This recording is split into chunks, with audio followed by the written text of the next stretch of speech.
Hello, everybody. Welcome back to another episode live from EGAD headquarters. Say hi, everybody. Hello! Hello.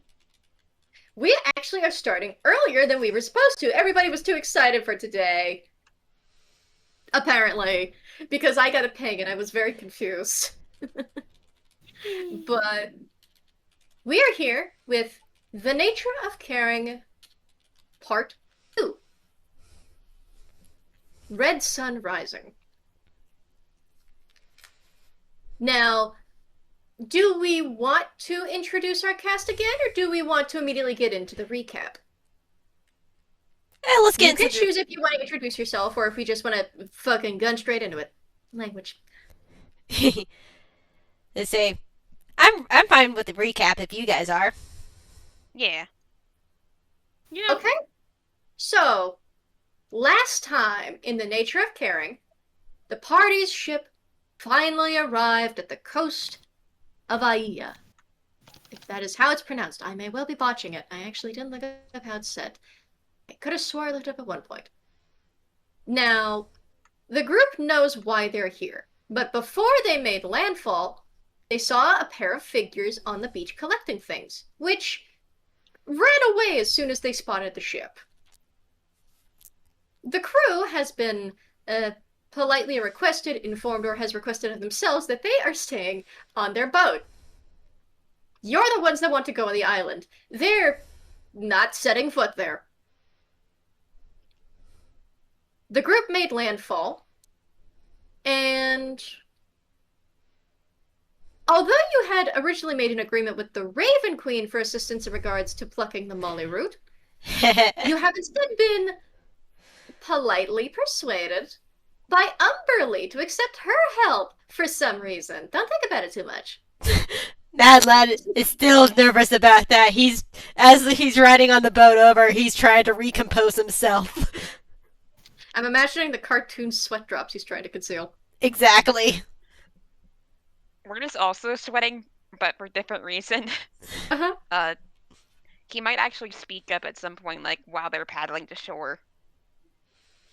Stella's just been holding a basket of stuff that's been covered with a cute little blanket.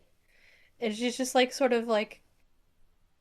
she's so small, she's just kicking her feet because she can't reach the bottom of the little dinghy that they're in. I forget how small. So small. She's like 3'5". And we love her. As the ship approaches, it comes to a slow, and you can hear the captain giving out orders for the rest of the crew to maintain their stations. People go running left, right, and center, and then the captain, little Muppet born that he is, turns to you. Alright, this is about as far as we're taking you. Are we expected to bring you back? Or will you have some means of... We are We have no way back, because, Yeah, we don't really have another ship. Yeah, we are, give us... Oh, yes, I did forget that.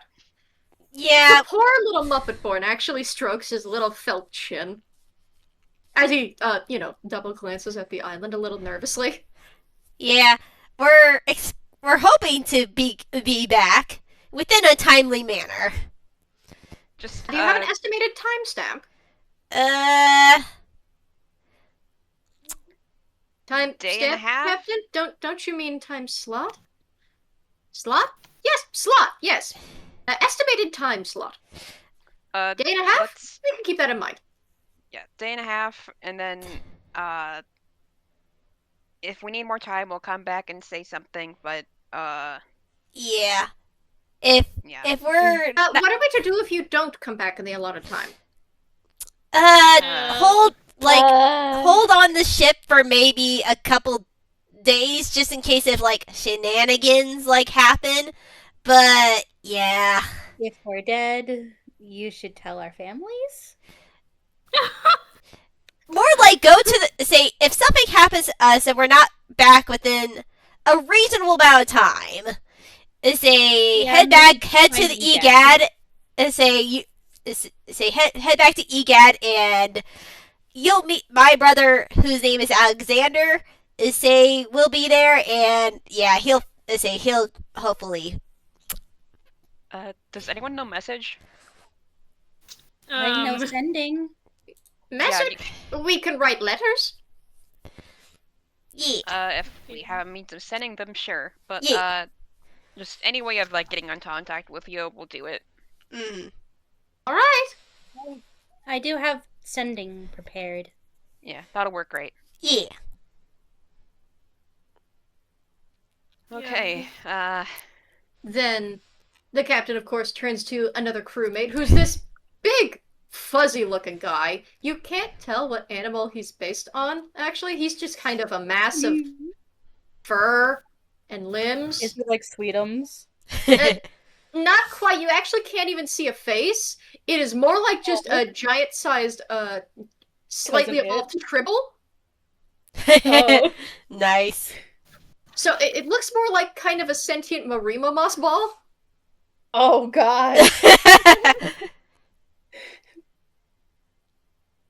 Amazing. If you would please prepare the longboats. And the, seemingly sentient ball of hair seems to shuffle off screen. Sometime later, your ride is prepared, and you are politely requested to file in an orderly fashion. Stella sits literally in this the center because she weighs nothing. Now, you all know how to row a longboat, don't you? I know have to send someone with you. Mad Lad raises his hand. I know how to row a longboat. All right, then you won't need our assistance then. Yeah. We'll keep an eye out for you within a day and a half. Okay. All right. Thanks. We'll keep in contact. If anything happens or goes wrong. Yeah. And we happen to lose contact. If anything happens and we happen to lose contact, I'll see if I can find a way to come up with a signal. And that's Coco. If it is a signal we can see, that would be nice. I do have precipitation. I can make fireworks. We'll see if I have thaumaturgy, so we can always voice help, I believe. Oh, yes, screaming for help normally would do it. Yeah. I just want to be nice about this because, if we get in trouble, I don't want anybody like rushing onto the island to try to save us or anything because that would just make things worse. Yeah, exactly. No, don't worry. We're not going to be doing that. That's not part of our paycheck. This Thank is you. true. Fair. Thank you. I did specify when I hired them they didn't have to come in and save us if they didn't want to. If No. they did, there was extra, but it's not required for them. It's absolutely not required, and we're not setting foot on the island. Yeah. You have feet? Yes! This is a joke of the fact Muppet-born cannot be seen from the waist down. Yeah. Coco actually tries to look down, doesn't see anything. Fascinating. Stella does the same. It looks so confused. Mad Lad knows Muppet Board. He's like, all right. Say thank you for at least bringing us this far. We should probably get going. As Mad Lad sort of also makes a motion to word since you can say longboats you can do them alone. But Mad You Lad need a second person. yeah, because he's a child still. Yeah, and Word's got the arms. Yeah, and Mad Lad can coach Word how to rudimentally row a longboat. Yeah. Homart's is small, but I think he can also help. And Coco would start raising her hand to help. I assume someone would put it down considering her stunt earlier. Yeah, Stella we're- does. Yeah. Yeah. Stella just shakes her head like, no, honey, no. No, you're Alright. doing that. And she just kind of shuffles forward onto the boat. Everyone follows, I assume. Yep. Yeah. The longboat is slowly lowered into the water. And the weather here, as you are kind of setting out, is crisp. Partly cloudy, a lot of sun, and the breeze itself seems to rather pleasantly try and direct you to shore.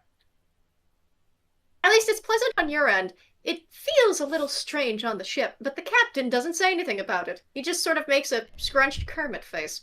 Or Kermit-esque. It's not actually meant to be Kermit. Mm-hmm. As the boat hits the water, there's of course that satisfying little splash that Mad Lad is so used to. Yes. Hee. One thing to note is there is a difference in visuals, texture, a whole lot between a real kind ocean and a Toonkind ocean. Mm-hmm. The oceans around Inkwell are animated in nature. They look like part of the background scenery, as with traditional cartoons. Everybody knows how they look. With real kind oceans, it's more so like live nature footage. It's smooth, the colors tend to remain very close to one another. There's no drastic stylization happening. The strange part is, while the island itself actually looks completely realistic, almost like a little miniature set, as in it has a place in reality, but just looks kind of... You can't tell if it's natural or staged. The water itself, strangely, you can't tell if it looks like a real kind ocean or not. It looks like realistic water. It moves. But it moves in a very stereotypical fashion to make your rowing to shore that much more pleasant. Coco tries her best not to take up too much space and even has her draconic spirit recalled, so that way there's not as much space taken on the boat. But I assume Coco's like wedged between folks so she doesn't run the risk of hitting the water. Yeah, Next to Stella. Yeah, Mad Lad recalled Red too. Mirroring Coco as he continued rows, and like Mad Lad actually grew up on like real kind waters, and like he's used to seeing like what real kind waters looks like, but seeing at least the waters around this island, he does get a little like a little nervous because they are slightly different. And he can visually tell.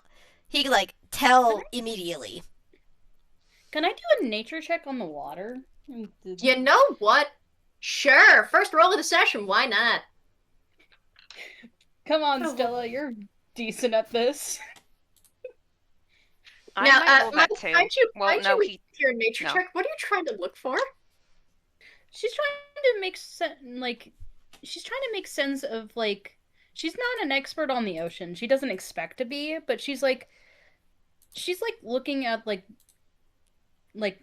the foliage in the water, like fish in general, like trying to make sense of like if there's something like preternaturally magically happening, or is this just weird make her nonsense? All right. What is... I have a +2 in this. All right. That is... While you do that, I'm going to actually pull up Coco's sheet. That's a 16 in nature. Okay. And, Mary, you said Word was also going to roll?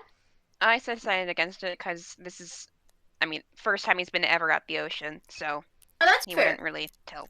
Yeah, in your perspective, this is alongside your view of the ocean at, Buccaneer Bay. Buccaneer Bay's waters are still distinctly animated. This is your first time seeing realistic water. It's so clear. So crisp. Now for 16 on nature. The water itself looks like regular water. You can actually see a significant way down, which you can in fact see the nature of foliage such as kelp, coral, seaweed, different rock formations. The fish down there, however, are first and foremost bigger than you expect them to be.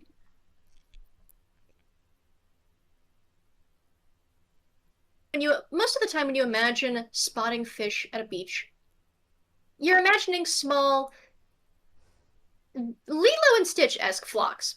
little schools, so to speak.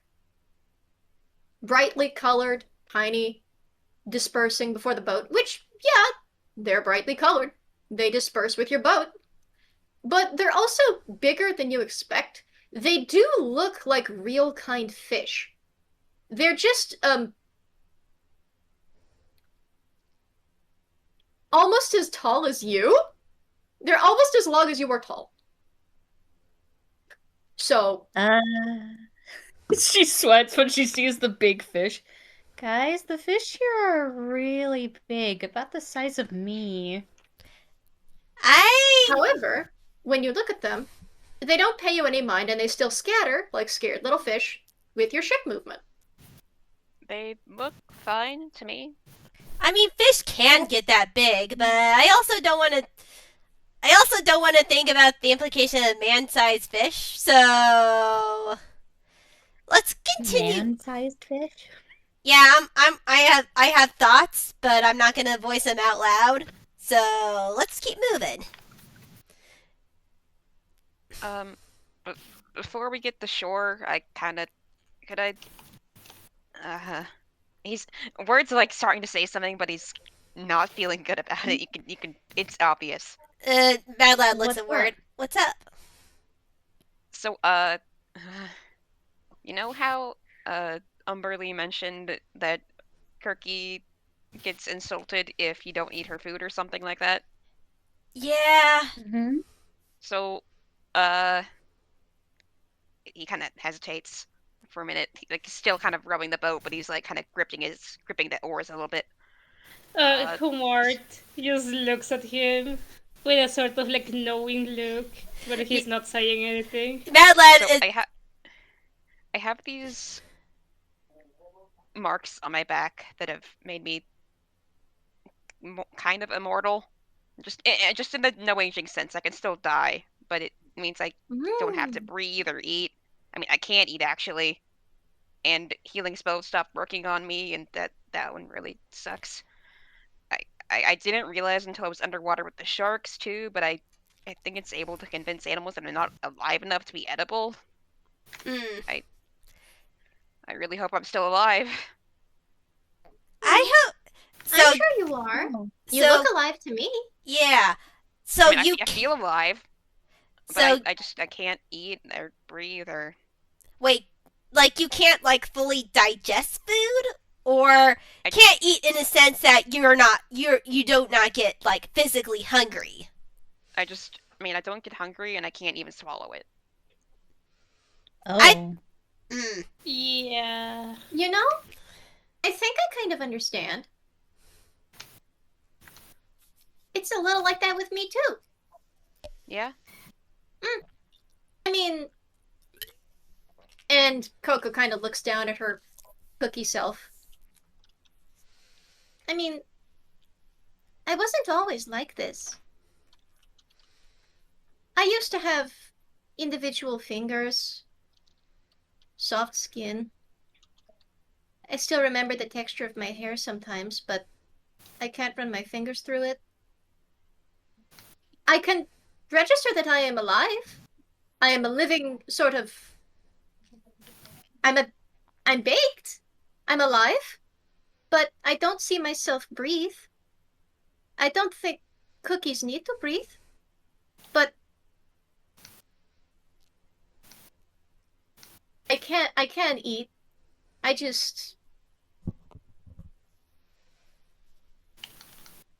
think I understand.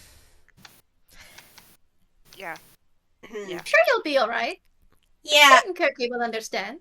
Yeah, I think honesty is the best policy, at least in that specific case.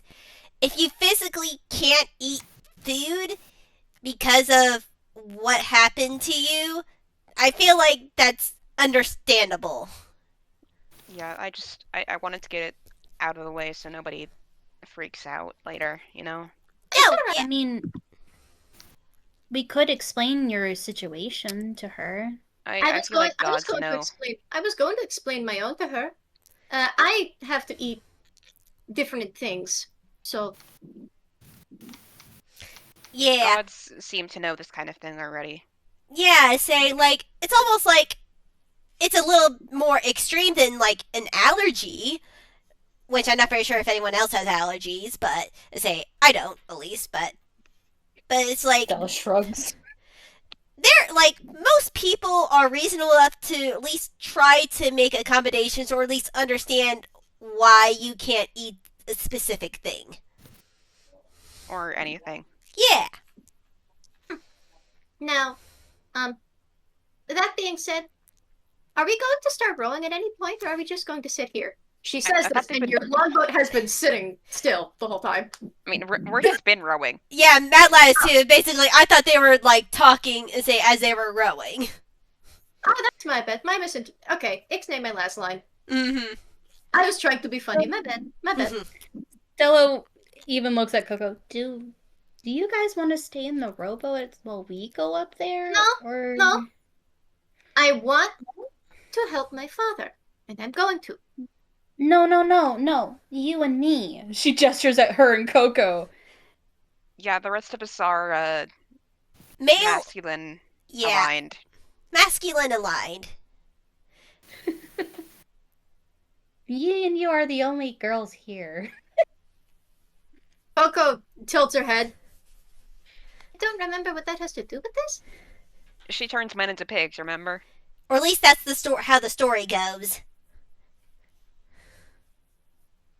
So, are you asking me to stay in the boat, or are you asking me to... No. No. Coco, do you identify as a girl? I mean, I used to be one. I think I still am. Well, then you are. You just go with her. Are. Yeah. Yeah. And you guys can ask. You. You're my friend. And you guys can ask Kirky if it's okay if the rest of us can come on land. Yeah. Ask permission instead of forgiveness. Mm-hmm. Yeah. Still looks confused. You can't really parse why. You think you've explained it clearly, but she just... She doesn't say anything. She just focuses until the boat reaches the shore. Stella's looking at her like, I mean, I used to not feel like all the time a girl. I used to be more masculine until I changed.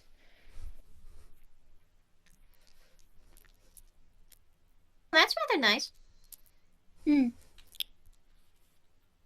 I just don't see what that has to do with Kirky, though. She hates men, is the thing. I'm pretty sure, at least. Or at least, Yeah. that's what all the stories have. Goddess, Yeah. didn't that one goddess tell us that that has changed a little since then? True. I still She err on did. the side of caution. Yeah. That's why I'm asking. Yeah. Coco fiddles about with her armor a bit, but doesn't really answer. Yeah, like, I don't want her to, like, be rude, say, accidentally by assuming the stories are true. But at the same time, if it's sort of a catch-22 in a sense, it's just like, she may be upset that we don't go as a party, because people hear about these stories, or these stories are true and we're being rude because we set foot.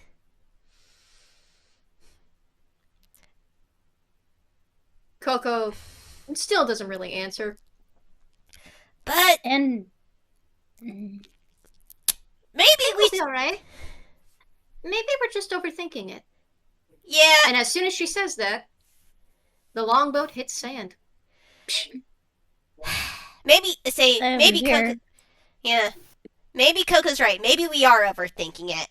Let's just stay as a group. Yeah. Let's stay as a group and let's just be as polite as possible. As Mad Lad looks at the gift basket that Stella has and gives her a thumbs up. She gives a thumbs up too. Or just like looking between everyone and then looks to Homard. It's like, can you back me up here? Homard is just like... He's not really saying anything, but you can see his eyebrows start like twitching. He is not really sure what to say in this situation. Honestly, Look, guys, I really don't want to risk anything, alright? I understand. Madeline might be scared because he's a kid, but me and Hamarda, I'm kind of... I mean, this is something you guys don't need to worry about, but we do. Besides, there's only 2 of you. What threat would 2 of you pose to an island? yeah, especially an island full of most likely very capable women. I know, but I don't... Yeah.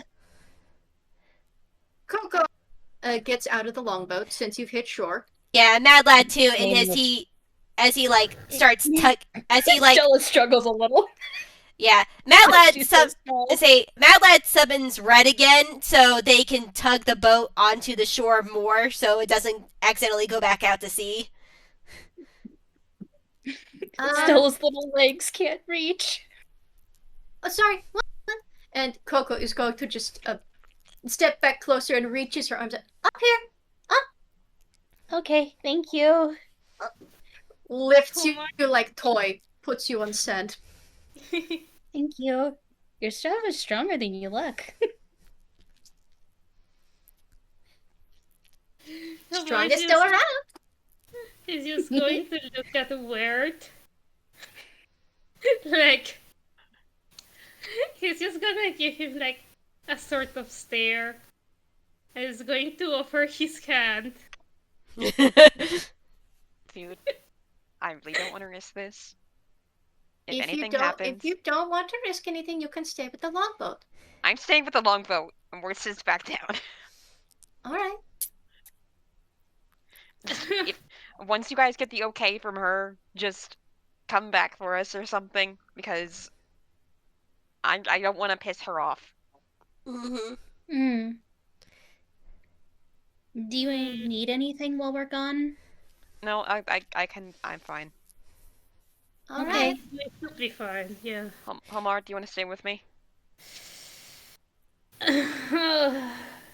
You can hear him like very audibly grunt, but he not because he is like displeased with like anybody specific. He's just like in the situation, and he is just going to like sit on the boat and give like a little nod. Okay, we'll be back for you two. Yeah. Alright, thanks. Thanks. I have another question. Yeah? How are we supposed to find them?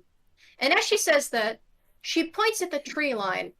And one of the little things you kind of failed to notice due to all the yapping going on, affectionately, I use yapping affectionately, was the tree line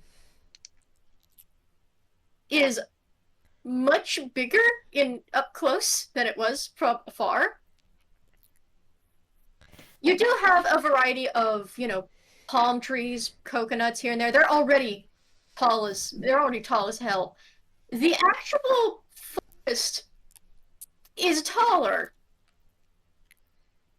And what little you could have seen on your very big boat before you came to shore, before you got on the longboat and came to shore, is completely dwarfed by how massive this looks to you.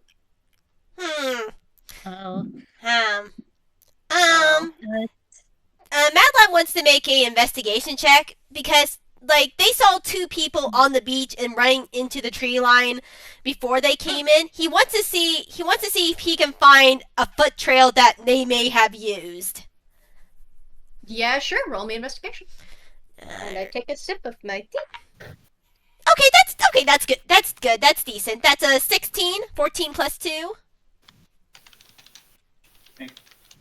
You only would have needed to beat a 10. To the right of you, as you comb through the sand, you pass by some shells. You pass by a particularly unbothered crab. Very small. Does it have a knife? No, it doesn't have a knife. It is just a little crab. And then you spot 2 trails of footprints. One small, one average, who, by direction of sand, started combing along the beach, same as you, in your direction, as you saw from where you were, then scrambled over itself to head back the way it came. I think I found the trail. As Mad Lad then gets on Red and like instructs Red to like say sniff the feet to like catch on to the scent so they can follow it back to wherever say follow the footprints better.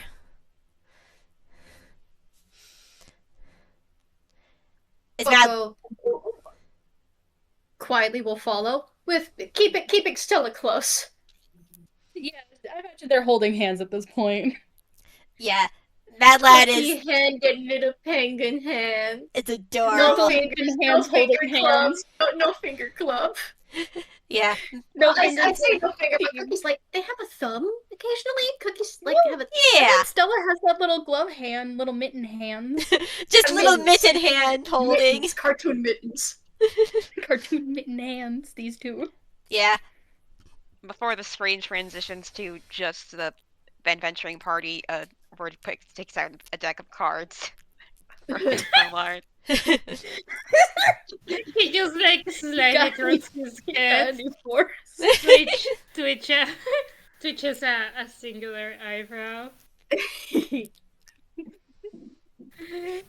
Amazing. Like, oh boy. Might as well They're kill a just time. here.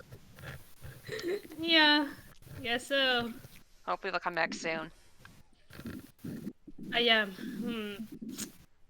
I am a little more concerned about the fact that we're here and they are there. Yeah, I just don't want to freak anyone out.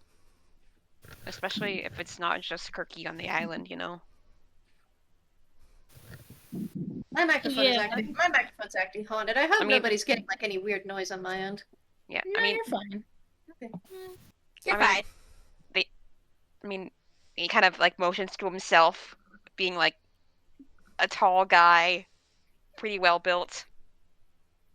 It's like, I don't really want to intimidate anyone if they're here to get away from men. Yeah, he just gives like hand in chin a nod. Like, yeah.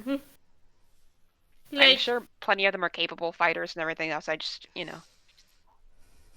Yes, Stella the fighter. Mad Lad, the child is the only. Well, no, say coconut is all. Child and Coco. Yeah, say I was about to correct myself. I'll say no. The Coco knows how to fight too. he was more referring to like residents of the island. Fair. Yeah. Oh, fair. Yeah, like, he also nods. Like, he doesn't look very intimidating, per se, because he's very short and sort of silly looking by the art style. But, he still has, like, a mustache and very, like, pronounced, sort of, like, tone in his voice. So, he would see, like, well, that's clearly masculine, per se. And he's like, well, I am more concerned about the fact that we are here, like us in the boat, because we can't really go anywhere. I mean, they'll come back once they get the okay, I'm sure. But And then we who's can- to say something else doesn't come here? I mean, do you have magic? Yes. Alright, I do too, so we have that going for us. And we still have both oars, so if we need to, we can just paddle away a little bit. This is true. He just sort of like, you can see him moving the mustache around, just like thinking.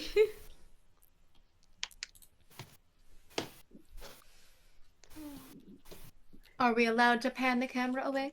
Yes, go ahead, Yes. sorry. You're good. I didn't want to interrupt your moment. As the camera moves away from you, it pans over the tree line and cuts ahead to our trio and their very big bug trying to move through the thick underbrush of this tropical island.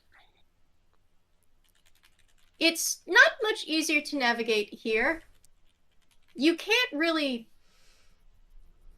see footprints all the time here. A lot of ferns, a lot of brush, a lot of flowers. Yeah, that's why Mad Lad tried to have Red hook onto the scent and not not the footprints in particular. Someone asked what kind of flowers. Roll me a nature check. Find out. Yay! This is of course I have to ask about flowers because hyperfixation. Fair. That's a natural 20 from Stella. Nice. Okay, cool. Give me just a moment. Of course, the lesbian knows about flowers. You would know about flowers, huh? I mean, her cute little dress and little ribbon necktie, she looks so cute.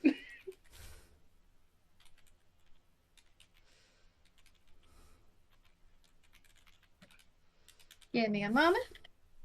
So, you do see some tradition. First and foremost, I mentioned before, where you just left, it was still the depths of winter. Still cold, you know. But, give me a moment. Most of the flowers you can recognize. And I say most as in like the few that you start to see. Hibiscus, plumeria. You actually spot some camellia here and there.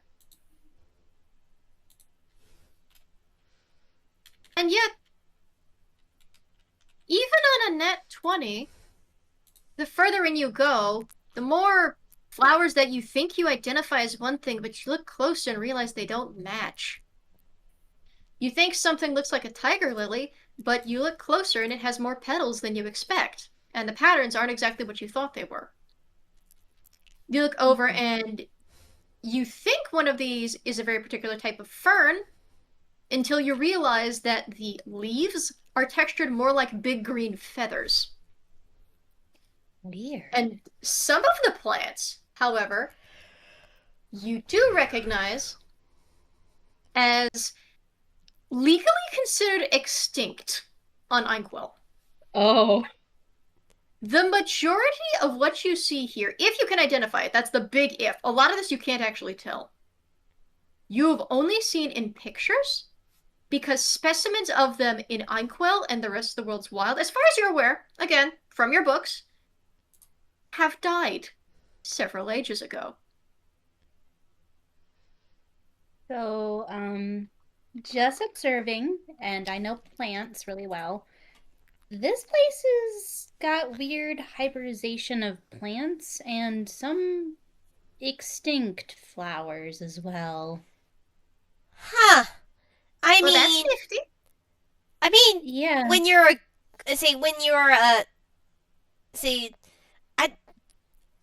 I mean, Cersei has lived a long Kirky has lived a long time.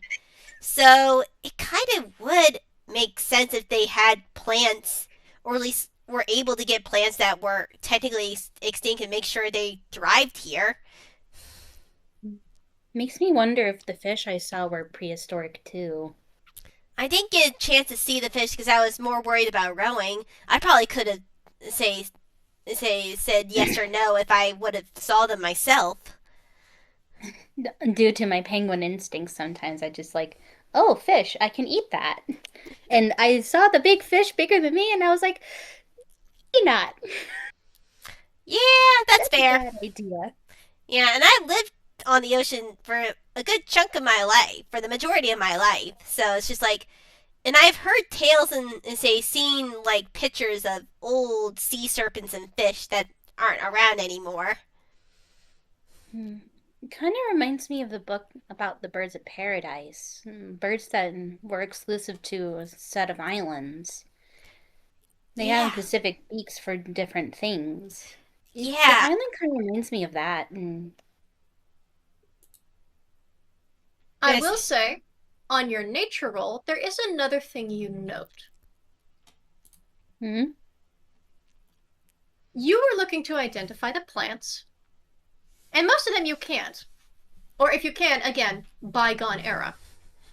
The further in you go, the less of them you recognize. But the other thing you notice is before you got further into the island, you could still hear birdsong, most of which you also do not recognize. But the further in you go, you've noticed something. Is it getting quieter? It already is quiet. At some point, the birds went silent. The wind still blows through.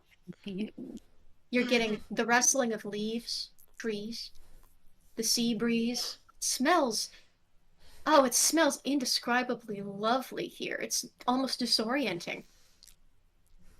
This is a moment where some of you should be very glad you're not allergic to flowers, otherwise you would be in hell right now. Yeah. But it's so quiet.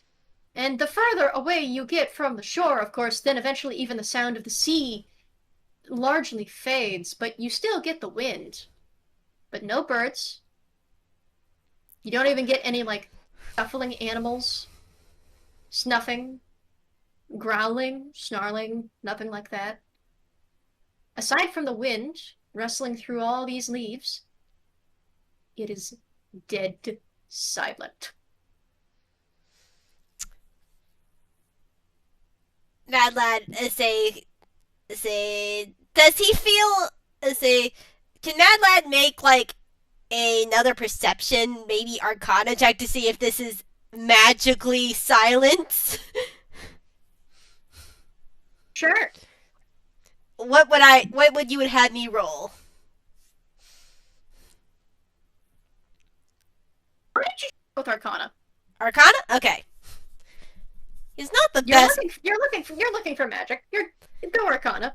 Yeah, alright. Yeah. Nat 20! Oh my gosh! You don't think it's a spell. Because the way silence works, which is the spell your brain is kind of trained to look for, is it deafens everything in the area. No sound gets through. But that's not what's happening here. You're still getting wind. You're still getting leaves, flowers, and you can, in fact, actually see insects flitting about. You can occasionally hear their wings. But they don't really bother you. Most of them you also, again, most of them Stella can't recognize. You don't know any of these guys. You have a big book, but you don't know any of these guys. Uh-huh. But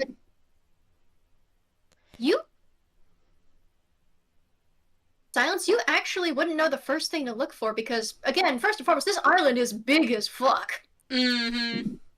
Yes, a goddess is in charge, but that would still be a large-scale spell to cast. You can still hear. There is still sound. There is still wind. It's just the wildlife that's gone quiet. Even though you swear you think you see something that looks like a bee, you aren't close enough to hear whether it's even buzzing or not. It's just quiet. It's like calm before a storm. I don't... Speaking of which, could I get a survival check? See if you get Oh lost. god! Yeah. Here go, Stella. What's your survival bonus, honey? Just Mad Lad. Not both of you. Just Mad Lad. Oh, Yeah. okay, fair enough. Yeah, Mad Lad is leading them. Sassy is also here. She's been sleeping through all this. Hi, baby. You woke up. Hi. I'm sorry. I'm hosting a game with my friends. I'm gonna be yappy. Okay. Hi. Alright. I got you. Okay, so... Close, but no banana for a second nat 20, but that is a 19 plus 9. So that's a 28. I mean, yeah. You're fine. Yeah. You're fine navigating so far.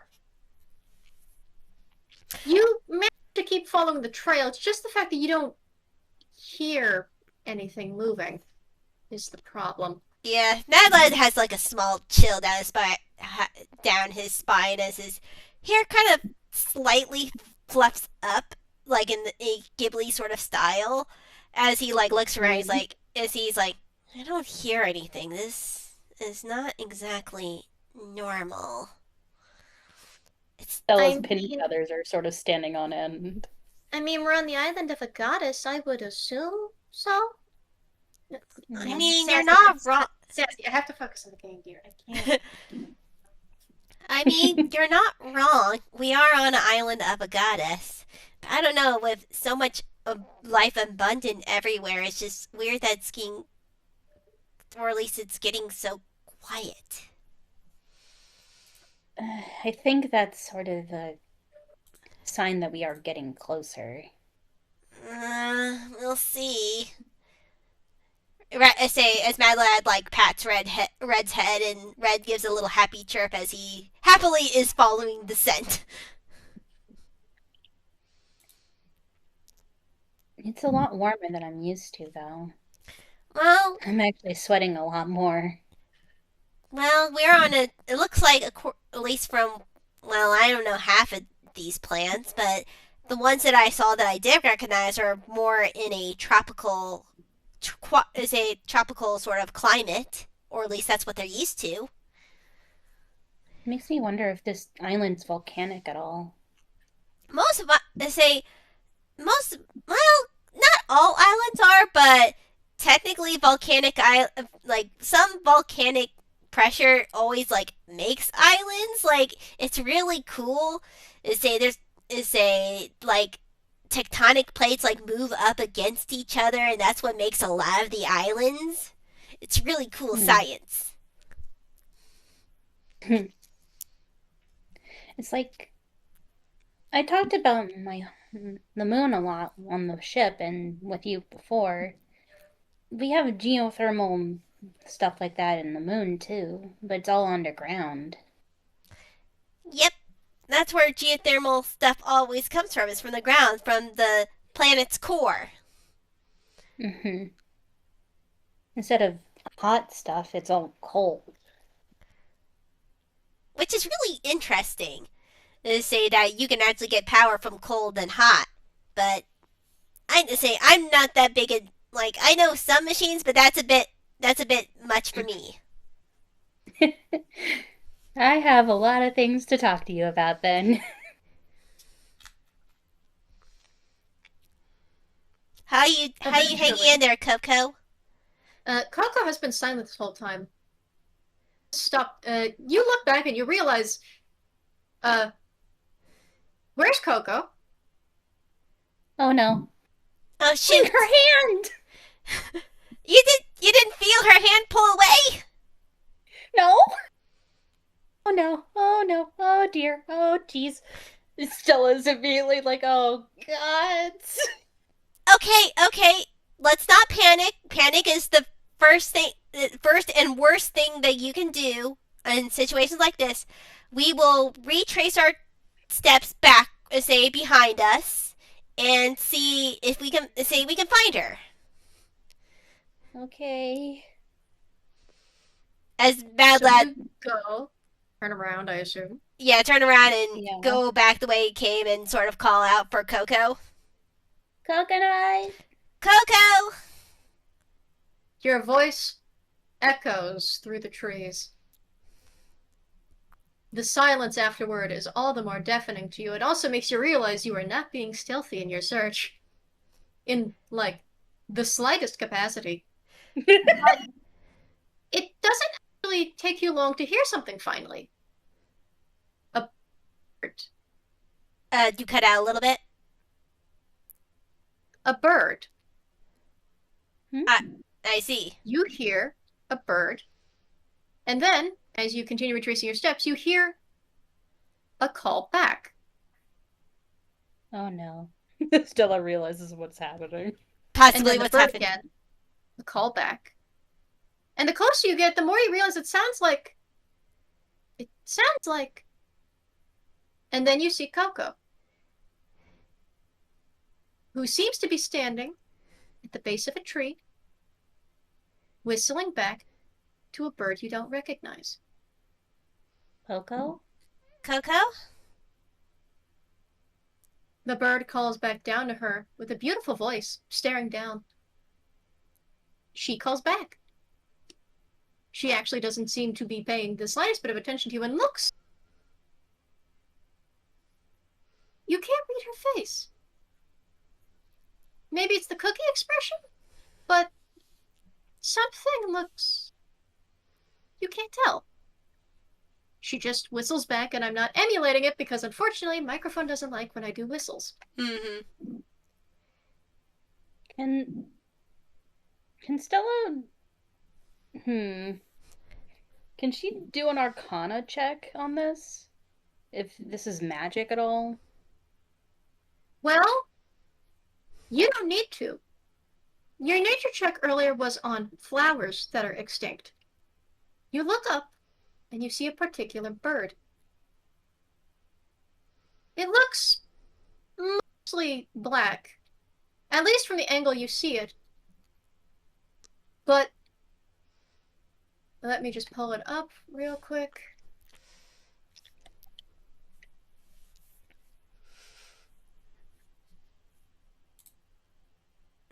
There are some...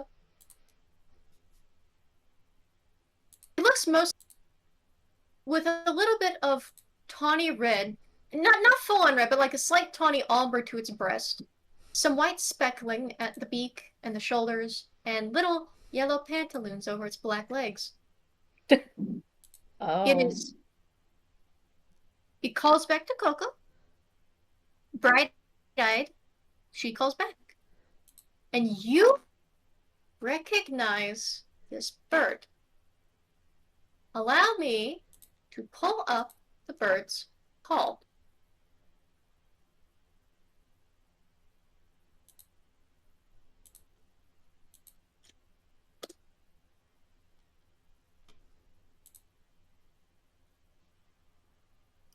What you see before you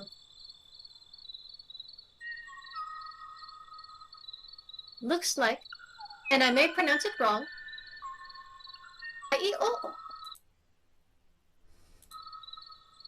A bird that to the majority of Inkwell in the real kind world has been considered extinct for some decades. Stella's eyes go wide. A bird whose voice has only been heard, at least in the latest generation, by means of a single recording. And you are hearing it clear as daylight, and seeing it clear as daylight, as Coco is just whistling back to it. It hops down a couple branches and gets closer. Stella doesn't want to approach because that one means startling the bird. Yeah, Mad Lad is not very sure what to do. He recognizes that it's an extinct bird, but he's also trying to think of okay, I should clarify. Stella recognizes it as an extinct bird. You don't. Yeah, Mad Lad looks at Stella and it's just like, what is that thing? Is it dangerous?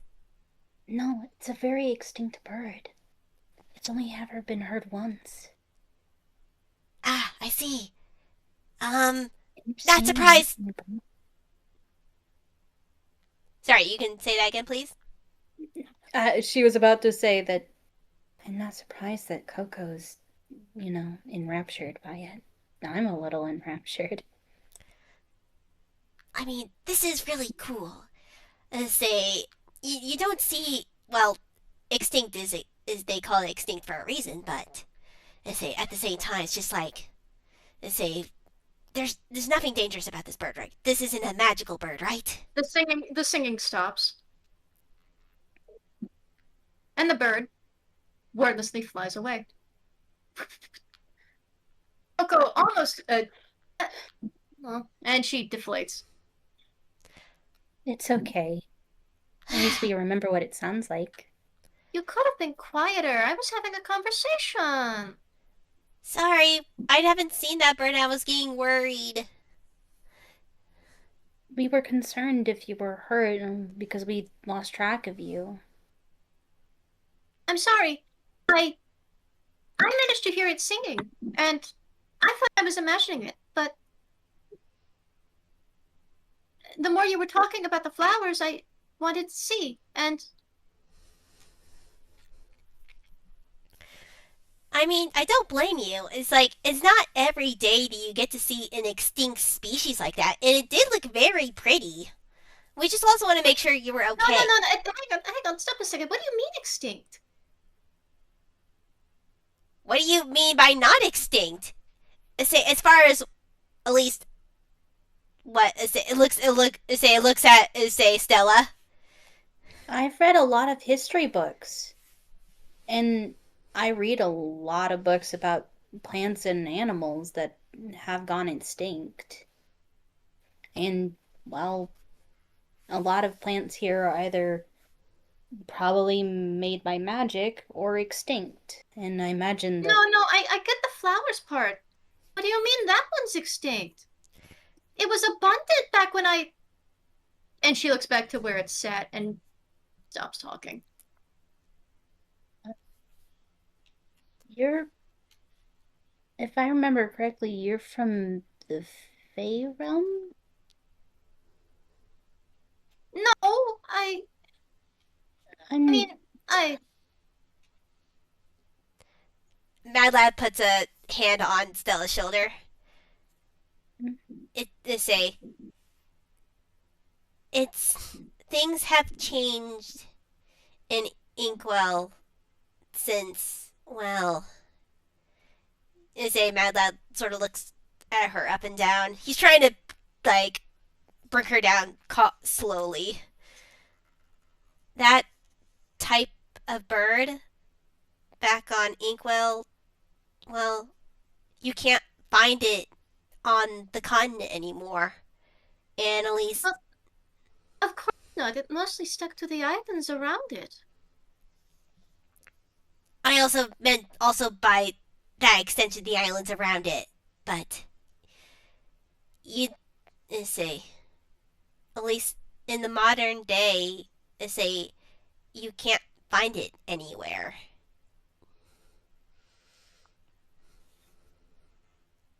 Coco doesn't say anything. She just stares at the empty spot where it once perched. What did you have a conversation about? Was it a nice conversation? Oh, we were just talking. We were just singing. I was just singing back. Calm response.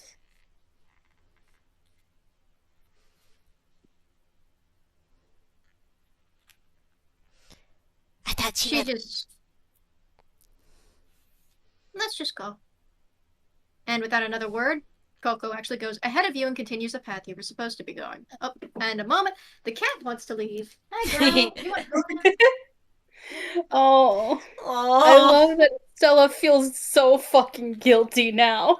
Yeah, Mad Lad didn't really know it was 16 until, like, she said it was, but still, it's just like, he doesn't know the exact time frame of when this bird gone extinct, but it's just like, that's and the bird was common in subtropical forests until the early 20th century, when its decline began. It was last seen in 1985 and last heard in 1987. Mm-hmm. Damn. Typically, it would specifically be particular to only a few islands, which Stella, in a way, at least in Toonkind standards, because Hawaii doesn't exist in Toonkind. Fair enough. You can tell the equivalent of where Coco might have belonged at one point, but... Or just heard? You have no way of knowing, but without even, like, paying the two of you any mind, she's just continued on her way. Yeah, Mad Lad follows behind, still on Red, and Red, seeing Coco sort of, like, kind of down, Red sort of, like, speeds up a little bit to get sort of next to her with his head, and he sort of, like, does, like, a little calming chittering as he, like, nuzzles her. She kind of... There's a moment where she sort of huffs at that, but it's not out of annoyance, it's out of surprise, and after a moment she sadly smiles and reaches over and gives him pets of his big old head. Yeah. Pet, pet, pet, pet, pet, pet.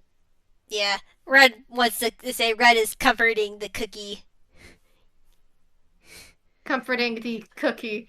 That was once a long dead little girl. It's fine. Yeah, It's fine. I Don't know think about this. it. Don't think about it.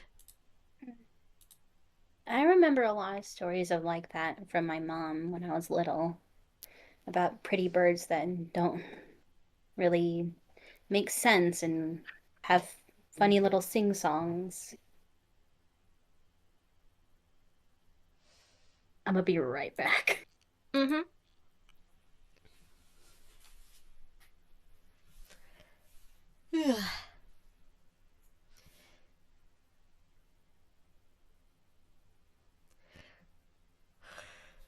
Also, yes, that is a Patrick Star. Is a you commented earlier, Mikey, in the background. I did see your comment. I was trying not to interrupt anything. Yeah, you're fine. It's like, yeah, we won it last year at the state fair.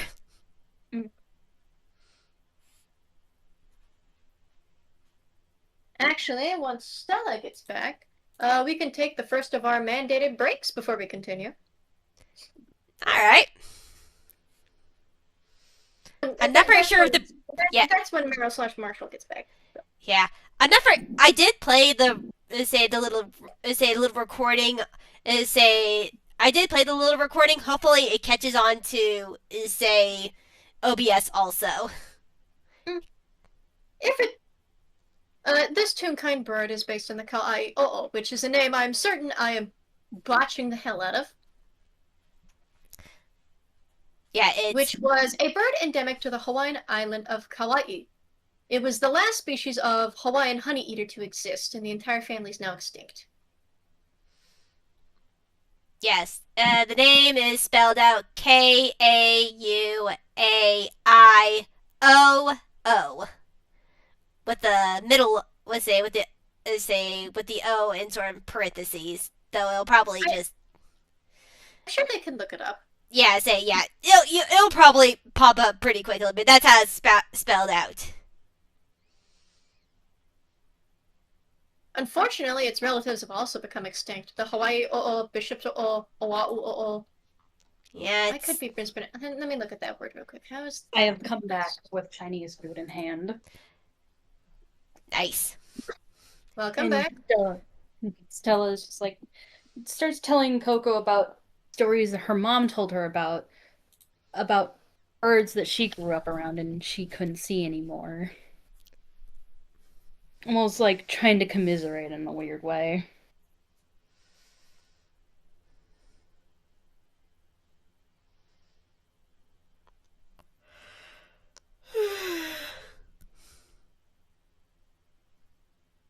Okay, I'm close to correct. Kawaii o'o, I think.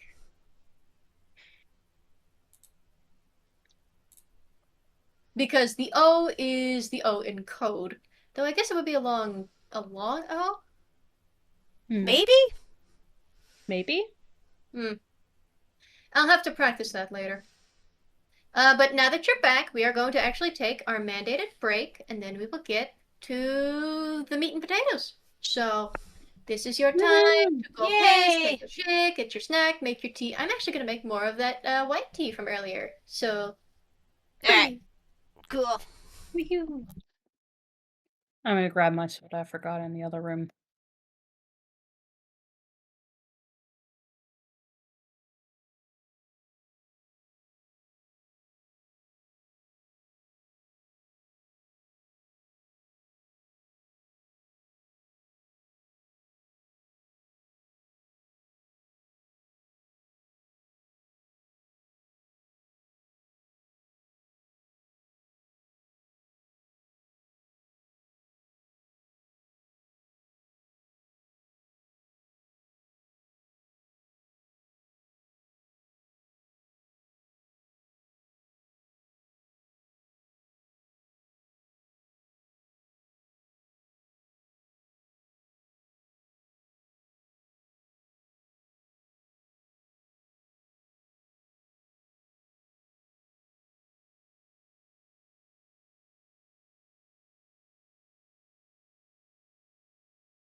Ugh.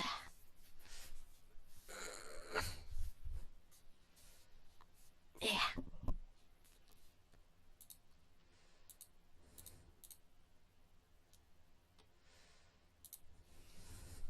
I have returned as well. I have finished my food and used the bathroom. Yeah, use the bathroom and gave Louie scritches. My husband's gonna be making dinner soon. Ah. Oh, I'm so sad. I know. Like, I know her backstory, but God, it just, ugh, hits. I wish I knew more, and Stella's like, I don't know, I don't know. Yeah, go back on Mad Lad's playlist and say he gets it. Mm. I'm back. Hello.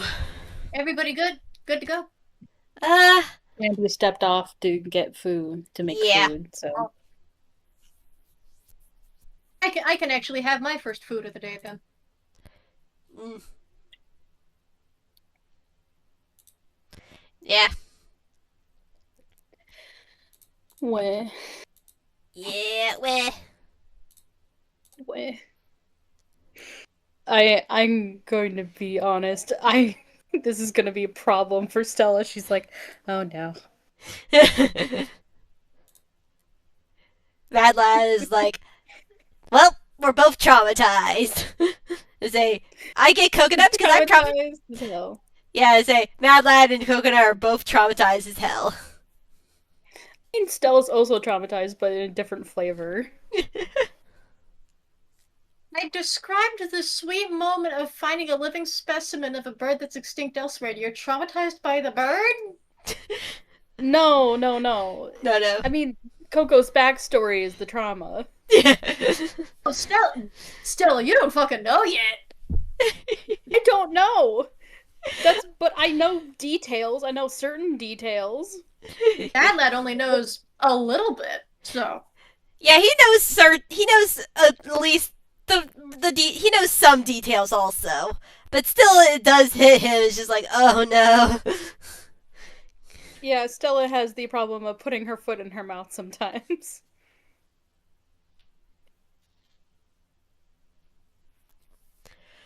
It's not of ill intent. She sometimes she doesn't know what she's talking about sometimes. Yeah.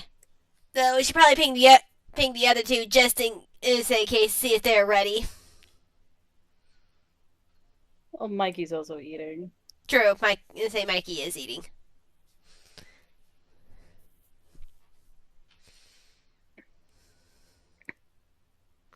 I'm here too. I got my food. Gotcha. Fair enough. Yeah, and Andy's making food, so. Yeah.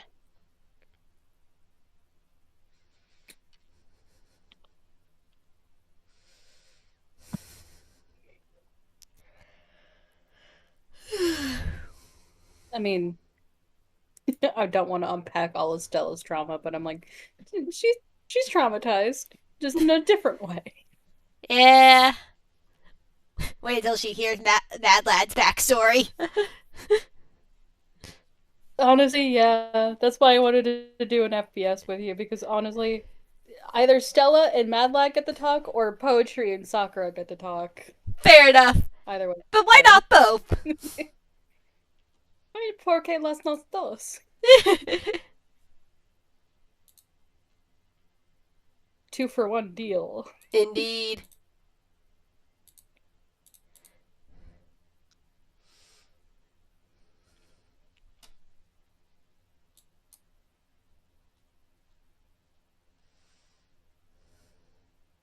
Also, a reoccurrence of Stella bringing up her mom for once, and she hasn't done that in a long while.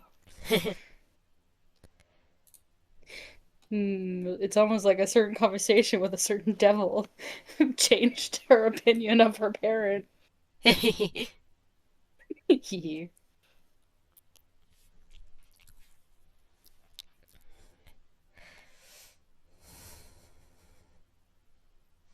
Hang on, I was thinking of a video earlier when we were talking about when Mikey wasn't in here. We were joking and I made a joke of monkey We are the monkeys, and Mikey is the one controlling the monkeys in the circus.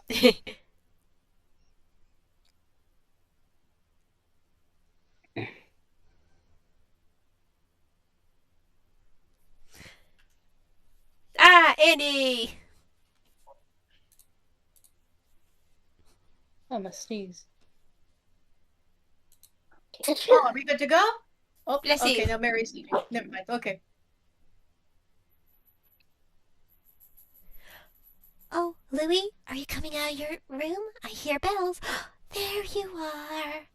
Yeah, good boy, Louie. Yeah, this is my library. Oh, you're going back? Okay.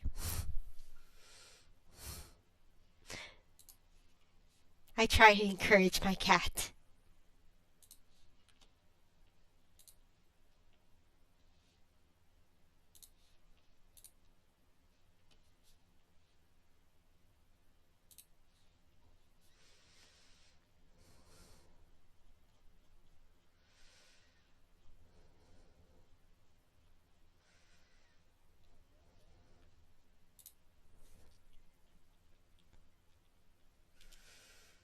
I put the TikTok video that I was referring to in the goof zone. Nice.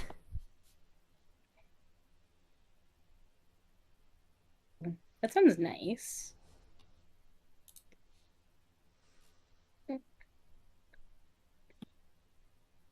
I don't know what that is, but I'm glad you're eating something you like.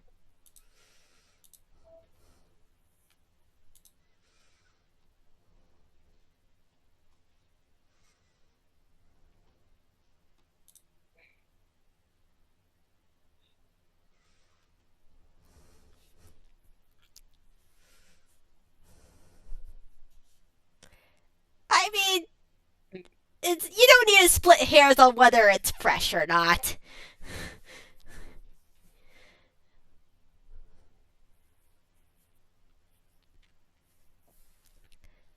Oh, that does look good, though.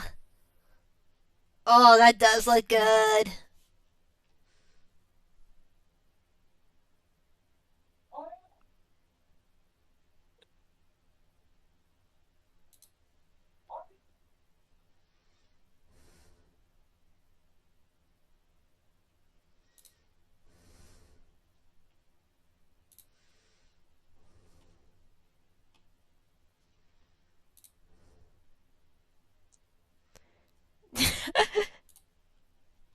Yeah, see. Look, I love breakfast for dinner, but that looks amazing.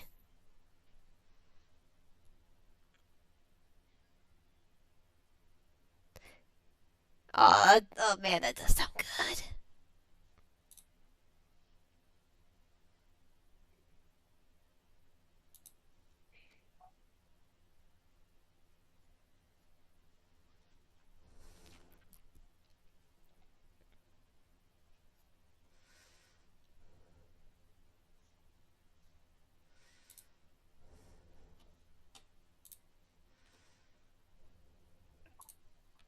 And my plate of orange chicken from a Chinese place down the street.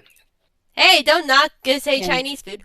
Oh, it is good blueberries. Chinese food. I also have pumpkin bread with buttercream frosting. Nice. Also, I say Louis they say walked in when I was they say when I wasn't looking and he ran back out. Oh baby, I didn't mean to be too loud. Baby. Yeah, he's being brave. Ah, ooh, that does look good. Oh, Hmm. ooh, that looks good. Oh boy.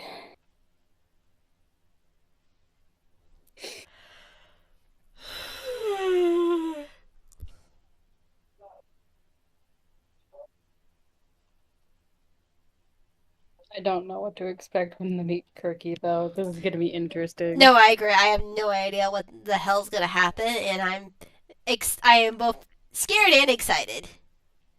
Mm-hmm.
Also, I just realized that Stella has a cute little dress. She's got a little basket. She's wandering through the jungle / forest, and I'm like, Mm-hmm. This sounds like the beginning of a fairy tale, huh? Yeah. Look. Somehow that she's dressed like a little princess, kind of. Mm-hmm.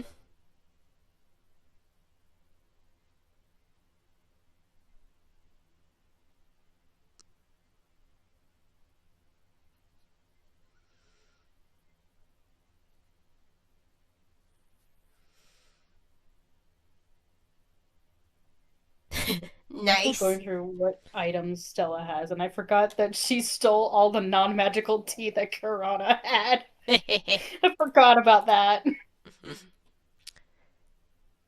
Mad Lad, ironically, does have not only like he still has a few blueberries in his gear, but he also does have a little pouch of candy seeds that grow into candy trees. Stella has the fig roll, the honey cake, the frozen watermelon, strawberry grape punch, and a trinket from the party, which is a wooden apple that's painted blue. And it's now in her hammer space, and she can pull that thing out at any point. And I'm like, I don't know why. I was like, this should go in her hammer space. This is funny now. It's not magical, it's just an apple that's painted blue. Ooh, that does look good. I'm not a big fan of spicy food, but that does look good. I would at least try one bite and then probably die.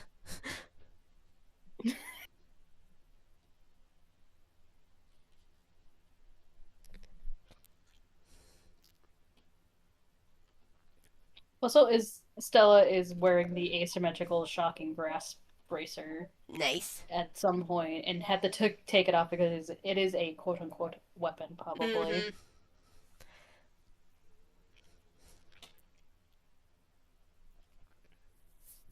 I have to design that at some point. I'll design it at Checking in. Are we good to go?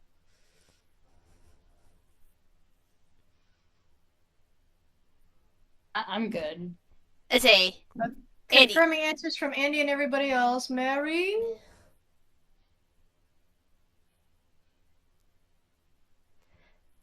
Are you good to go, or are you still eating? Okay. Then we continue. I assume the recording hasn't paused and you've just been I still haven't learned how to pause it. God bless. That's a lot of talking recorded. Okay. You're fine, Andy and Mary. You're good. Again, you guys aren't like your characters are not immediately focused. I just want to make sure you're there. Then we continue. Following along on your previous survival check, which you don't need to roll again, eventually you follow the trail to an opening, not so much a proper clearing, which looks like a village of some sort. Fair enough. The walls appear to be made of a mixture of clay and you're actually under stone or paint. Again, this whole island's vibe is difficult to pinpoint. You as a toon, this feels both natural to you and yet confusing to try and pin down to a proper architectural housing inspiration. Fair. The roofs appear to be solidly made, well protected against the weather, lightweight, strong, and every single door is shut, every single window is shut. There are windows, there are doors. The doors do appear to be made out of wood, the windows do appear to be made out of glass, so they have access to glass on the island. Mm-hmm. And it appears the houses are well kept. This is not an abandoned place, at least not by the look of it. You've been to abandoned villages. There's a sort of feeling to it, but this doesn't feel like a true ghost town compared to a proper abandoned place. Yeah. I I vote that we don't bother anybody. Yeah, they're probably scared. Madeline wants to make a perception check to see if they can see the temple now. Sure. I will say, while you're rolling that, you can actually see, first and foremost, beautiful flower beds scattered between several of the houses and buildings. Nice. Different colors, different varieties. You can't tell if this is some part of some big architectural plan or just, what people plant by their houses. Yeah, just natural flower beds they came up with. You know what? Stella's gonna go in her inventory, not her hammer space, but actually pull out her sketchbook and actually doodle some of these. Yeah, that's not the worst thing Lad could do. Well, with the modifier, he could have gotten better, but you know what? A 15's a 15. Well, you don't see any people, but you do see something in the very distance. Or hear something? And before you see it, we're actually going to cut away from you briefly. Not back to Word and Homard, but back to the redhead that we described at the tail end of part 1. All right. Checking in on accounting of farm life. Go. And she points her finger toward what appears to be, to the viewer, a young woman with very, very long brown hair woven back into several elaborate braids. She rustles over some parchment that she has. All of our pigs are accounted for. Cows are accounted for. Bulls, cows, steer, sow. Cats and dogs have been kennelled. They're contained rather than kennelled. I know we don't establish those here. And this includes peacocks, geese, swans, quails, pheasants. Just to confirm, you did want the lions, tigers, and bears maintained? Aye. They're contained as well. I didn't know if you wanted to let them have free roam with the island or not. Apologies, my lady. Of course not. We have guests. It'd be a shame for them not to arrive. Of course.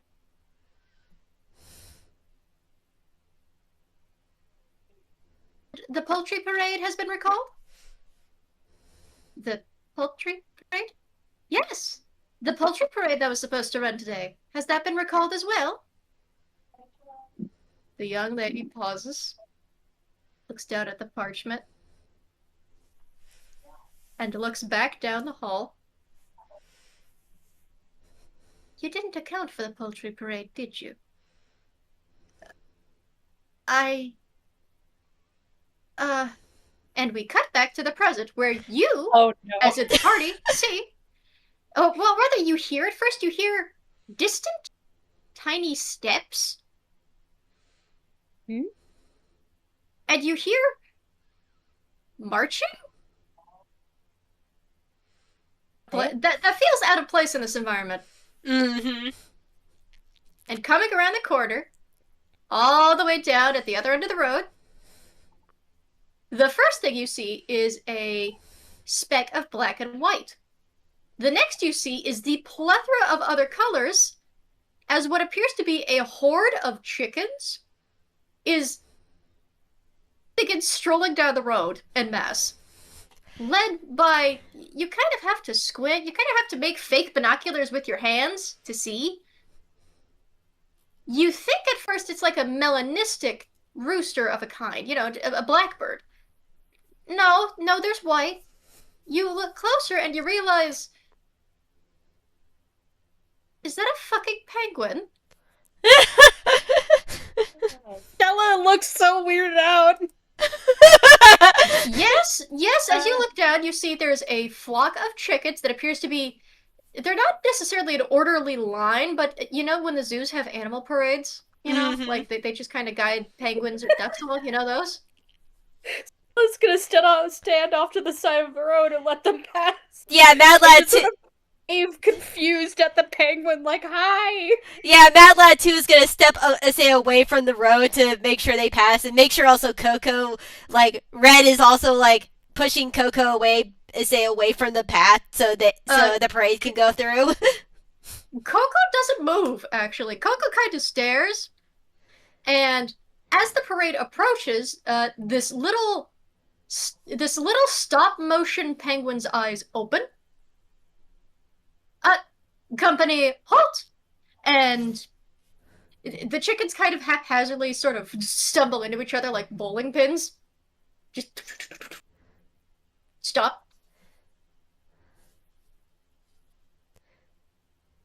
Stella walks over next to Coco.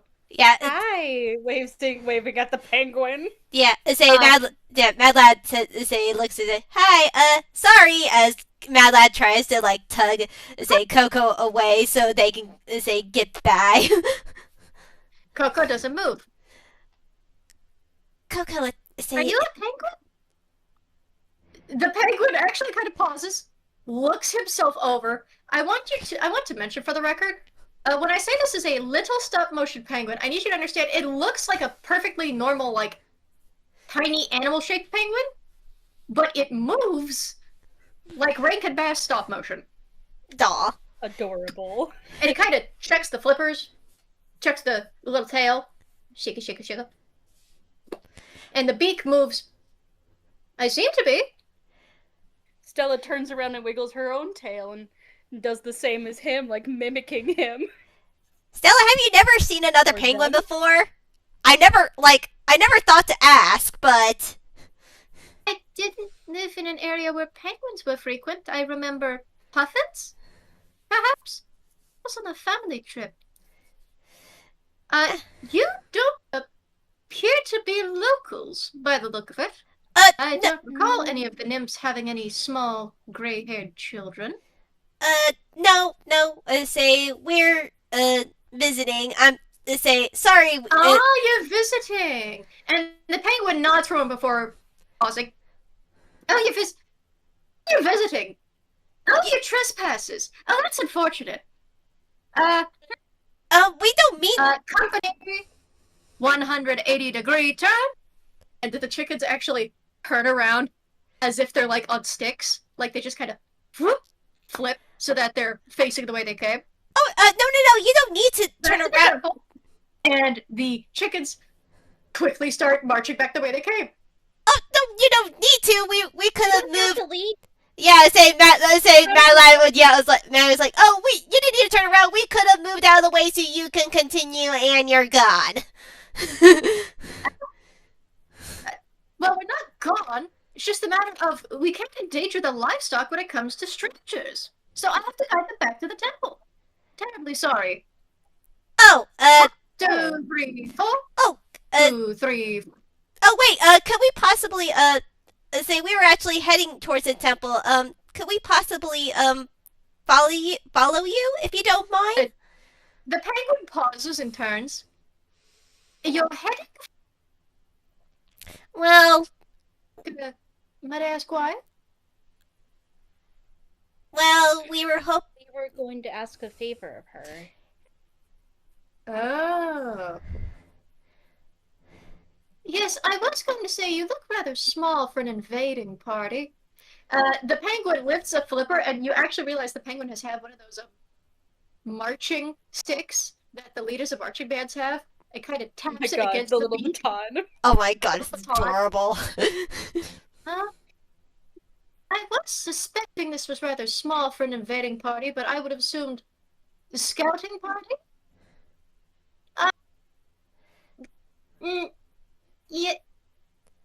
Yes and no?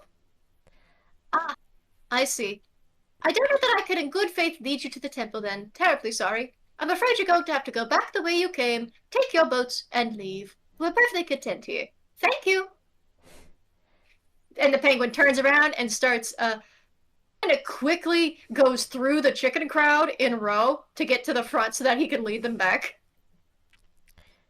Well, we're not here for any ill intent. We're not here to invade. We just want to talk to Kirky. Oh. And in good faith, I cannot lead you to her. Terribly sorry, little one. Oh, I mean, okay, if you can't lead us to her, that's fine. We'll I guess we'll find a way to the temple, but say you have a good journey?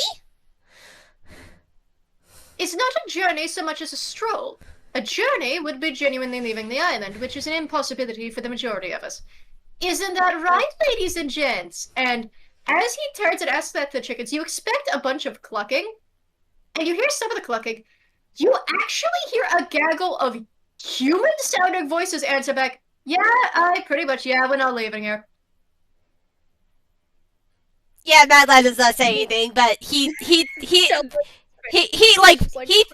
sorry, you go. No, she's just very confused. No, Mad Lad understand what is going on, but he refuses to say anything about it, lest he come off as rude, as he just gives a little nod. The chickens talk? Most of the wildlife on this island talk, although some prefer to not engage in conversation civilly. Huh. I mean, after all, once they start engaging in conversation, they may as well be expected to pay rent. We, I suppose. Although, and the penguin does kind of stop, and again, the marching parade stops behind the penguin, topples on each other again like a bowling alley. Oh my god. Although, there is the off chance you could be guests instead, and the penguin turns again and comes back through the chicken crowd, back to you guys. We do want to be guests. We want to be polite. Yeah. We don't want to step on anyone's toes, proverbially or otherwise. Very specific, and then we're going to leave right the way we came, and we won't say another word of it. If it's something specific and you plan on leaving as soon as you're done, well, that's better than most arrivals actually say. Yeah, like, we say we're only here for specific reasons, and then we're planning on leaving right afterwards. We do have gifts. Stella holds up her basket. Oh, gifts! Oh, nobody brings gift baskets to the island. I think she'd especially appreciate that. No, that might count as a bribe. She doesn't tend to bribes well. They're just offerings. They're just things that she would like. Or at least we did a lot of research. Or at least offerings. Yeah, or at least things we think she will like. Again, things for her table. Yeah, Stella did most of the. Stella did a really good job, or at least I think she did a good job in researching. Aw, she blushes. Thank you. A brief quiet follows, and then the penguin taps the baton on the ground like a cane instead of a baton and goes, "Might I see?" Sure. She lifts the blanket off of it, and the fellow penguin will see what is inside. Is a collection of there is a few small honey cakes, incense, a pomegranate or two, and very shiny iridescent shells that look otherworldly. And also a bundle of fresh herbs. Just writing that down. He is very careful in inspecting this. You see him tuck the baton, cane, whatever in the world, into one wing as if by an arm, kind of pulling them out bit by bit and then putting them back, making sure not to disrupt the display. Because I assume it's very neatly organized, cartoon style. Oh yeah, very much. Very stylistic. One of the pomegranates. Yes, I see. Now, this all looks good. And you actually see that, even though a penguin has no business sniffing, you see the penguin kind of lean over the basket, and you can hear audible. It smells nice.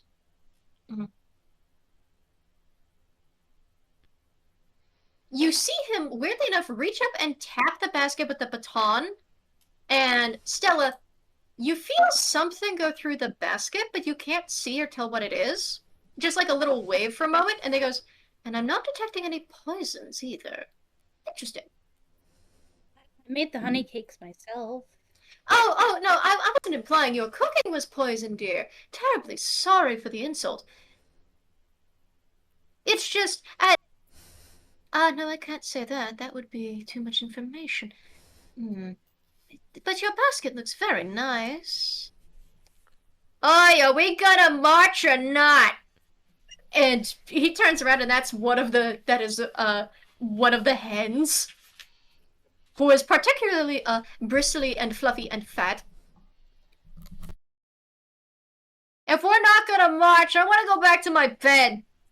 Can we go back to the bed, or are we gonna be marching? Well, we'll still be marching, though I do believe we'll be turning in early.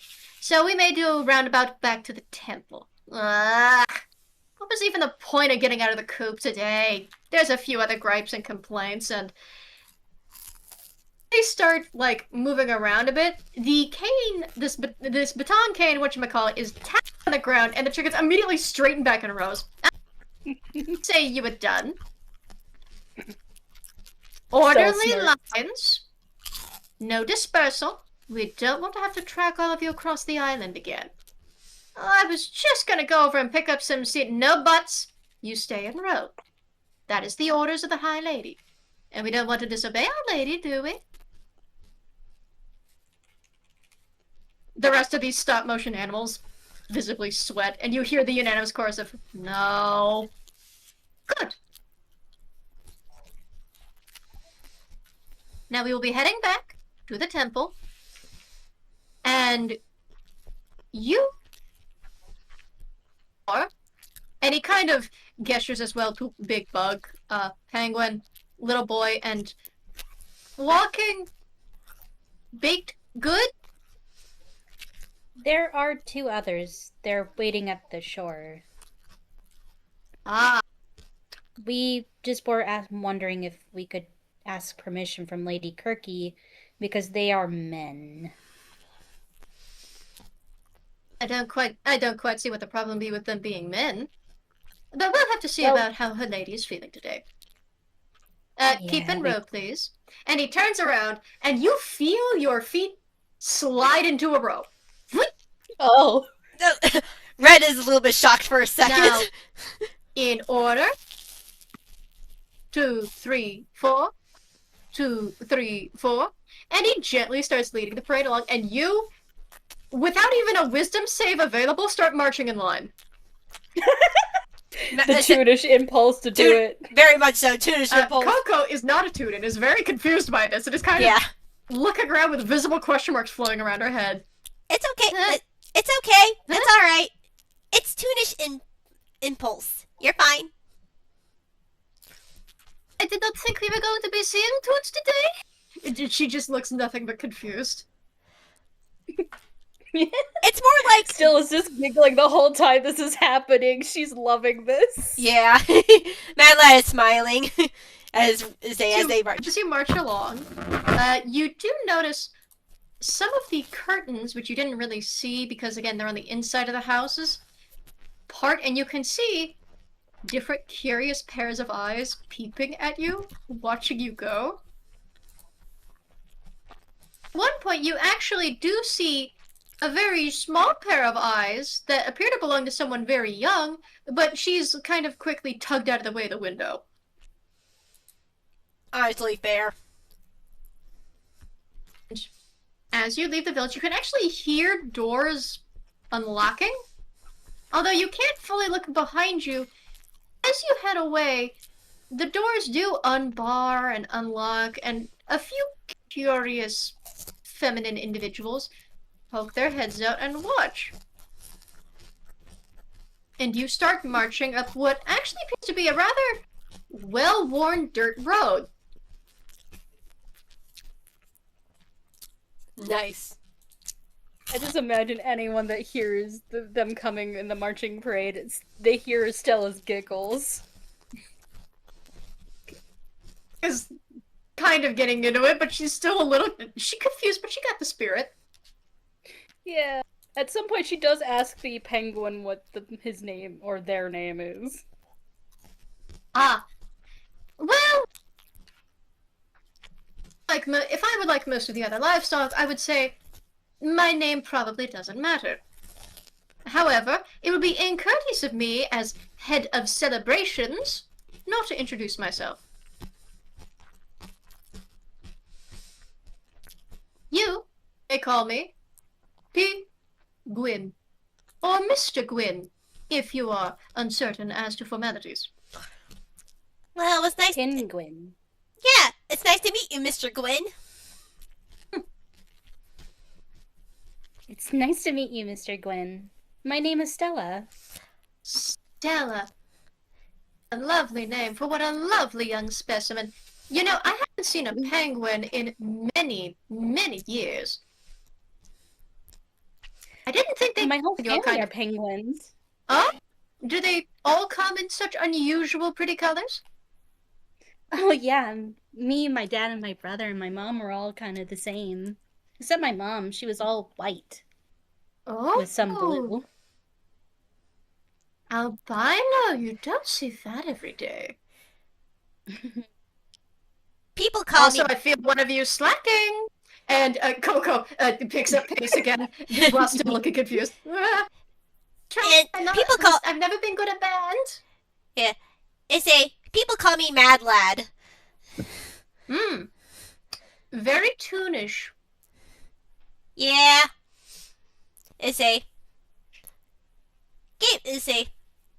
lot. I was raised by non-toon people, but that's a long story. Not very long to me. We have plenty of time. And besides that, it'll likely be more entertaining than whatever this flock of miscreants normally has to discuss. Stella starts spouting the fact that she's actually not from the proper planet. She's actually from the moon. As you guys are telling these stories to this penguin in charge, while keeping in line, he's not letting you get distracted from the march. The time... Now give me just a moment. I do need to respond to our boss in the text.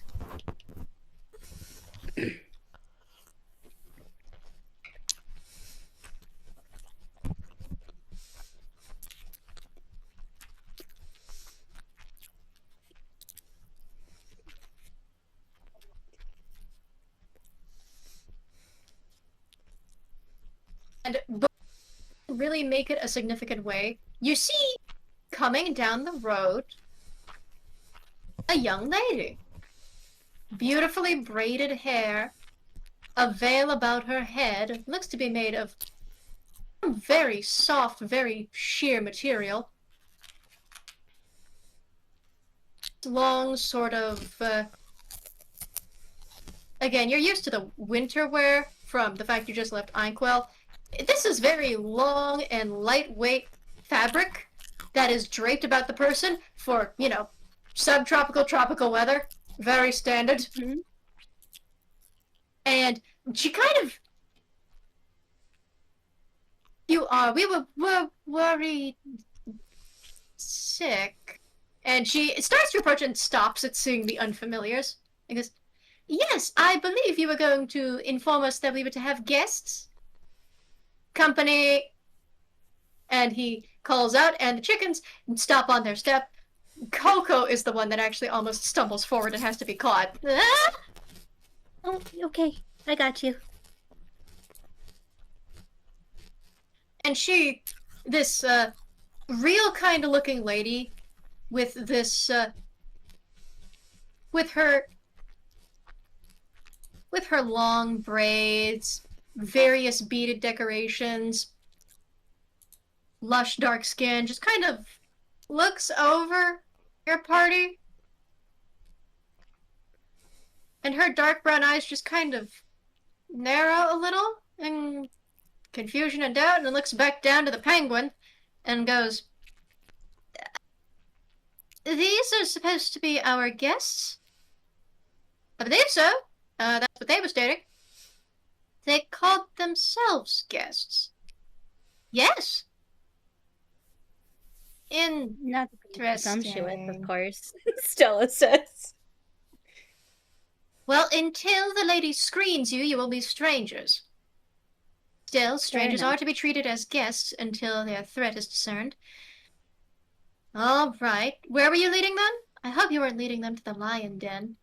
Oh, absolutely not. I was going to lead them to the temple. That way the lady could deal with them. Oh. Without Very cool. running it by anyone else?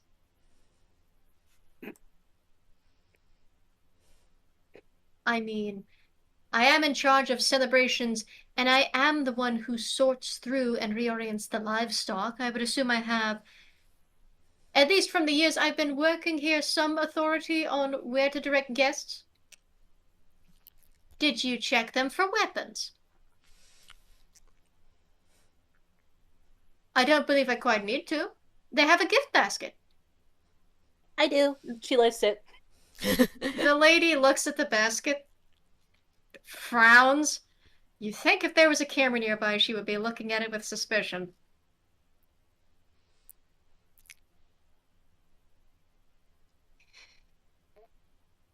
Though, if it's customary to check for weapons, we also don't mind if you do. We'll deal with it when we get to the temple. Come along, Mr. Gwyn. And you're not making me march in line. I'm not part of the parade today. A terrible shame. You have wonderful form when you march. You say that so often. And I mean it so often. She steps ahead, and Coco kind of envies her control of the situation, because as soon as he starts moving again, the rest of you start marching behind him again. Yeah.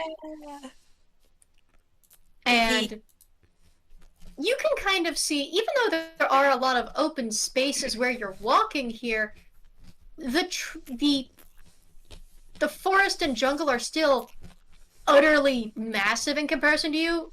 You know, denoting that these trees are likely older than anyone or anything you are aware of. Oh, and about, you do see there are some folks that are actually appear to be chopping some of the larger trees down, gathering lumber.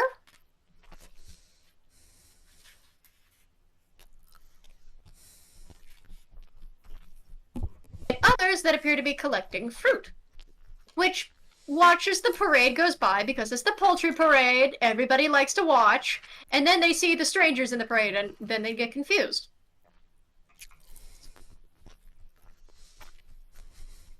There are some incredibly buff ladies that just kind of watch with an air of doubt. Coco is trying not to pay too much attention to them. I mean, they're nice ladies. Look, Mad Lad wouldn't be looking, but my bisexual ass is looking at them. A lot of their colors do vary, although they all seem, and I say seem, to look real kind in nature. Some of them don't. But their colors, whether they look obviously toony or not, do vary, ranging from the traditional skin colors of, you know, fairest of the fair to darkest of the dark, to more nature-based tones. Different kinds of woodsy browns, various greens and blues. To some, their elemental nature actually isn't very obvious, but a lot of them kind of hold their hair and their attire very light and casually for the weather that they're working today. Others appear to have shown more of their natural selves, in that you can see the way that they have these pearls of sea foam pinning back their aquatic-looking hair, the way the sunlight glistens over their natural waves. Others that appear to still have some leftovers of morning dew on the leaves that decorate their attire. A lot of very light, plush-looking sashes made of fabric, which appear to have very rich patterns. And then, when you look ahead of you, following all these flowers and trees, you see, opening up ahead, a path up to a great temple. The color of alabaster and sandstone. This temple has stood the test of time, and it bears its scars from the weather, but remains standing. It doesn't look like this place has been reconstructed in any capacity. This is exactly how some ancient Greco-Roman temple would stand so many years ago.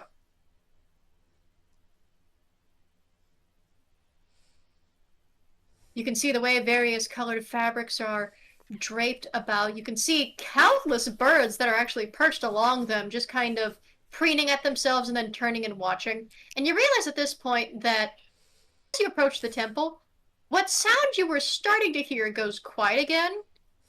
And instead of hearing birdsong, you start hearing very humanoid muttering. We got guests today? We're going to be told about that. I think if we were in the position to be told about that, we would have been preened today. But we have to do it ourselves, as usual. I'm not letting any of them touch me, are you kidding? Do you think that small one is going to be served for dinner? I doubt it. Not enough meat in the bone. A lot of rumor, hearsay, and gossip that you can either sometimes hear or not even remotely hear. And you probably aren't at dignity to respond back to. Yeah, Mad Lad is not saying anything but making notes. He's also not surprised. Are they referring to Stella? You don't know. They're kind of looking at all of you.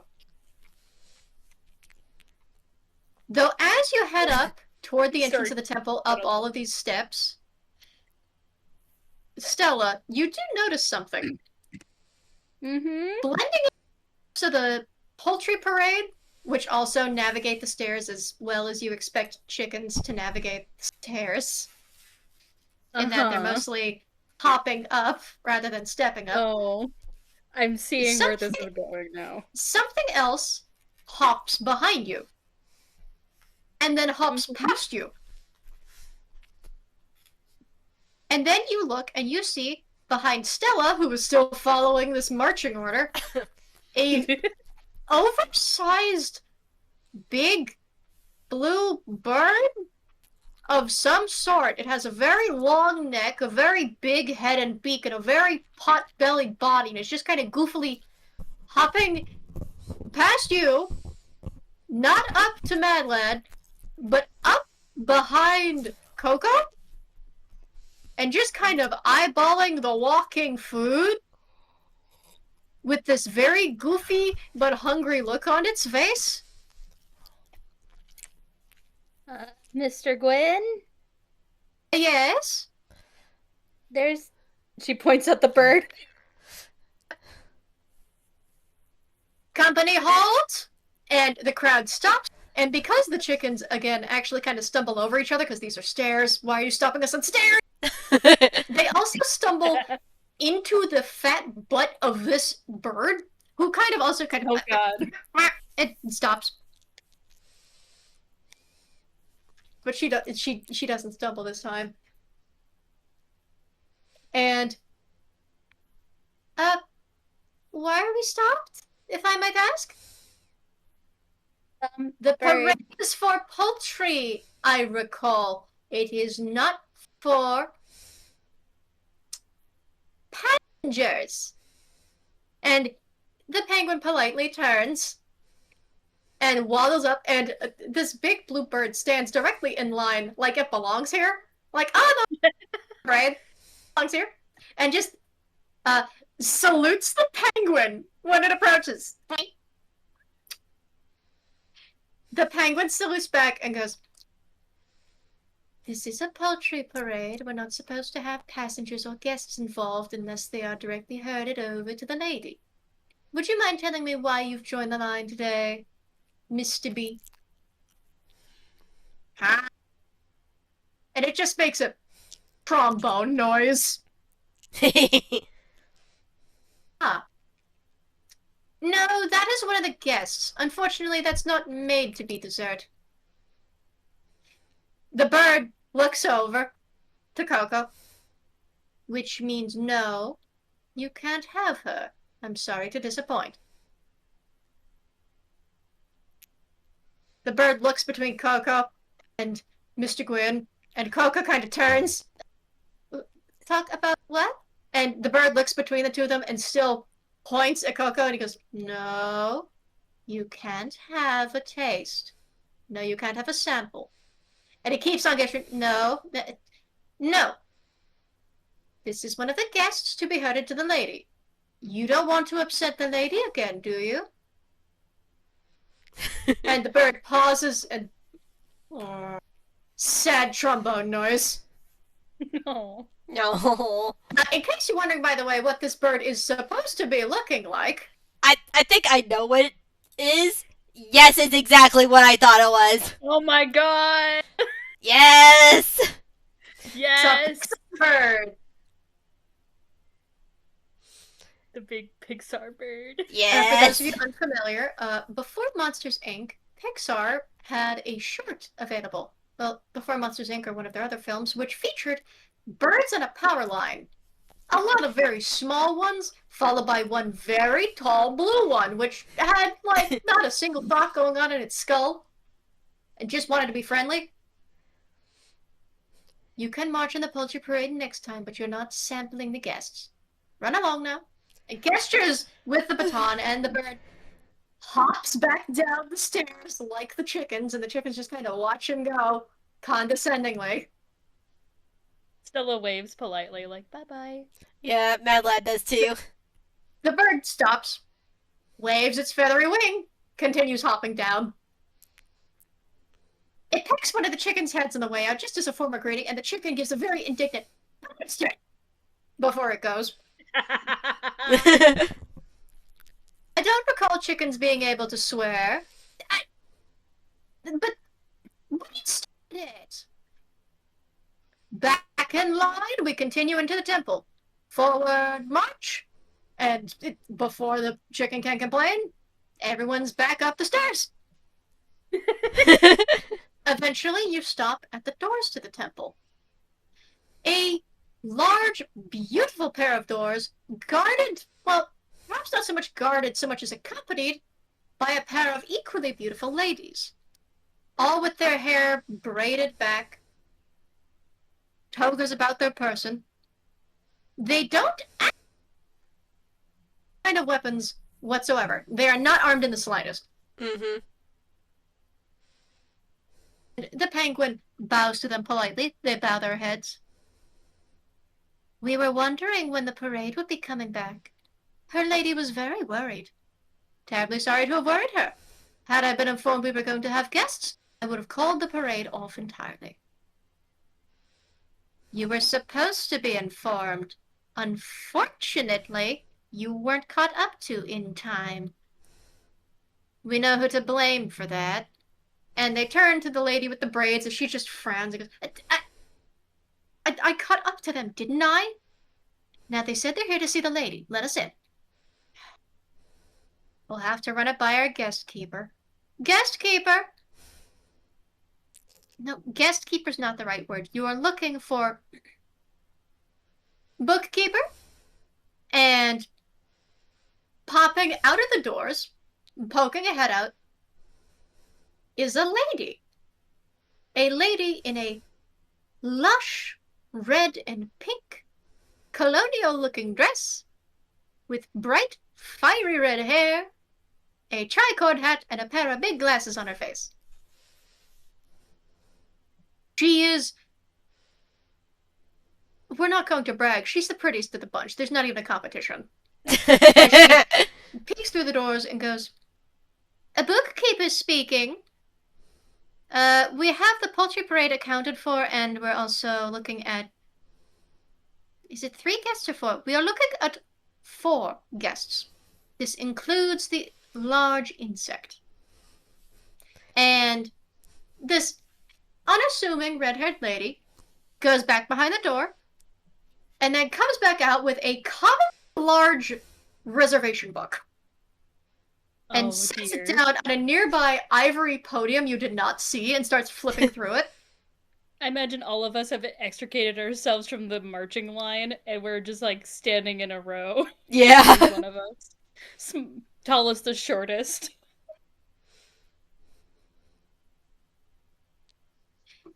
All right, let's review. Pen, pin, beak, hook, feather. Flight's worth. Ground's worth.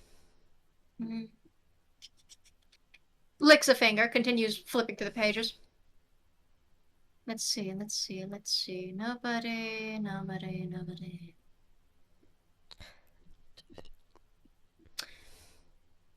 Here we go. Let's go for some names and see if we hit the mark. Stella Onitz. Stella raises her hand.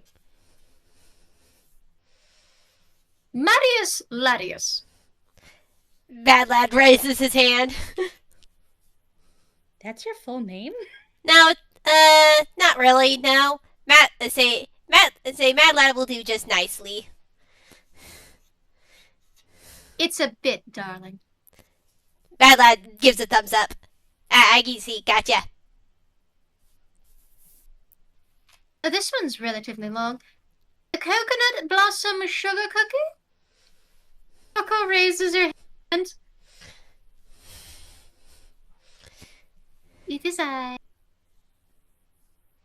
Ah, bonsoir. Nice to meet you as well. And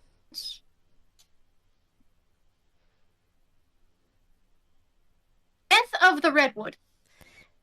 Red lifts his head up and gives a little chirp.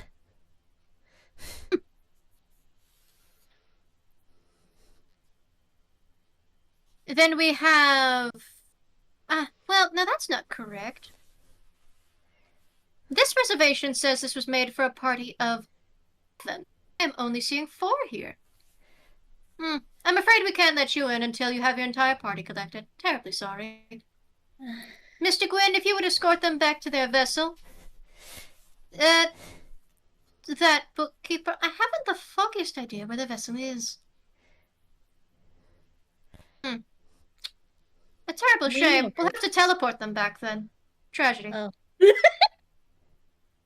That's it. Maybe we do not need teleported yet. What do you mean by party of 7? Well, we have 3 more names here listed under this reservation, but let me see if I can read them out and see if anyone responds. Word. Oh, One named Word here. Word. And calls over the parade, but Word is not here. Word is not accounted for. Of course, because Word is back at the boat, playing cards. He sneezes.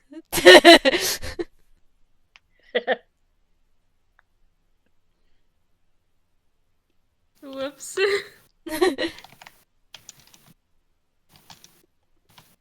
I just hear thinking of the Homart's full name. And then we have Chef Homard. Any 5-star chefs named Homard here?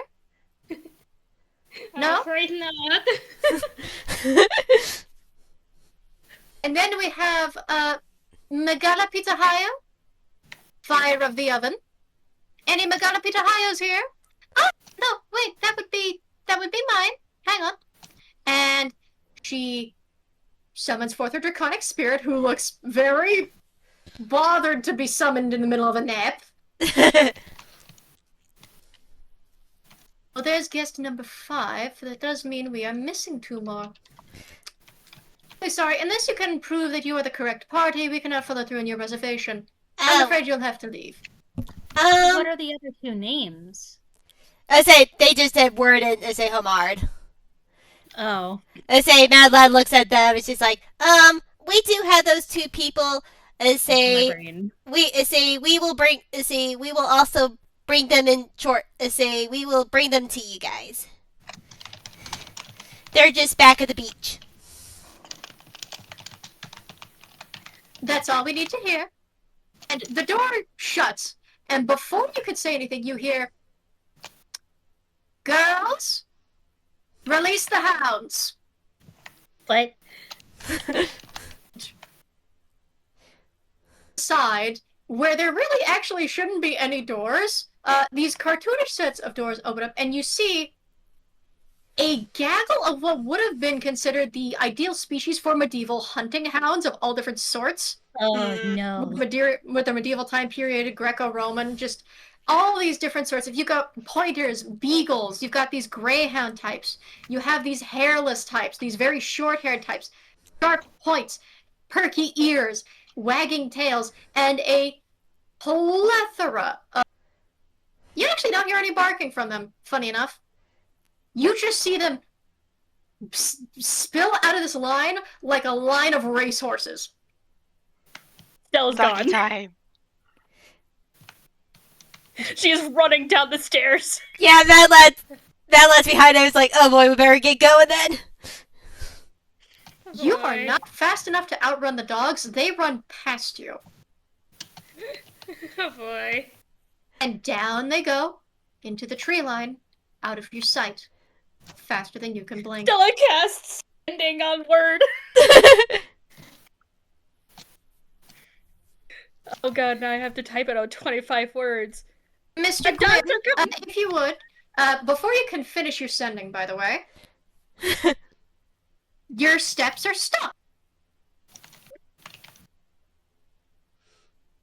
Who decided not to start running? Coco doesn't actually get knocked over. Stella, you nearly trip and fall on your beak.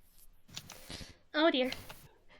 Mad Lad, you fall onto Stella. Ow. Red falls onto you. Oh my! Red! Her Say- eyes are swirling. Lady didn't say you could leave the parade line yet, did she? Back in line, and you feel yourselves getting up back into parade row.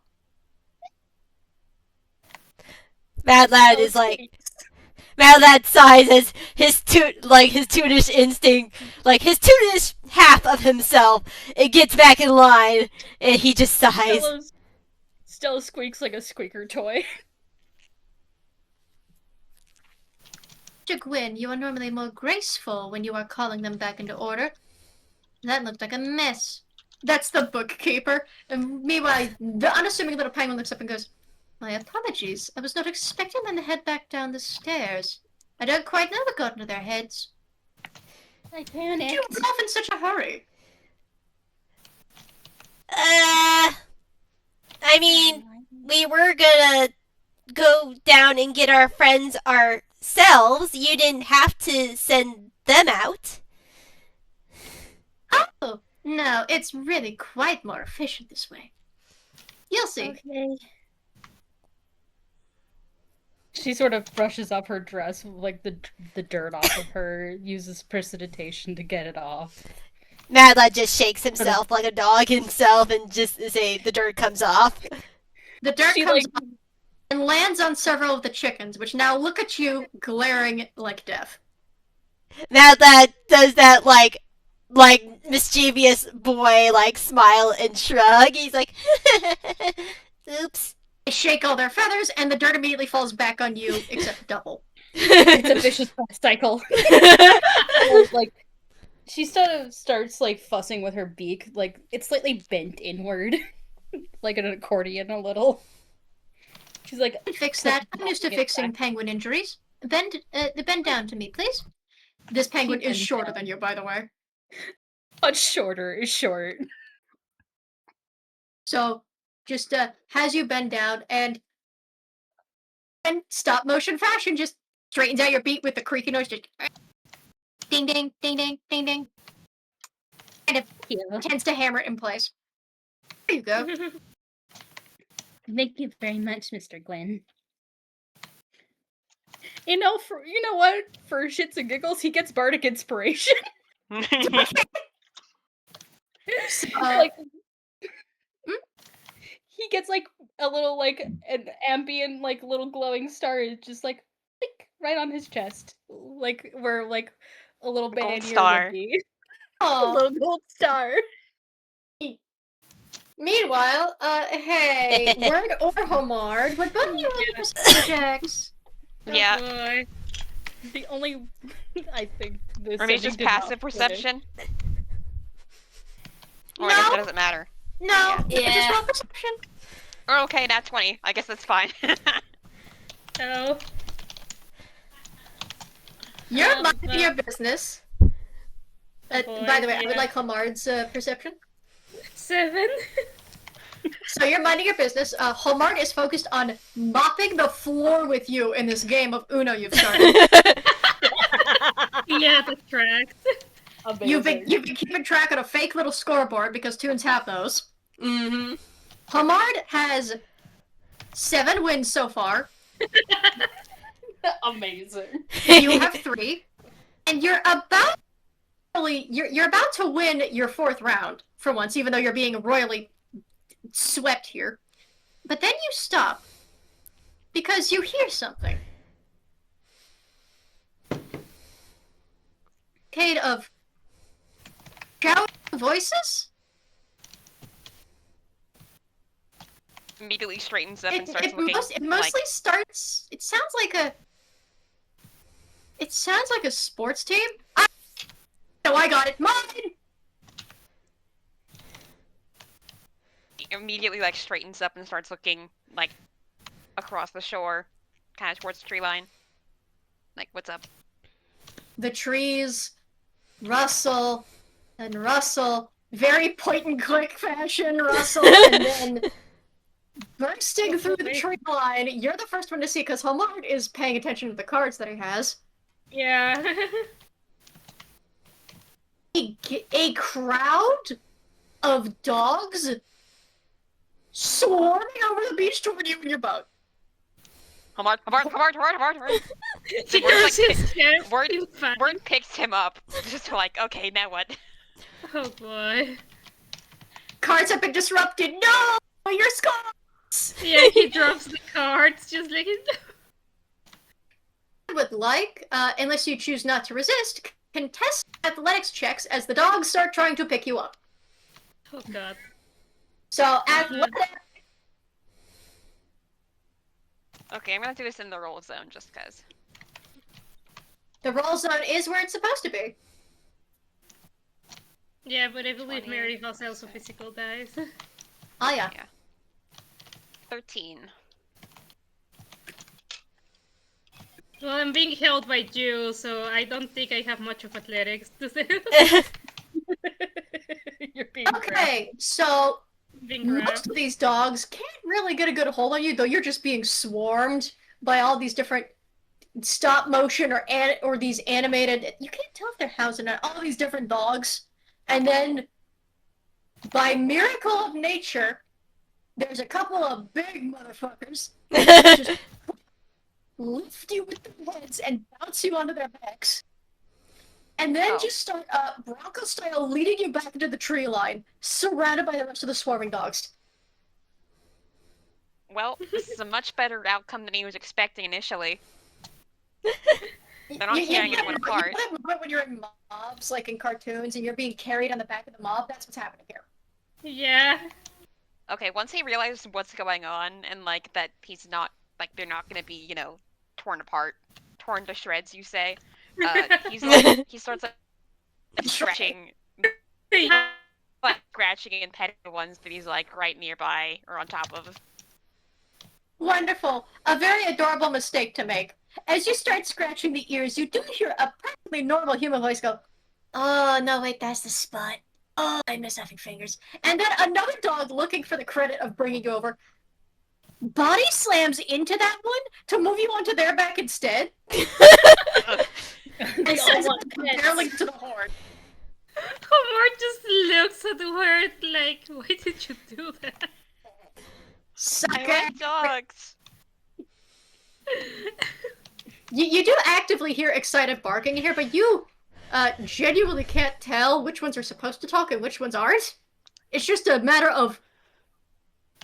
It's like you got picked up by a very excited football team. Yeah. As the rest of you are stuck standing in very obedient line back at the temple, Your bookkeeper pulls down her sleeve, looks at a perfectly normal sundial on her wrist.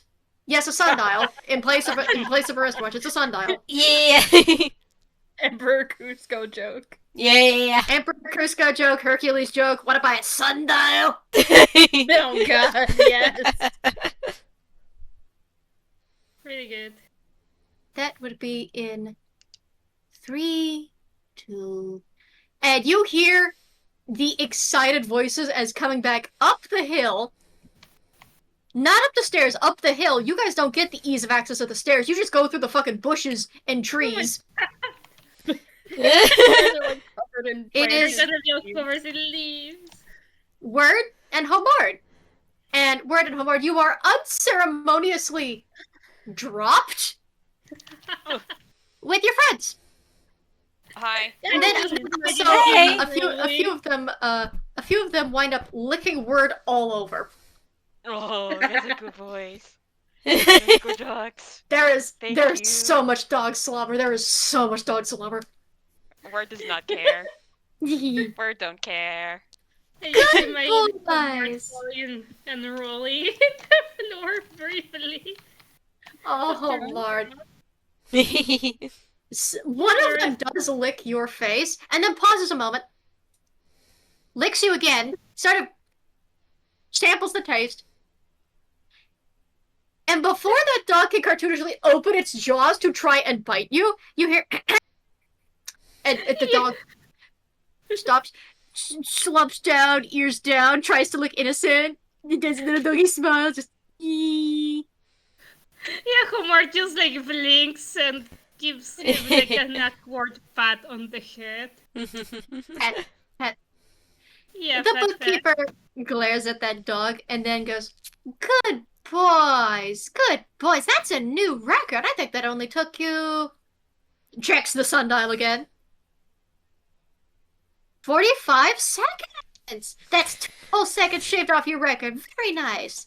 And she's going to reach into her pocket. Thank God she didn't fumble immediately. That would have been funny. And she pulls out what appears to be a rather large, like, some kind of haunch of meat. You actually can't tell if it's a realistic haunch or if it's like a stop motion haunch, like a piece of clay, but tosses it into the air, and the dogs just clamber over it and just start the biggest pieces of it. Though the one that carried you, Word, the dog that body slammed the other while they were distracted, has a very secure hold on it and is obviously getting the biggest part of it for himself like a good boy. Boy. Alright, double checking the guest books again. We have 5-star Chef Homard. Is 5-star Okay. Chef Homard here? He just like raises a hand as he gets himself off the floor, just like cleaning his outfit a little. Like, here. You look like you've misplaced your stars, little chef. Yeah. She smiles at that, and then turns, and I believe our last missing guest is Word. He kind of blinks for a second, like, oh, okay. None of you know why, but it's like he says, yeah, that's me. Wonderful, just wonderful. Everybody's accounted for. All right, reservation may move in. The lady will be with you shortly. Mr. Gwyn, if you would lead them to the waiting room. Of course. And Mr. Gwyn bows. Those big doors briefly click open and shut as the bookkeeper hurries in. And then they dramatically creak open as the two ladies standing side by side push the doors open. And you are led along, not in marching order anymore. You can finally walk on your own, thank God. But the chickens do have to march in order. So, all right. Welcome to the central waiting space to the temple of the Lady of the Sun, of sorcery and transformation, of potions and brewing. Welcome to the temple. As you can see, on our left, would be the guests ward. On our right would be the nymphs ward. To the northeast, kitchens and dining hall. Fully northward is the temple garden. This is strictly off limits, as is the dining area unless otherwise stated. Then to the northwest is the animal holding area, which is also off limits to guests and civilians. You'll be waiting here. Please pick your seats. And gestures to a plethora of what are, again, essentially ancient Greek benches, chair lounges, sofas, chairs. You know, this is just a general Greek waiting area, but it looks very lush, draped in cushions and sheets and tapestries. Sunlight beaming through the top. Is there something that Stella could sit on comfortably without dangling? There's a few places, though admittedly, because of their height, they do unwillingly look more like either children's seats or pet stools. That's fair. Mart is so small. I think he's used to it. Stella and Homart shake hands. Small. And McGuffin to hide one of kind those of like nice looking around the areas. room, like, wow. Mad Lad. So nice here. I agree. This Mad Lad probably goes to one of the cushion. Yeah. Mad Lad probably goes to one of those lounging chairs that, like, he's always seen, like, drawn in Greek art, in, like, Greek architecture, the plush lounging chairs, and he goes to lay on them, and Red sort of, like, he can't fit onto all of the lounging couch, but Red tries to fit himself as much as he can, and Mad Lad just smiles and chuckles as he pets Red. What was Stella doing, by the way? Stella got talked over. Sorry. Stella found, like, those, like, comfortable little cushions that some Greek homes had, and, like, a comfortable little, like, floor seat situation. And she, like, sat on a couple of them, and she just has, like, her sketchbook out, and she's just been doodling fiercely the moment she sits. She's just doodling the inside of this place. If you all will be patient, the lady will be with you shortly. Thank you. Thank you. I have to escort the poultry back to the pen. Company, forward march. 1, 2, 3, 4. 1, 2, 3, and the chickens march in perfect lines behind him, and the penguin is gone, heading toward the holding area for the animals. Although, it's said there's a holding area for the animals, but you also see a fair amount of them are just out and about in the temple. You see that there are various differently colored snakes coiled about the pillars or resting in the draping tapestry, like in the folds, you know, where snakes are wont to find cozy. You can see that there are different birds, songbirds, and all these other birds of prey that are perched about, watching curiously, or even hiding behind other birds to peep. Some of them are not tall enough to look past the big birds.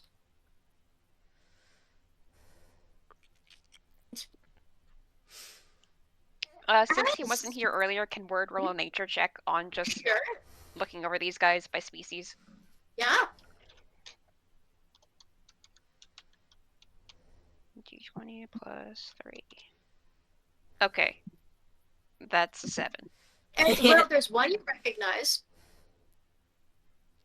And it's a very, very realistic looking sculpture of a lounging jaguar, which appears to be seated not very far from the resting space. So realistic, in fact, it looks like it's moving. It is moving, in case you're wondering. What is moving? There is a jaguar that is seated not very far from your sitting space. Oh boy. Art is the only one who sees it. Hi. Hysteric.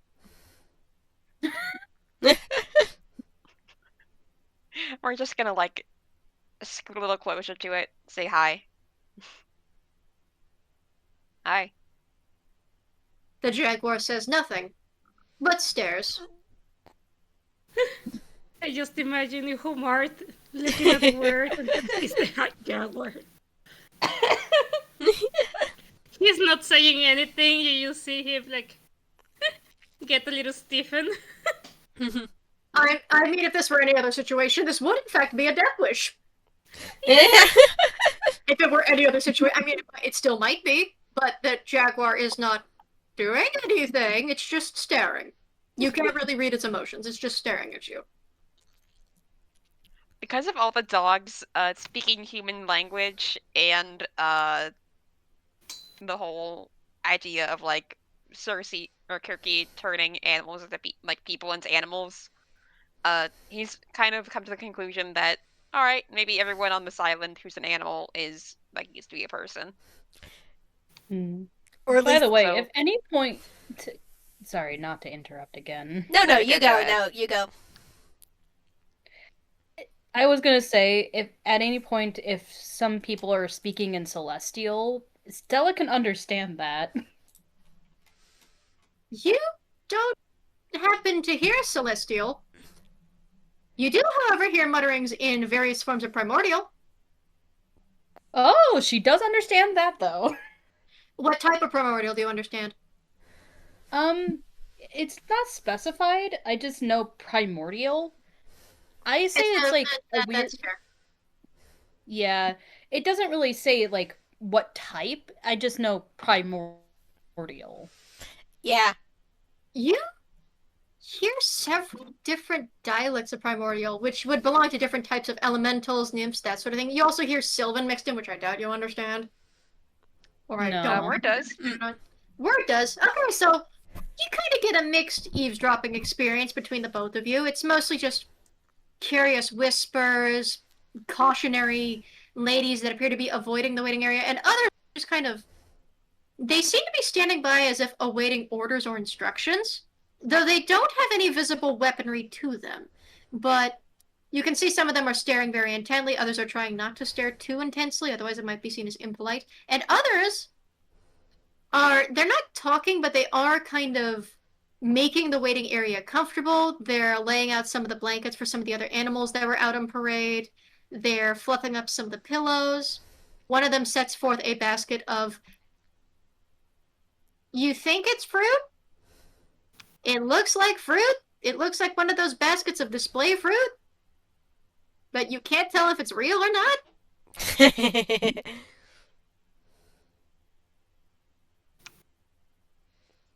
And you can see, actually, some nymphs do show up with very traditional fans. And instead of fanning you, they actually hold these green fans out for you to fan yourselves.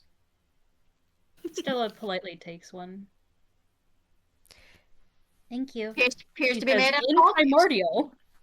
She says in Primordial, by the way. The nymph that hands you that one kind of perks up and goes, ah, you're welcome. And says that in primordial variation of Aquan before heading off. Oh, yeah, I was gonna say, Stella's Primordial sounds odd to her. It sounds like Aquan, but also weirdly similar to like Orin as well. It's kind of like a weird mix of the two. Well, primordial is the language of the elementals, so all the other ones. Hers sounds like ice. The other ones don't necessarily. You still have to count them as individual languages for learning's sake. Mhm. But in my mind, primordial is like the general elemental language, while the very specific ones belong to the different peoples. So it's a cultural Yeah. language and dialect. Mhm. Yeah. Honestly, that's a really nice read of it. I do like that. I may steal that idea. Yeah. But Those just might sound odd to others. as she heads away, you do actually hear her go, okay, so it seems a couple of the guests can understand us. You might want to keep the gossips out of the waiting area. One of the guarding ladies nods and then immediately turns into herds what appears to be a series of older-looking women who really did start yapping immediately away from the area while they look insulted.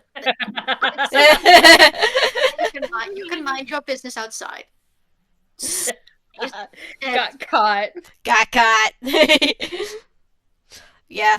Unfortunately, Mad Lad doesn't know any of those languages. The only one he can maybe, and probably not he say there probably wouldn't be any infernal, and other than that, he knows Draconic and Giant. Now, word. You do overhear similar curiosities in Sylvan. What catches your eye, though, is as you're sitting with the jaguar, trying to converse with the jaguar, which is not answering you back, but is still kind of staring, ears turned toward you, so it's listening. It's just not talking back. You actually see something out of the corner of your eye. See, alongside some of the walls, torchlights, as it were. Flitting between them, sort of, just looks to be a very small. A small what? Sorry, you're cutting out. Yes, I've noticed the microphone's going to be mean to me today because it's snowing. I'm giving that context to the fans as well.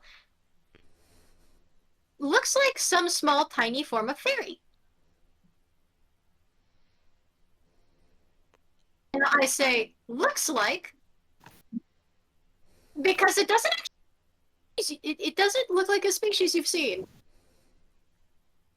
But it flits about like a fairy, floats like one, blends into the light, and is just kind of leaning against one of the candles, watching curiously. And as you're trying to talk to the jaguar, that little thing floats closer to you. We're skidding away from it. It floats closer to you. Oh boy. Roy closes his eyes and leans his head back. Homart also knows Sylvan, now that I think about it. Well, it's not saying anything, it just Yeah, flies it's just closer. looking. Yeah, it's just floating nearby. Okay. Yeah, he's got his head like if he's against a wall, he's kind of like, like the sort of way you sit against a wall when he's kind of like, head kind of tilted back against the wall and then just closed eyes. He's just tuning this one out because he doesn't want to interact with this guy. Girl.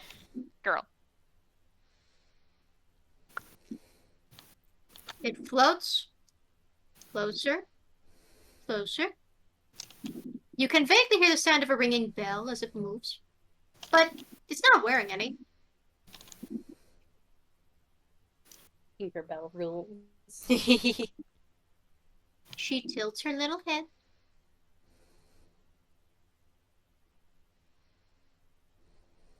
And you feel the tiniest, and I mean the tiniest little hand you've ever felt in your whole life pat you on the side of the face.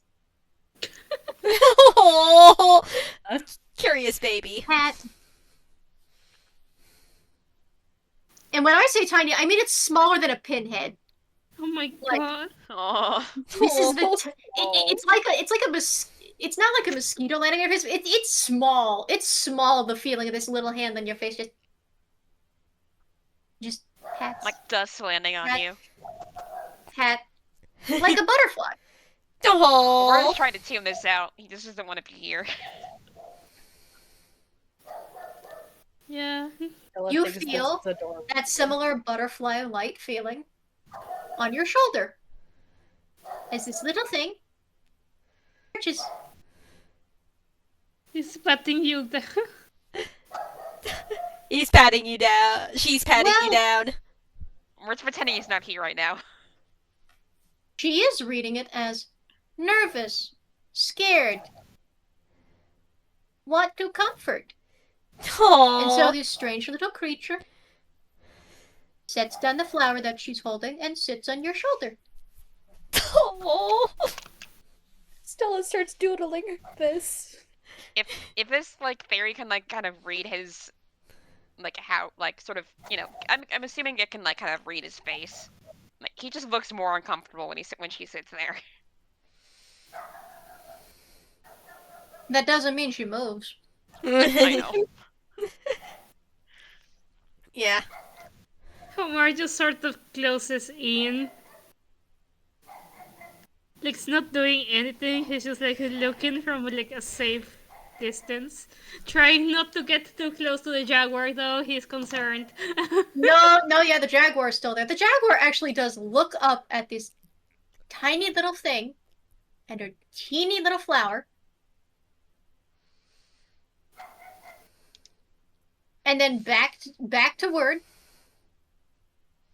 The tail, however, as soon as you start moving closer, the tail starts flicking more. Oh no. Okay, You might want to stop moving. You might want to stop yeah, moving. He stops moving. He stops for a second. It's like, oh god. He decides he's not going to move anymore. So you sit and you wait, and that itty bitty little fairy-like creature keeps you company. You can kind of see, for those of you that are not screwing your eyes shut, you can't actually see, although the jaguar is the most obvious one because it was minding its fucking business. It was just sitting there. It was just chillaxing until these people came in. There are other eyes that watch, but you can't see where they hide. Fair. In spite of there being an animal holding, like, entire area in the temple, it appears some of them have free reign of the temple depending on the lady's mood. You get the feeling you know why the guards are not armed and armored as guards. Mm-hmm. They don't need to be. Yeah. Yeah, Mad Lad is just sort of like animal watching right now. He's like on his back looking up and around, just watching all the animals like move around. They're watching back. The only thing you do hear is, at least from what appears to be a form of dove sitting on one of these draped tapestries, just sort of sizing us. Oh, I remember being that small and cute. You were never cute, Margaret. Damn. The one dove turns to the other, which is just staring down at the group, not saying anything else. But that other dove is just looking murder. Yeah. Damn. Sure, like, Stella looks around if there's anything watching her in particular now that she's seen the fairy and finished doodling. No, but when you turn around, there's Mr. Gwyn again. Are you enjoying your seat, milady? Yeah, it's very comfortable. Comfort is most important here. Comfort and safety for all who live under the roof. It also smells really nice. There's always some form of good food cooking. There's always something blooming. And when there isn't something blooming, there's something being harvested, crushed, diced, chopped, glazed, served. It's very nice. She's like fanning herself because it is probably fairly warm in here, huh? Really comfortable, living but beings. the fan does help. She It's is built for weirdly a cold comfortable. Like climate. the temperature kind of feels weirdly comfortable, and that like, oh, not too hot, not too cold. It's just very sunny. Yay. By the way, the lady will be seeing you soon. Good. Are any of you hungry? Oh, I'm starving. Coco says that without thinking of anybody else. I'm a bit peckish. Stella makes a joke. I mean, I won't say, I don't mind to say if anyone else is hungry, having a snack or something. Wonderful. The lady has been preparing food for the arrival of the guest she had foreseen for some hours now. Mentally, that doesn't make sense. You can't have been on the island for that long, right? The sun hasn't moved since you've arrived. Though, now that you're in the temple, and you do look, the sun is in a different place now, but on your way to the temple, you didn't see it move at all. I I mean, Stella tucks away that note in her head. Mad Lad's just like, Mad Lad's thinking, he's like, well, it takes a special sort of map to get here, so if time does run differently here, he wouldn't be really surprised. Mm-hmm. Well, it felt perfectly normal to you. It didn't feel like your march took that long. Fair.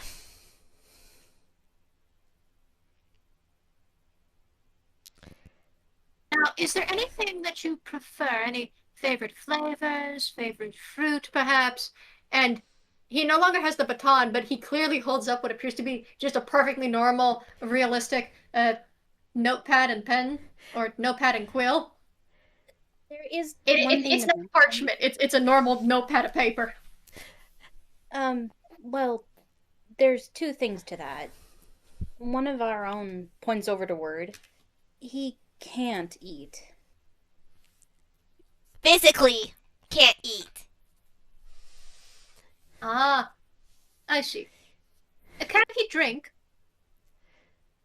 Word, can you I'm drink? afraid not. No, I can't. Nutrients, then. I don't know how it works. All right, I will write down cannot eat or drink. May need inspection by the lady. Anyone else have any particulars? That makes him sit up. And me. Mad Lad slowly raises a hand. It's been a long time, but is there any good star fruit or dragon fruit here? I haven't had that in a long time. Ooh. Fruit. We didn't harvest some of those not even a few weeks ago. Mad Lad is smiling very wide at this. He doesn't often get fresh tropical fruit like he did when he was a pirate. I wouldn't say no to fish, fresh or saltwater. Fish, of course. Oh, I remember feeding my penguins back when I had them all those years ago. Good times.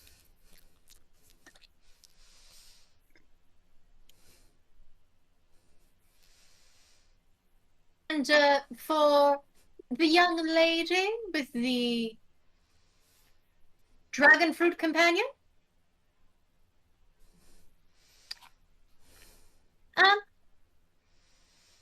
Well, I have to eat a lot more sugar than the average. So, particularly, I don't know if it has to be makeshift food, simply in the shape of what I eat, but made with sugar, or if it simply is just high in sugar content.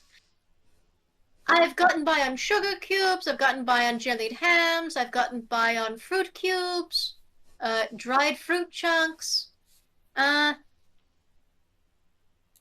I've also had spoonfuls of sugar, but I was recommended by my father to not have that. He says that is not good for me, and I need to have it in a better form. Otherwise, I will simply...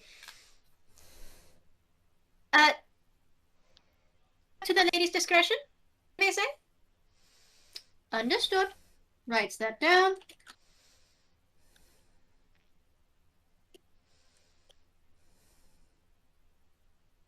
And anything for your companion? No. No, Meg is fine. Meg will eat anything.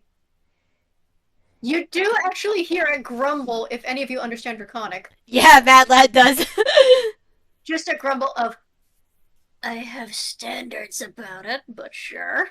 This is not contributing to the conversation in the slightest. It's just, okay, Meg will eat anything, but has standards about it.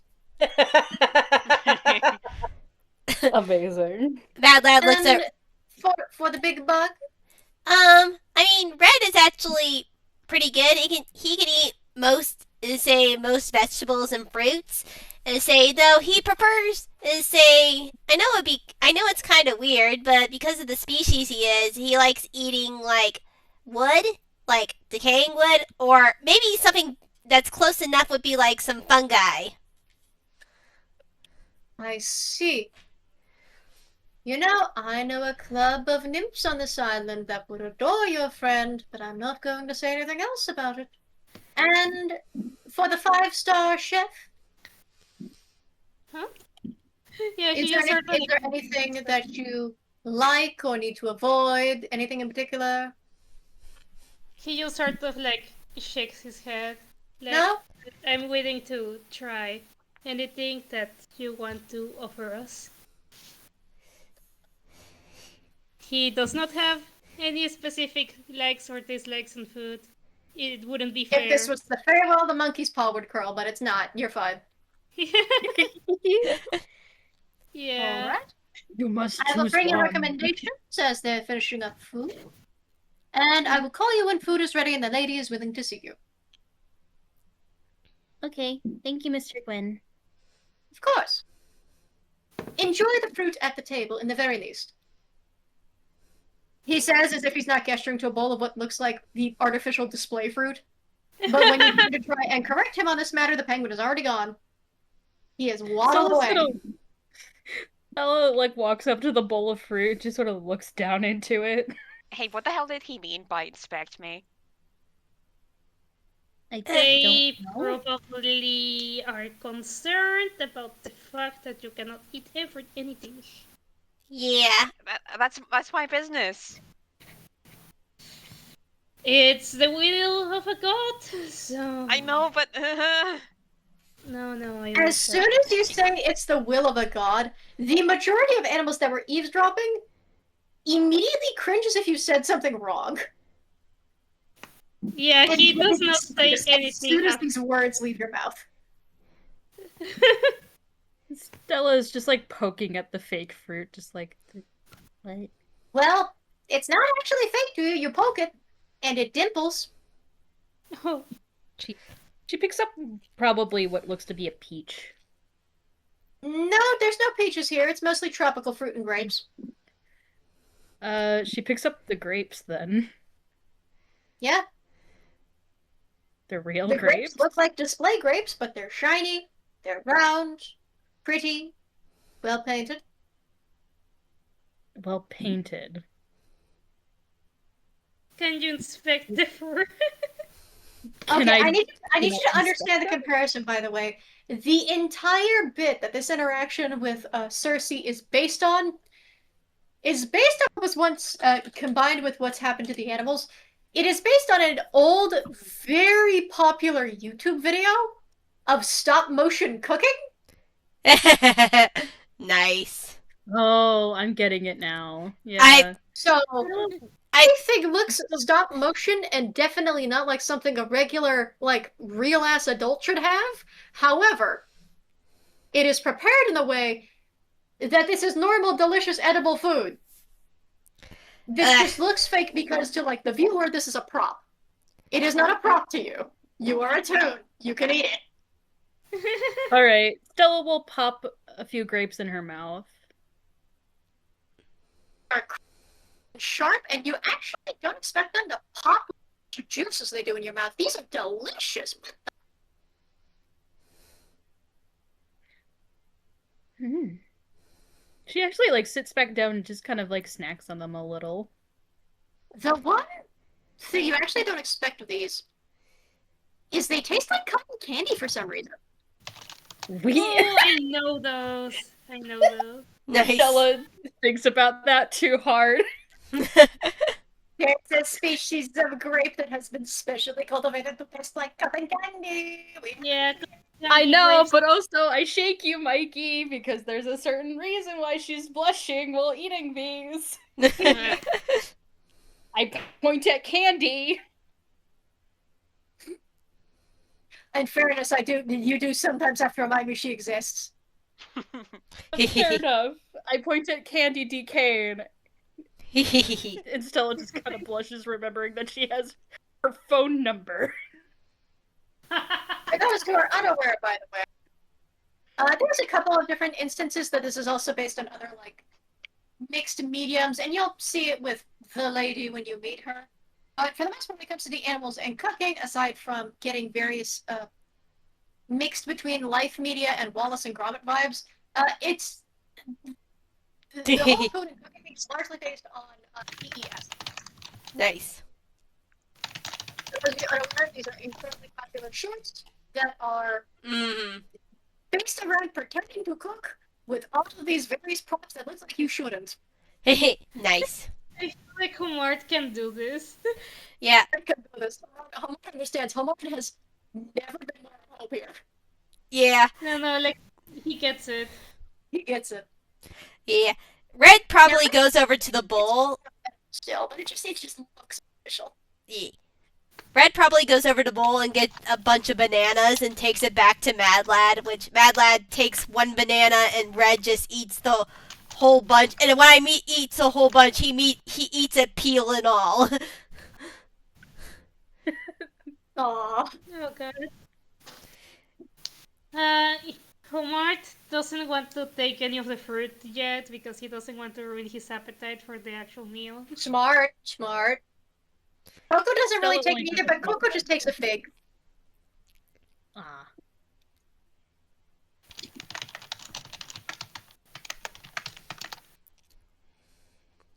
The Mad Lad is like, while munching on his banana, is like, man, what does extinct food taste like? He's just like thinking, It is so funny you say that, because since you specifically mentioned you're lifting bananas, or I would actually rather say plantains, you don't immediately realize that the bananas, plantains, these current fruits that you're tasting are different than the bananas you've tasted in Inkwell. Oh, right. It's the extinct banana surprise! Yes! It's the origin of banana flavor! You get candy banana flavor. Mad Lad they say, which Mad Lad does not mind candy banana flavor. They say, he's like, damn, this tastes good.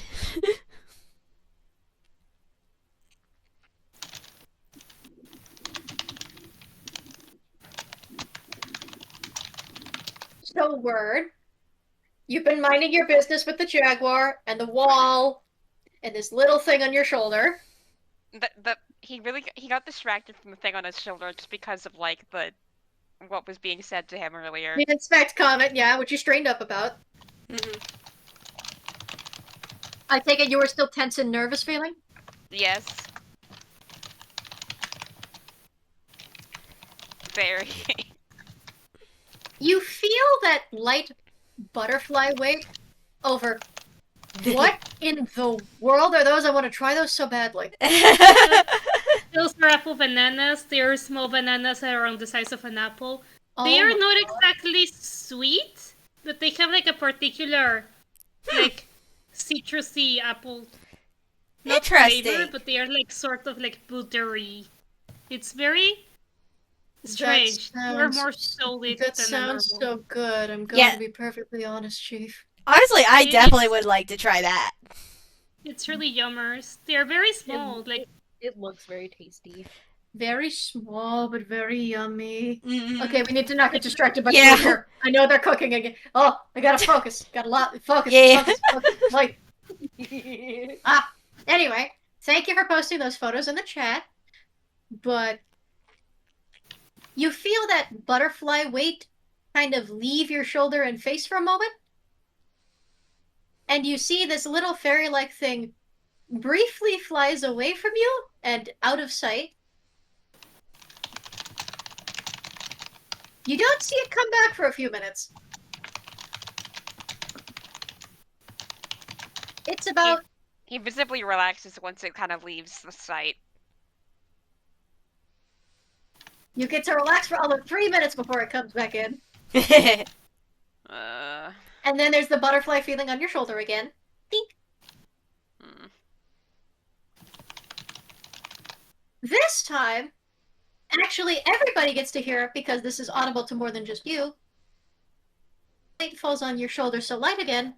You hear something strange. Musical. musical instruments? Is that what you said? Notes. Notes. Okay. And when you, like, look to follow the noise, the little creature on your shoulder is grass whistling. Aww. Aw. As in, it has taken a particular blade of grass and has grass whistling.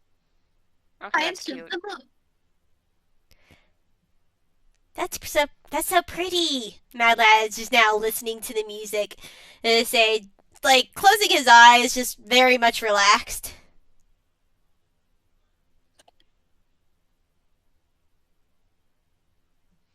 He's still not thrilled about the situation, but he can put up with this.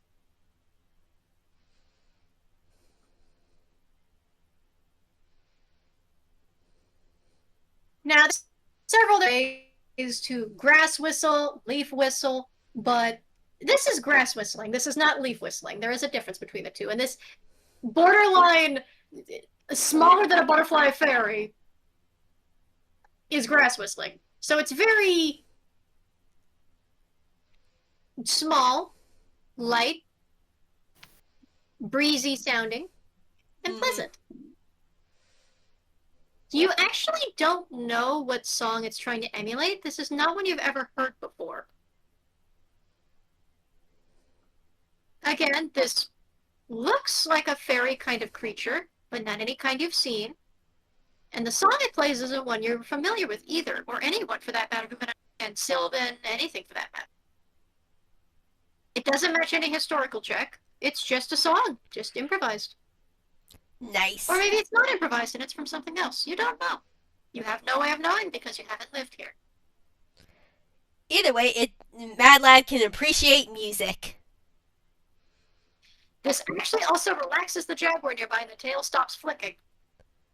You actually feel a very heavy weight over your lap as it rests its head there.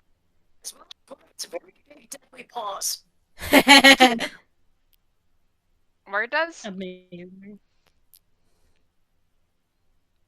Yeah, word, yeah. He's gonna, like, very carefully, like, put his hand on its back. You don't feel it first, but it's breathing very nice and slow, so it's chillaxed. You get to pet it. This one time. You can pet it once. You can pet it once. You can pet it once. Truly. As you're just relaxing and listening to this whistling, the most sumptuous and delicious smell, if you can smell, clarifying in case anybody here can't, who knows, but she can't smell in terms of tune logic. I'm just saying in case I've forgotten if anybody can or not. Okay? Mm-hmm. It's the most sumptuous, succulent, delicious smell you've ever caught. And it's a plethora. You can't really pinpoint one flavor from another. Well, you can. It's a professional. Meat, steaming fruit, honey, wine. Oh, it's a cavalcade. It's a cavalcade of wonderful scents as things are finishing up cooking here. And of course, pork, ham, beef. Oh, it smells so good. And eventually, you hear those steps, and they actually, like, I will say one thing, and it's for Stella. Hmm? You know, normally when you hear little penguins go, you hear their feet go plap, plap, plap, because they're waddling. And you have heard Mr. Quinn walking. His feet don't sound like penguin feet. They sound like the Weird. tapping of shoes on the floor. And you hear that Like little, click, like tap shoes. kind of. Or dress shoes. Could be anything, really. And then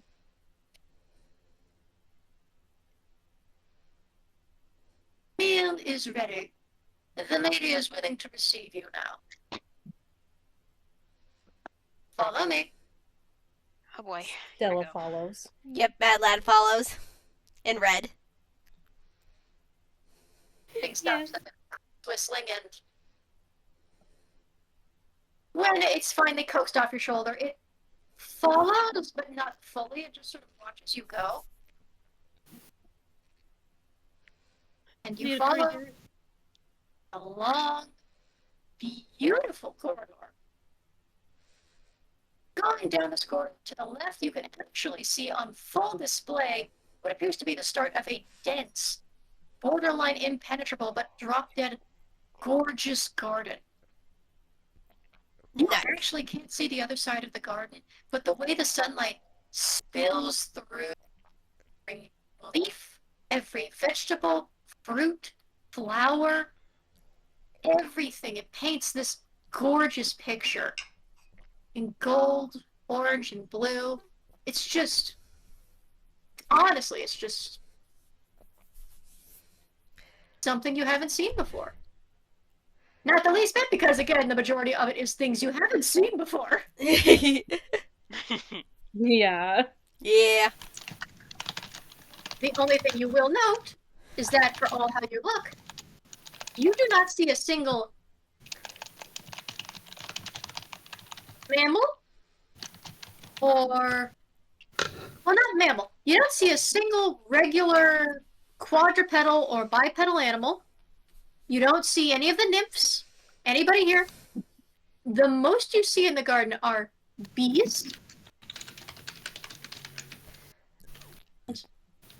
hummingbirds, and other birds that drink nectar and that sort of thing.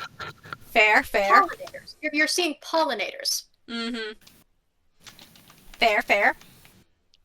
It is the one place you see in the entire time you've at least been going through here, some of you less time than others, where not a single nymph has been seen entering or leaving the area.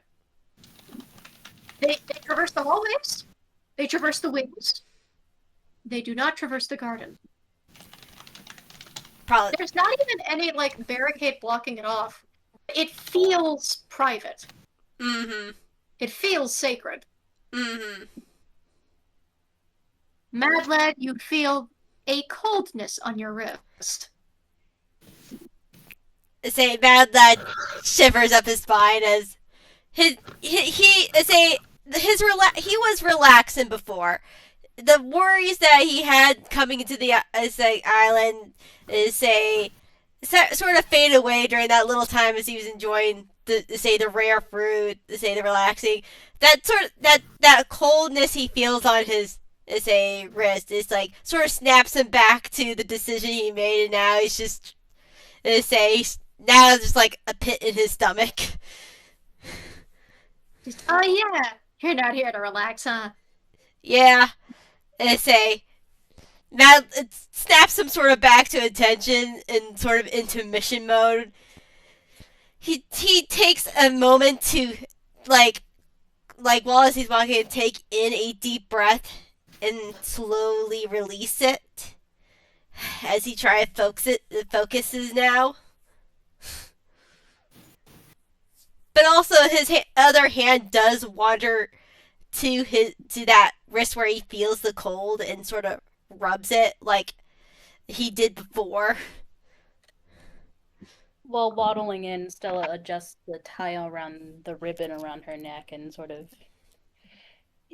has the basket under one, like in one elbow, and sort of just like has her eventually fold her hands in front of like her stomach and just like hands to yourself mentality. Mm-hmm. Yeah, Mad Lad eventually does stop touching his wrist where the cold is, but that's sort of like in preparation of like, okay, formal diplomacy time.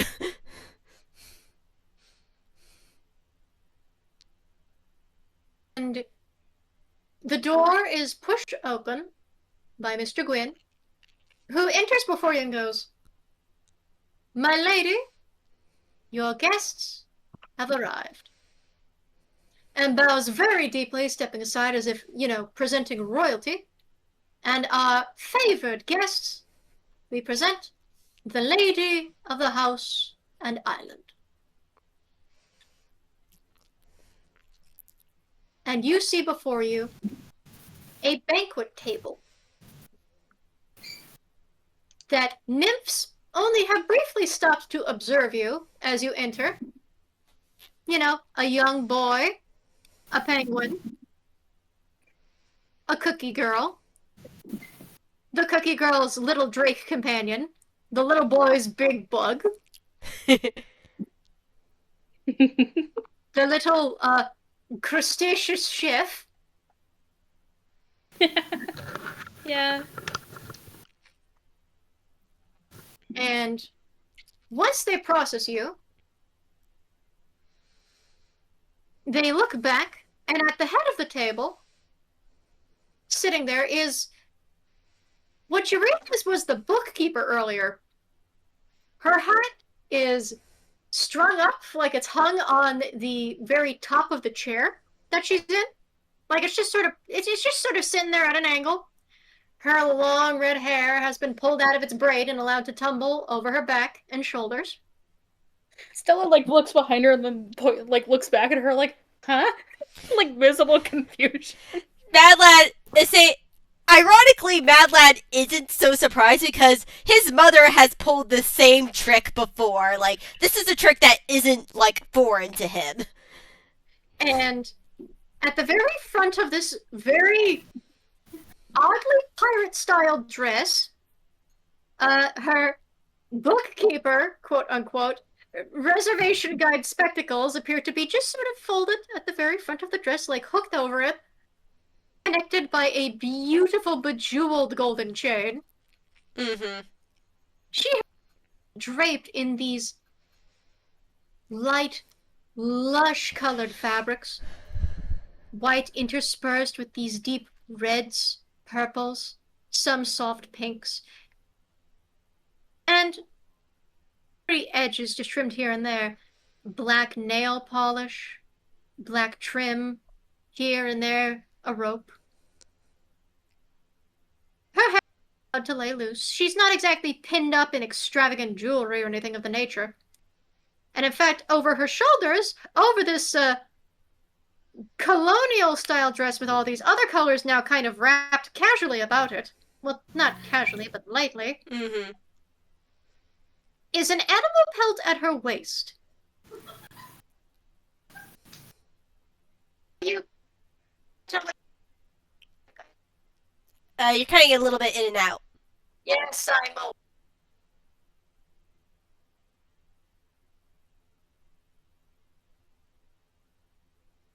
Oh. Must be trying to reset. Yeah. I'm gonna kill something. Get to the sea. It's okay. We understand.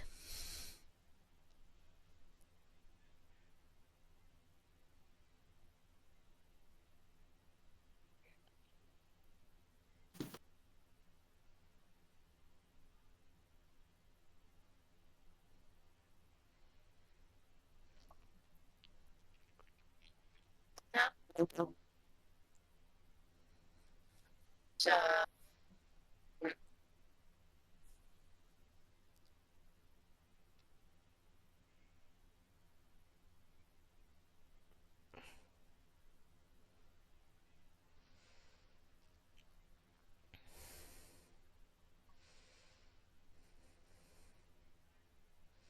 Okay. Now it's time for second break. All right. Second break. Alright. Okay. Break 2. Break 2, Electric Boogaloo. Go shout at Snow Miser. Great. I don't blame you. I say... Thankfully, the weather has held up on my end. Thank God. Shit happens. I will be back.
Okie dokie.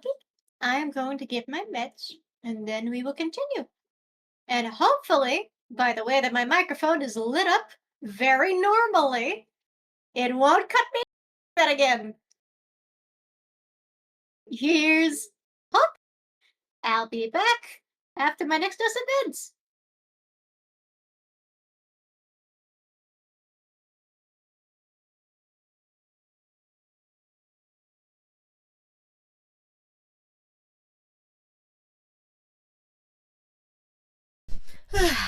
Alright. Let's see. Alright, I'm back. Yay! I have just gotten back as well. I have soda with me. Yeah, I got my vitamin water. I folded and put away all the clothes. Say we're good.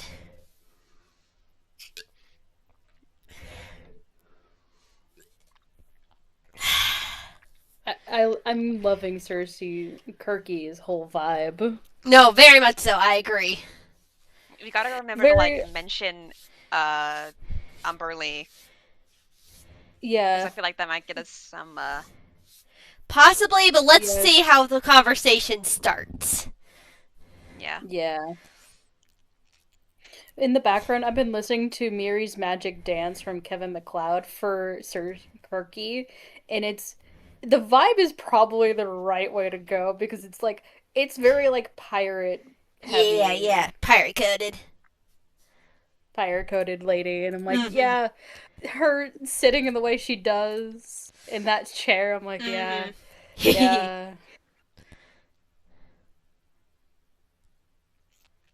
I'm envisioning a combination of like in my head I kind of like I'm reminded a little bit of like, oh god, what's her name? I'm trying to remember a character from a movie, then my brain just immediately was like, you don't know this character. Pirates of the Caribbean? Yeah, giving me Elizabeth coded when she like becomes like full pirate captain. Oh yeah. I say honestly, fair.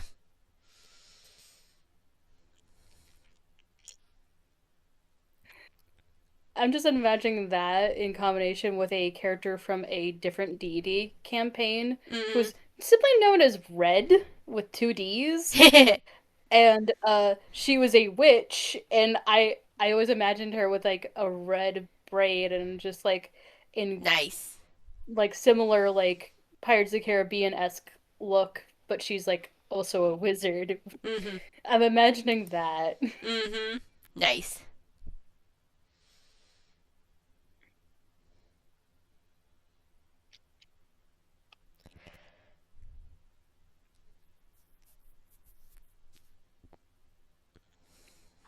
While we wait, I'm going through my screenshots, so I'll just share some with you guys.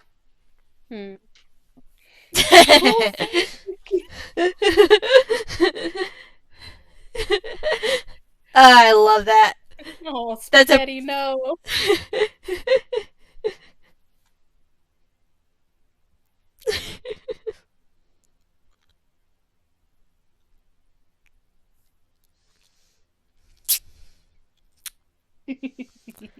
Love it.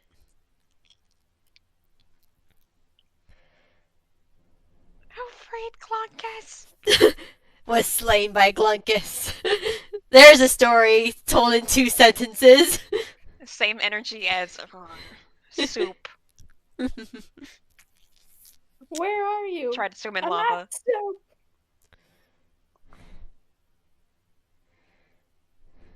Why are you buying clothes at the soup store?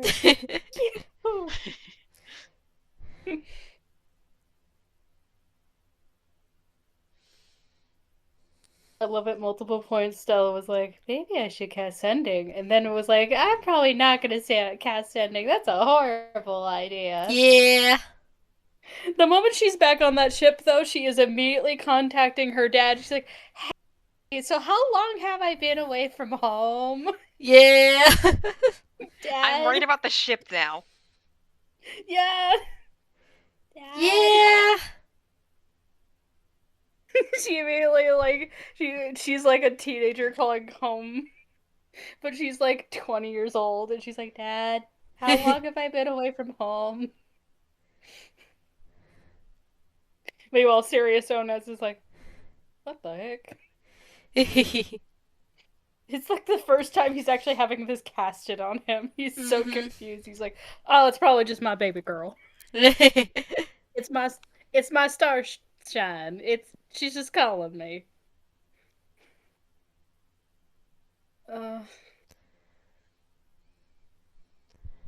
So a lot of Sirius never calls his daughter anything but stupid star nicknames. The list is forever getting longer.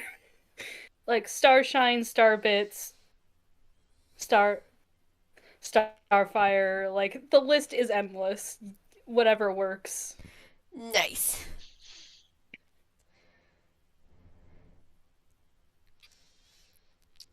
And no matter what Stella says, he will never stop. Of course, because that's what fathers do.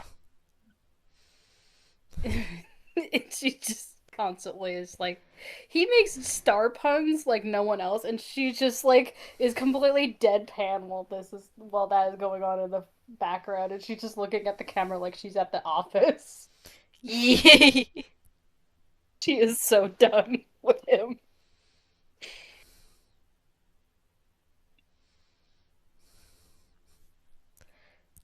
This is my baby girl. Dad, I'm like 23. Still true.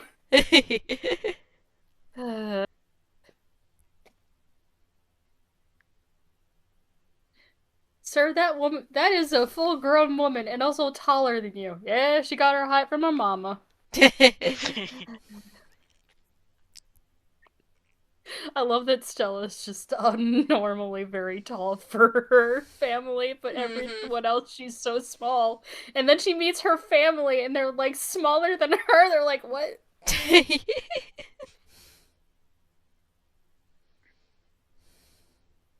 Also, I might have realized what Mr. Penguin might be a reference to. Not very sure if I get the reference, but I'm not very sure.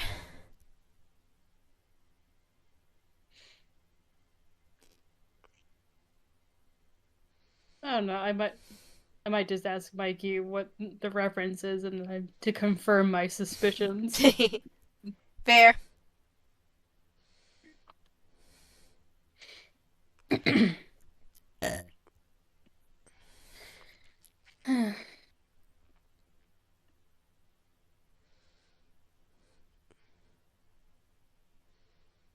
Oh yeah, I found a picture of Word I drew one time. Hang on. Nice. What's the name? Nice. Also, one of my friends requested next Halloween Stella has to dress like Hasane Miku, and I'm like, I'm slightly tempted now because that's funny. Honestly, fair. It's either that or she dresses like a different space prince.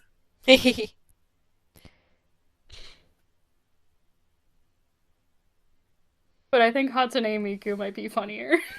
It would be funny. It would be funny. Cause it's Hatsune Miku.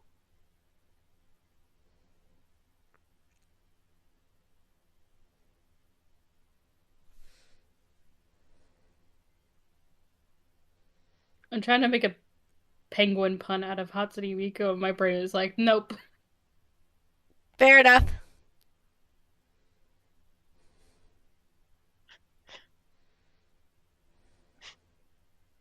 My brain is just like that one mouse wheel constantly spinning. Mm-hmm. Yeah.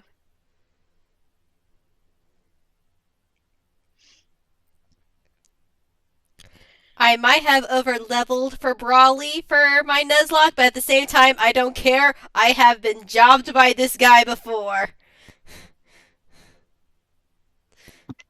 That reminds me when I played Pokemon Stadium. That was a fun trip.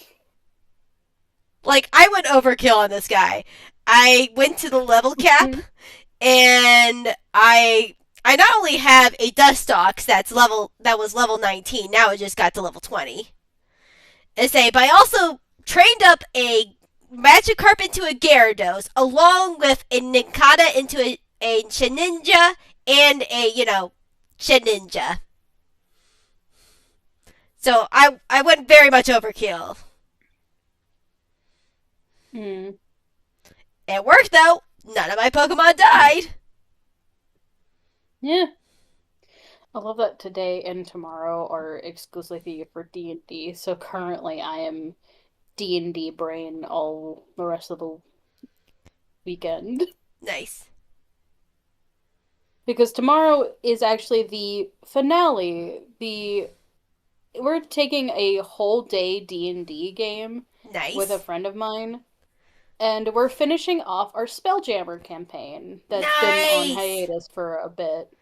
And we're doing a final, bid farewell game to our characters in the Spelljammer. And I'm sad that it has to end, but I got to decide, because we pulled lots who got to decide the final journey that they go on, and I immediately was like, we're going to hell and to find his hat. Because, for those that are not in the know, I had a gunslinger, Janasi, who was cowboy flavored in a Spelljammer campaign. Nice. And, they went to actual hell with their boat, and as you do. I fought a demon.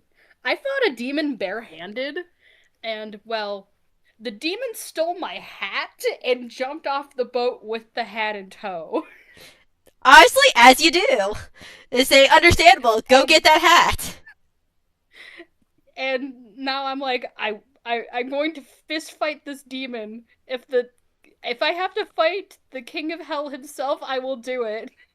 Jade is not going anywhere without that hat. Understandable. This is a matter of pride. Yeah, that's his pa's hat. He's not gonna not go back for that thing. He's gonna be buried with it. Thank you very much. Yeah. So that is the final campaign that we're gonna do to the Spelljammer, and nice. Maybe we'll do more in the future, but with new characters. But I love that campaign so goddamn much, because all of our we had a very small group in this little D&D group. Mm-hmm. It was just me and two other friends in the DM. Nice. It was a very small team, but it was very nice. Oh yeah, it is. Those campaigns are. Yeah, we're actually our local group is actually getting back on a campaign that's been on hiatus for a good long while. It is a Zelda themed campaign, and it's very fun. Yeah, I loved our team setup. We didn't tell each other what we were playing at the beginning.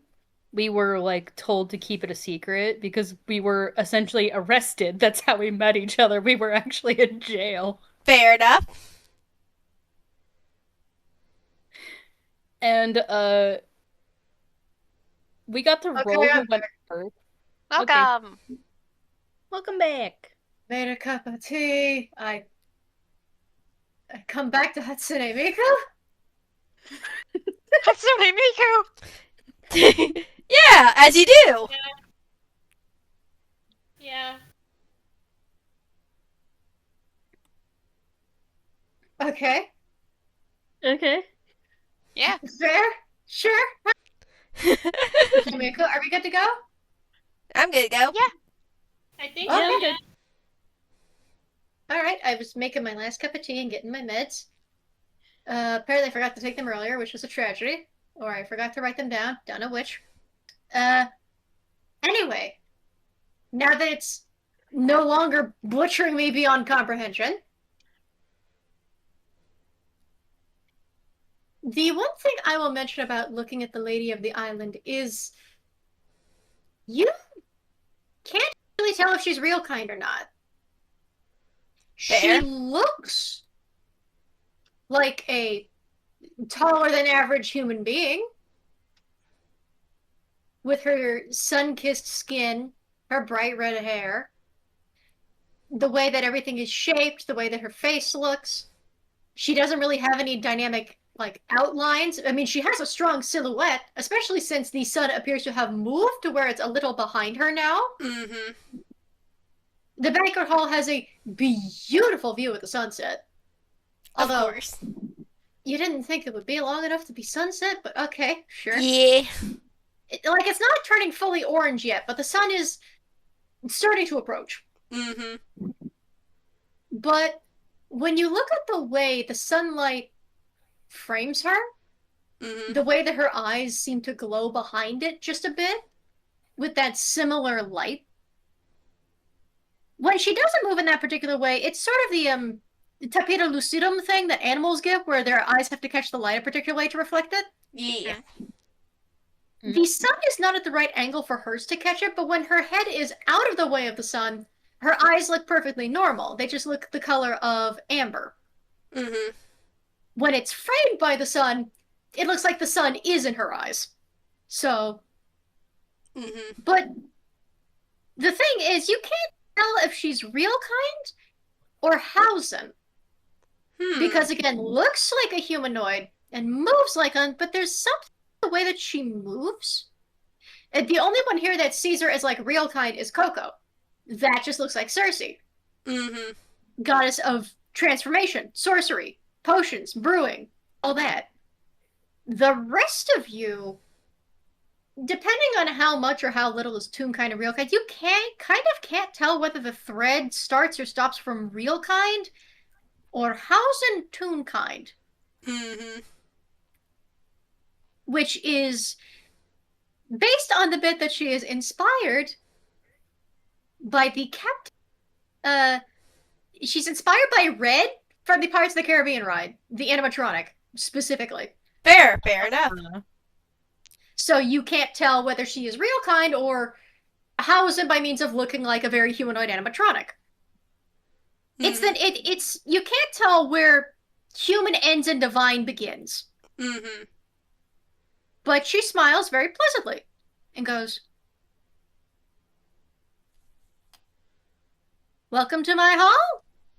Eat, why don't you?" Stella looks at the seats. Are they sized appropriately for her to sit appropriately without struggling? There are steps. There are actually little things that lead you up to them. Oh, that's nice. She takes one and sits politely down with the basket in her lap. Yeah. Bad Lad takes a seat also, along with Red, if there's a seat for Red. So does Word. He's kind of just following the other's lead. Like, Red not... doesn't have so much a seat. There's a space next to your chair for Red. Yeah. But he doesn't get a seat because he's big enough that he can just, like, squat. Yeah. Fair Sit enough. like a doggy. Mm-hmm. Kumart is going to bow to her first before getting to his seat. She smiles, bows her head back. Word Go, kicks go, himself go. because I knew we should have bowed. I knew I should have bowed. I tried to say, I think I got cut off a little bit by Discord. Stella did curtsy very politely to her. Yeah, Mad Lad would probably follow their example, too, if he saw them. Okay. If the others had bowed, like, before they sat down, Word definitely would have, too. Yeah. Well, Coco doesn't immediately. But, while she does smile and nod at it, she does go, "No need to be too formal. We're all guests under the roof of the gods. Please, relax yourselves, enjoy yourselves. You are guests in my humble home. You have no need to be so formal." As she says this, the nymphs go about setting about plates and bowls here and there. They are, for the record, again, not even remotely, like... This is very clearly ancient, like, not even just Greek. It is just beyond Greek, Arabian, Mesopotamian, Babylonian, all these different old styles of bowls, plates, different patterns and designs that clearly show these are taken from places that are not white-centric, for the record. Yeah, fair enough.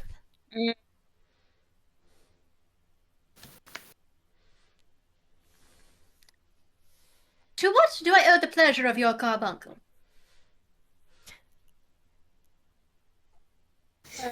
Well, I'm glad someone got the reference. I understood what you meant. Carrie.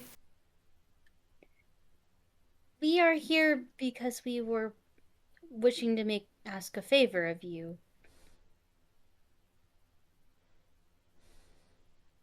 Ah. Couldn't even wait to lead into that, could you? Her smile grows a little flat. Stella shrinks. It's alright. It's alright. I never get visitors for free. I understand. We did bring offerings. If Stella the- holds or up her gifts. basket to the Kirky. And Kirky, Cersei, it kind of gets passed down the line because there are nymphs like circling the table consistently. So has to get passed from you over the table, eventually to her side, and she will kind of put the little blanket over to her side, glance it over. Ward is gonna take something from his inventory too, because he brought something as well. And what do you present? All right, he pulls out a hand-carved little statue of a hare, sitting on its back legs, just sort of, straight up. It's very nicely done, like the eyes especially. You present that, and the nymphs kind of, again, the way you see them passing it between them, they are very clearly inspecting it for any signs of threat, enchantment, anything of the nature before passing it along to her. Even though it very clearly looks like it's not necessary, she lets them do this. She is entertaining their concern for their lady. They pass it along, and you are, of course, past plates. You are allowed to fill it with whatever food you may like. Table, there are countless spreads of breads, cheeses, melting honey, succulent piglets, glazed and roasted. Can I also pull something up from Homart's inventory? Mm-hmm. Let's see if I don't fumble this. I hope I don't fumble this. It would be funny if you fumbled it. He fumbled it. Oh, you fumbled. So what do you accidentally present as offering instead? I accidentally. Okay, he is going to lift his hat a little, not enough so anybody can see anything. He doesn't want to showcase what's below his hat. He starts pulling something out. He seems to do like a gesture, like he found something weird, like if that was not the thing he planned to get out. And you can see how he starts pulling out a big wooden plank, sort of. And he keeps doing that. And it's just a gigantic wooden spoon.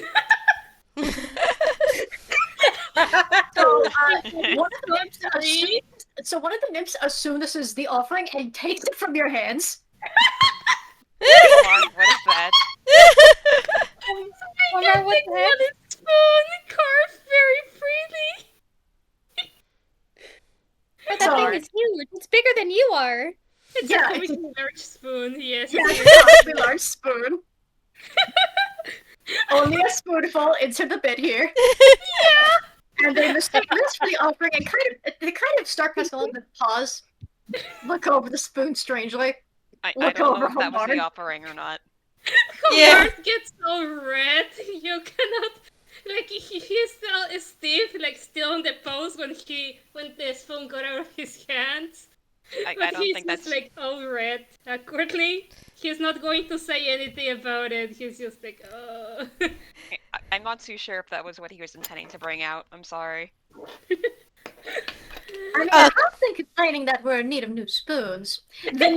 One of the nymphs, who looks so tired of what appears to be a regular complaint, actually gives a very affectionate glare toward the lady before slowly handing the big spoon back to Hallmark.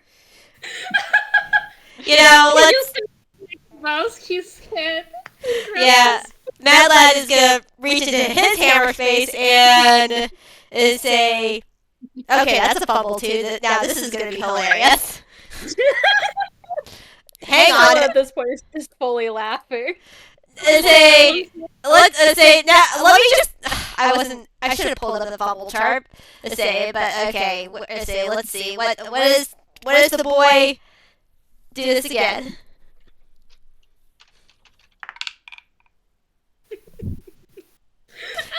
Oh no! That's a nat 20. If it's a weapon, don't worry, because we already dumped those at the boat. Do 4th of July fireworks count? So, unfortunately, I'm going to say that fumble will still go through, but you pull out what I assume is that 4th of July firework, even though there's no America here. Question marks. And as soon as you pull out these firecrackers, I assume it's firecrackers you mean, right? Sure, let's go with firecrackers. You pull this out. The nymphs, the explosives, and very nearly, you almost see them lunge at you with the ferocity of jaguars before she goes, hold on, and they freeze mid-frame. Yeah, Mad Lad is honestly freezing in mid-frame too because he was like pulling out his hammer space as normal, and it's like reaching into his pocket. His little tongue is sticking out, and he pulls this out and like tries to present this like as a grand gesture, and then his face turns into horror of the fumble that he has brought. So Stella's like, oh dear. Oh god. I'm going to try and pull out the other item that I you wanted. can, but yeah, there's just like the freeze frame for a moment, and they're just all their eyes are like focused on her, but you could see sharp teeth. You could see the way that like their sharp nails are extended towards you fully. Again, it's like a pack of lionesses were about ready to launch on you, even though you are very small. No, yeah. She kind of gestures, and the nymphs stay frozen in place. One of them, only one of them, leans back to listen to her. She whispers something to them, and she gets a look. And Kirky gets a look of reassurance, just gestures of, give it a second, takes a deep breath, and she just extends her hands out, and this other nymph just settles down the others, herds them back. You are allowed to try one more time for your hammer space. Mad Lad, please. Let's see what Andy pulled out first. Okay. I did it correctly this time. Uh-huh. He is going to take from his hat a little potted plant. It's a basil plant. He's just gonna let it, like, it looks very nice. It's like a small, it's like a small plant, so you can like replant it somewhere else. And basil does smell amazing. Yeah. Yes, it does. With, like, the pot is like a very nice shape, pretty colors. Can be used like sort of an ornament when you put the plant out. And he's going to give this as a gift. This is what he planned to get out. Basil is also really good for food. Mm-hmm. So, one of the nymphs goes to take it. You actually see, a snake, which you didn't realize was like making itself comfortable at the table. Take the potted plant away from the nymph and carefully bring it to Kirky, who actually planted the little carved hair, actually. And so, takes the little potted basil, just delights in its paint, delights in its little pot, delights in the tiny plant. A storm did devastate our basil crop the very last year. We were hoping to find a replacement. Thank you. Sets that very carefully aside. You can see a little smile coming from like his mustache. Tee-hee. Tee-hee. Now, Mad Lad, for your second attempt. Yeah, Madeline thankfully makes it this attempt. And he, like, very vegetatiously just, like, blushes and, like, shyly puts the firecrackers back into his hammer space. And then digs around some more and takes out a small leather bag, which he then opens the small leather bag and takes out a small handful of, they look to be seeds of some kind of assorted shapes and sizes, but they kind of look to be made of candy. Um, these are these are candy seeds that grow into candy trees that actually, I don't know exactly which one goes to which, but according to, say, the place that I found them, they used to grow into, like, actual candy, like fruits that are actually candy fruits, not like fruits. These are very rare, and the place that I found them as was abandoned, and these were the only things that survived. Very nice. Thank you. And they're carefully passed along. Coke actually kind of looks like a fish out of water here. And you can actually see her turn to Meg, who has taken a seat next to her, not on the floor, has actually taken a chair, and goes, I wasn't aware we were supposed to bring presents. I didn't think of anything. It's fine. Well, you weren't. She was trying to be quiet, but Cersei hears anyway. The offerings are still very much appreciated. You are not obligated nor owe me anything, however. You are guests. You are to be treated well under my roof for whatever it is you seek. So long as you present no harm, nothing is required. Of course not. Well, this is a lovely arrangement, I must say. Oh, that reminds me, speaking of the candy, you, and she actually, she does a slightly more cartoony yoo-hoo, and a very clearly rubber hose nymph kind of slinks out of the kitchen, checks under this is a more cartoony cloche by the look of it, just double checks, make sure, nods, and sets it in front of Coco, and sets another one in front of Megalopithahaya, and lifts. And if you've seen the jellied hams from Cookie Run, it's that but slightly bigger. One of them is just a very big, it's like a jelly rotisserie chicken, but not quite a chicken. You think it might be pheasant or quail, but it's made in the style of like a gummy, just nice. A gigantic fucking gummy. Coco eyes light up at that, and Meg almost looks disappointed, like, oh, it's not going to be that small, is it? Meg looks over, and there is an entire goose on their plate. Meg immediately perks up, heart size. Almost goes to dig in, pauses, glances at Cersei. No, by all means, feel free to eat, and immediately digs into this long-cooked neck of the goose. Stella will serve herself the fish that are probably served. Oh yeah, now you can see one of the largest things there, and there's also there are perfectly normally sized fish. You didn't see any coming to the island, but there's perfectly normally sized ones, and then there's just one very long plate of one that is like filleted appropriately, served with greens. Nice. Stella just like eats a little bit of the fish, and I imagine there's like rice at the table as well. Of course. She serves herself a little bit of the rice, a little bit of the greens, a little bit of the fish. Of course, even though Word has mentioned not being able to eat, there is still a plate that is presented to Word. And it is set at the table, and it is actually set with more of the display fruit and vegetables. Well, you have space. Well, we wouldn't want one of our guests feeling left out if they're unable to participate with the rest of the party. It would be rude not to still present food to one, even if they cannot enjoy it. I appreciate it, thank you. Although, the description of your conundrum does perplex me.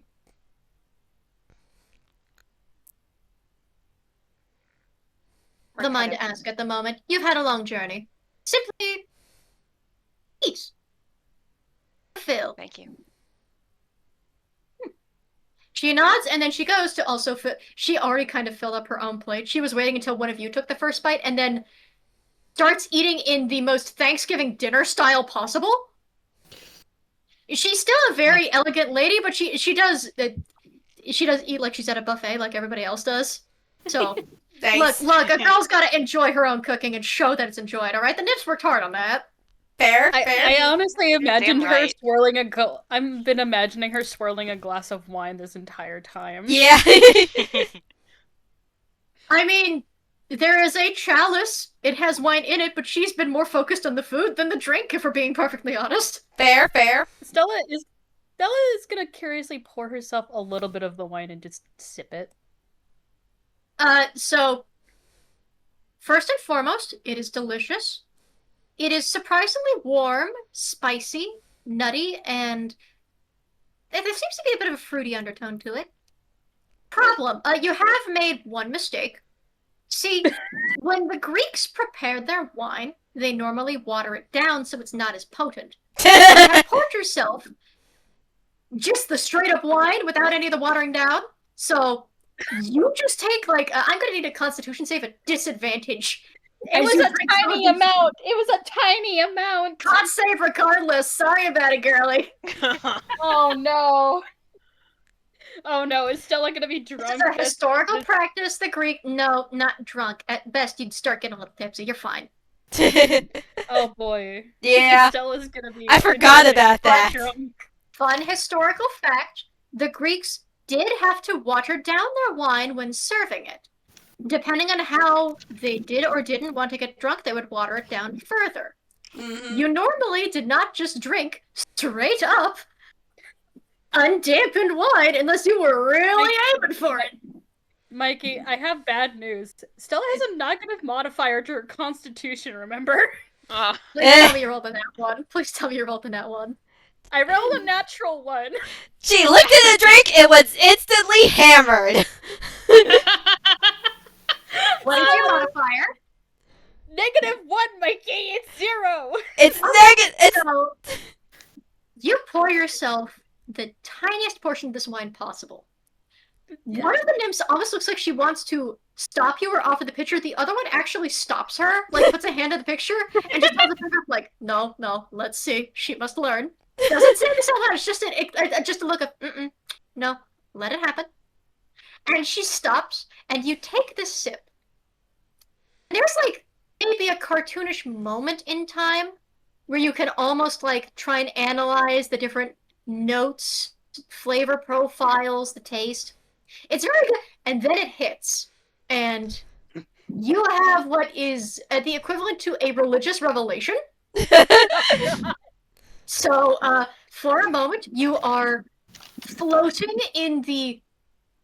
You are essentially floating in what would be coming forth from the well of inspiration when Inkwell would be made. Oh, God. No. You experience the creation and destruction of Inkwell from start to finish, including the rise and fall of civilizations, the rise and fall of heroes, villains, the birth of monsters, the death of monsters, the extinction and revitalization of several plants, and also the death of a hag. Wait, why is there the death of a hag there? And you're on the floor. You're alive. You don't remember anything of the vision you just saw because that was a trip. You just had a trip. It's just like you had it up to your beak one moment. You're enjoying the flavor. The next thing you know, your back is on the floor. Your little penguin feet are sticking up, and you have been staring at the ceiling. And the two nymphs are just looking down at you. One of them looks worried, the other one is more, Bless me. oh my, bless you. Heavens. Yes, yes. And the other one is, she just kind of looks nonplussed and just goes, so how was it? And you open your beak to speak and you can't say a word. What comes out is garbled. So say a gibberish word. Give us gibberish. Yeah, that'll do. That's about what I expected. And they reach down and by the way- carefully, did they like pick you up? You make an accordion noise when you're lifted, by the way. By the way, her color completely shifted this entire point. While doing this trip, her colors went fucking ballistic. Like, she went from white to way too colorful to, like, her blues in, like lights and darks, like, swapped at some point, and then it's, like, inverted and swapped. It is, like, it's a whole color show what happened to her. So what you're telling me is you went through the whole caramel dancing laying on the floor face first thing? Yeah, kind of, but in blue. By the way, the stars in her eyes are bigger than her eyes itself right now. They are in the center Steven Universe style. Oh my god. Lifts you, there's like a cartoon accordion noise when you're lifted, kind of shakes you up a bit so your feathers straighten up a bit, sets you back down. She's also blushing. She's blushing. And, so would you like to water that down? Yes, please. And you watch as the more concerned of the two pours a not insignificant measure of water over a even less significant portion of wine to actually make it palatable to your mortal taste bud. Oh my Oh god. boy. It's unpalatable, but you did unfortunately roll a 0, which is not likely, Yeah. so Yeah.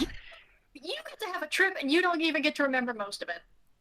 Stella is just, her face is in her place. She is not making eye contact with anyone anymore. She is so red in the face that you can practically see steam coming off of her head. There's one of the negotiators down for the count.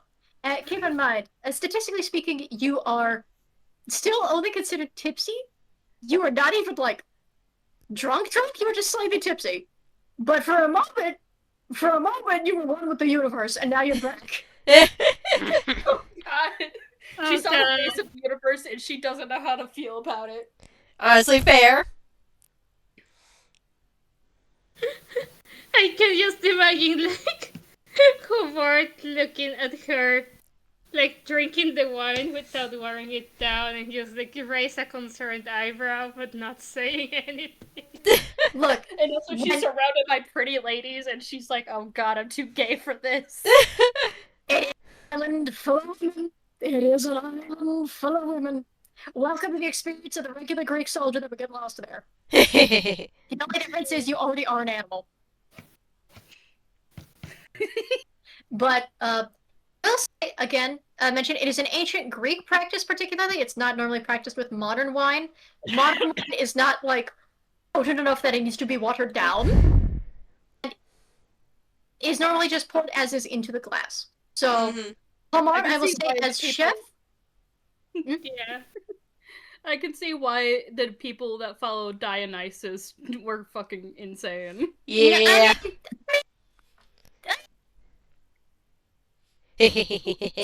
Sure, yeah, okay. Well, yeah, we'll take that. But, as a fellow Dionysus, yeah, sure, whatever you say, man. But, I shrug at you. Is at least, like, vaguely familiar with Greek wine practices, or at least of the ancient variety, mostly just from, like, listening to old wine heads talking about it occasionally. Wishing they could taste it or trying to emulate the experience with, like, their half-assed piss-poor wine. But, if any of the rest of you try it, you are recommended to water it down a bit. Yeah. Mad lad. If you poured some, it does not fill your chalice. It is normally only filled partway. Mad lad looks at his glass and makes sure it's not wide. You are a small child. You have been poured water. Perfect. Yeah, you're not going to drink that. Listen. I know we're talking ancient Greco-Roman time, but like, listen. You are a small child. You are not being poured flat-out alcoholic wine. You can sit with your water. Yes, Mad lad is fine with this. Drink your water, child. Mad lad is not gonna argue as he like gets some of like his fruit. Get some fruit, got some like meat. He gets a good variety. Combo looks between Stella, who she was seated next to and still is seated next to, looks at the glass that she was debating whether to fill with water or wine. I'll a bit of the wine in without the water, and I'm going to have her make a con save. Oh my god, no! She wants to try. She wants to try. She sees it. Oh Is no! Ward seated next to her to where he can stop her from drinking the wine? True, but I'm already midway through typing the con save. You're a little late. Oh boy. That's a 5. So, pours a little bit of it. And Meg looks over curiously, so you're surprised to see her also pour some for Meg, the Drake, for some reason. She then sets it aside. They kind of cheers their glasses to each other, which you're also not expecting the formerly quadrupedal Drake to do. It's not acting like a normal animal at this point. You don't know what's up with it. And I am going to one for Meg as well, actually, because Meg is not watering that shit down either. Megalopithahaya, where is your stat block? Where is your stat block? I suppose we're still using the Drake companion, so that is Constitution. You at least get a +2. Coco does not get the luxury. I can't believe I rolled a natural one. That's actually the best natural one I've had in a while. Honestly, I agree. Best natural one. So, Meg, the Drake, succeeds the con save. Tasted, and for those who can understand Draconic, which is Mad Lad and Turkey over here, is robust. Shockingly pleasant. Has a bit of a kick to it. And as soon as they say Draconic has a bit of a kick, it's like, you know, licking her, like, cookie lips, just like, fruity. And then there's, like, a cartoon sound effect, like a cymbal noise, as the glass, I say it falls, but it mostly just lands on the table. And she also falls back out of her chair. That's negotiator number 2. No. Compared to Stella, who is too small, Coco actually manages to get back up and doesn't look very bothered. At least not as bothered as Stella's net fucking 0. Yeah. Just kind of sits up and goes, wow. Stella's lost most of her color after that experience. She has gone white. Well, I should have more of that. And goes to pour herself more of it. No. No, that's a bad idea.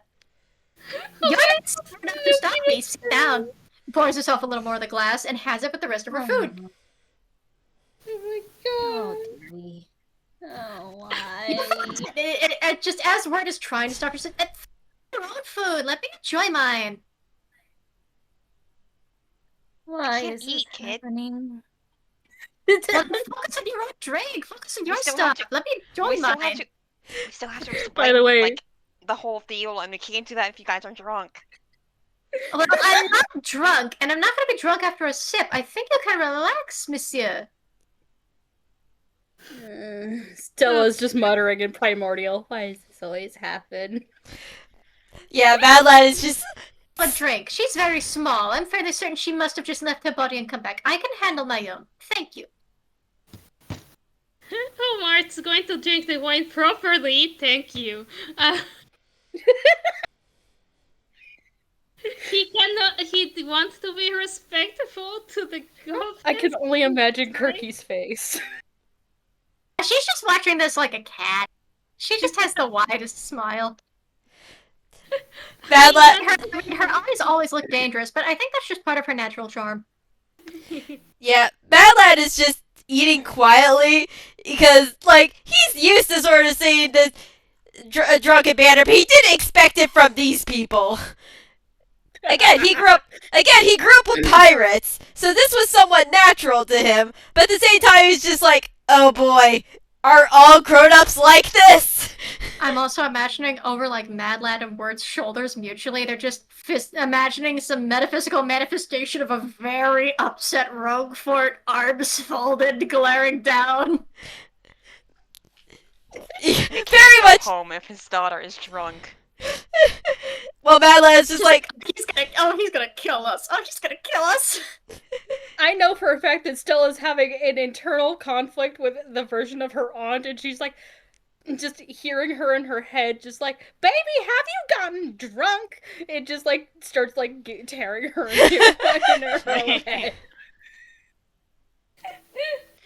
Just vicious yelling in southern tones. She's just like. While Stella is just sitting there staring into space, enjoying her food. Stella's just muttering an infernal and celestial. Not infernal, primordial and celestial intermittently. Like, why does this always happen? I didn't mean to do this. I wasn't thinking. Are you all enjoying your food? Yes, ma'am. It's very delicious, thank you. I'm shocked you managed to prepare a jellied rotisserie so quickly. Magic has wonders like that, dear. Don't you worry. yeah, everything is really good. You can thank the chefs for yours. The magic for the jellied meals was on my end. Coco just nods at that. Also, the wine is fantastic. Where did you get that? Oh, from Dionysus. We worked together on a particular batch. When we work together, we always happen to make the strongest magic happen. Well, that explains why she turned into a disco ball for a minute. Quite sensible. Stella is just like, looks at her like, oh, yeah, I get. Wait, I turned into a what? Okay, I should clarify, you didn't literally turn into a disco ball, but you started flashing a lot of colors, and I decided I wanted in on that too! Oh, that's normal, actually, with me. If you haven't That was noticed, normal with me. That just happens to my eyes, unfortunately. It doesn't happen to the rest of me. I'd love to turn different colors. I have descendantry from primordial things, so my colors shift drastically depending on my mood. I did happen to notice that. That's Cersei at the end of the table. Yeah. You have a lot of languages under your belt for talking to yourself, don't you, dear? I've learned it from a lot of family members. Now, since you're all here to ask something of me rather than just hanging out with good old Cersei, what do you want? It's regarding Coco's father here. I was in the middle of a sip when you say that, kind of pause and goes, oh. We came here because... I'm trying to remember the explanation. One of you got information regarding something that could help free my father's mind from the control of some hags? See, Mad Lad. Sort of chatter. Any sort of chatter between the nibs as soon as it's said, by the way. Any performance from, like, the musicians on the side stops. The atmosphere stops for a moment. Say, Mad Lad. Pizza time. Yeah. Pizza time stops. Yeah. Mad Lad gives a little nod. Say a nod at that. Who did you get this information from? That one over there? Points at Mad Lad. And Cersei looks at you, and you have never felt so stared at in all your life. Mad Lad. Say, so it breathes in, takes in a deep breath, and takes it out. Yes, I came across information that said that the holy moly Molly could possibly help us out. And he's very rich. You're going to have to explain yourself more than that, dear. I can hardly hear you shrinking over there at the other end of the table. She says that, and the visual perspective illusion changes to make it feel like you're actually closer to her end of the table than you are. Yeah, and it doesn't help that Mad Lad does. Cramped and small. It's a Mad Lad. Yeah, and Mad Lad already is feeling his height. Like, he's pretty tall for a kid, but he's definitely feeling the kid portion of himself as he tries to stay brave, as he faces down and say, Kirky. And say, as he's just like saying, yes. Say, Coconut's father is currently under control of hags, and I found out that a possible way of breaking the control is through a very specific plant that you are in, you have. The holy moly. Mm-hmm.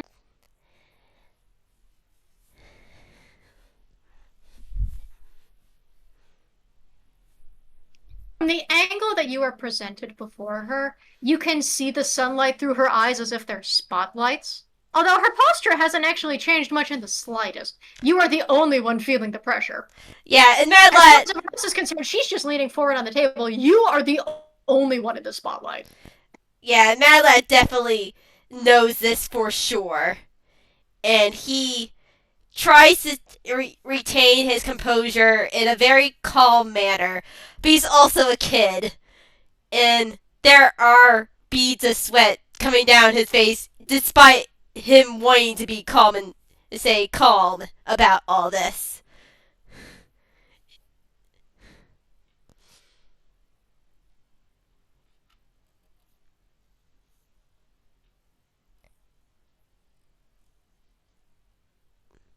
He's also very quiet. I will not deny that it is true that the moly root is able to protect one from all manner of enchantment, spell, and charm. It is able to dispel bindings, break curses, and a number of other faculties depending on how it is prepared and how much is ingested. It is also capable of, if prepared incorrectly or ingested too much, completely erasing one from existence. Mad Lad gives a little nod. Who are you told to prepare it?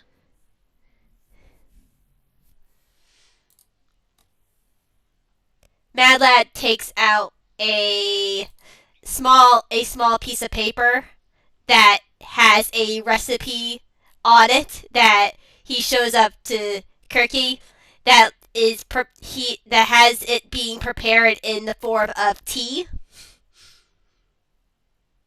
Takes it between two fingers, gives it a look. Hey. So not the full flower, that's good. Not the full plant, only using petals, leaves, good. Doesn't have anything to do with the actual root of the plant itself, also very good. Who told you this? Who gave you this information? 1 second, I need to pull back my notes. I'm trying to remember off the top and say, I think it was, the Raven Queen? I think it was the Raven Queen, if I remember correctly. Not quite. Close, but no cigar. The Raven Queen agreed to help you with the retrieval of the molly root above the table. The one who told you it was to be specifically prepared, in this manner, the one who told you of the holy moly in the first place. Oh yeah, it was Bella. Yeah, Aunt with Bella. Okay, yes. All right, that's where it was. All right. I have a lot of notes. I'm sorry. Mm-hmm. Known as a night hag. Mm-hmm.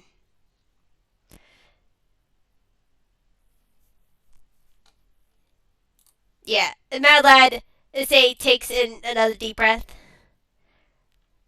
The person in question who told me to prepare it in this way was Aunt Wabella, who is against, at least from what I know, of her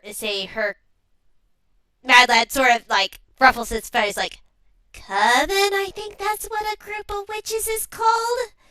Or hags? No. As soon as you say Aquabella, the other nymphs turn and start hurriedly whispering to each other, shrinking back from the scene. The little piece of notepaper that has the recipe on it crawls in Circe's fingers, and her eyes narrow. A night hag. And you trusted this information? Mad Lad gives a firm nod.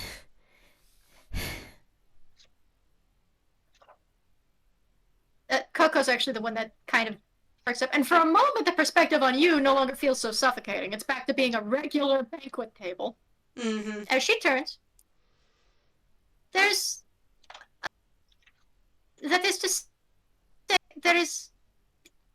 if I, a moment, and she takes another big sip of the wine, actually, just to kind of gussy up her courage a bit.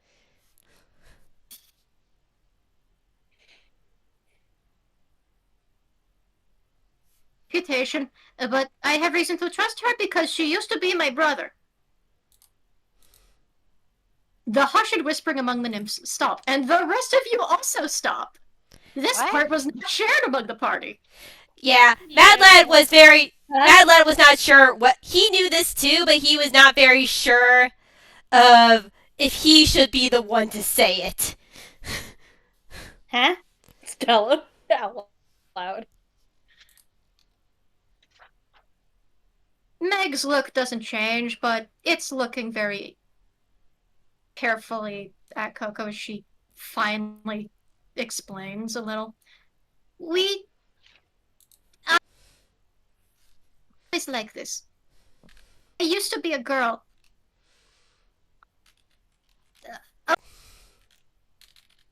Pointy ears, braids, pretty dresses.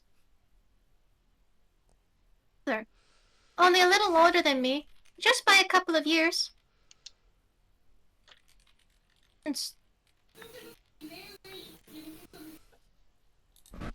Mistake. Father, and we didn't want to lose him, so we thought we could be like those kids in all the little fairy tale books we read. We could save him. So we went to the food court to deal with the hags, the head chefs, and one of them, but you didn't kill all three. No, I got caught. I screwed up. My brother gave himself up to spare me. They didn't spare me at all, they just kept me frozen and put me in the freezer. And they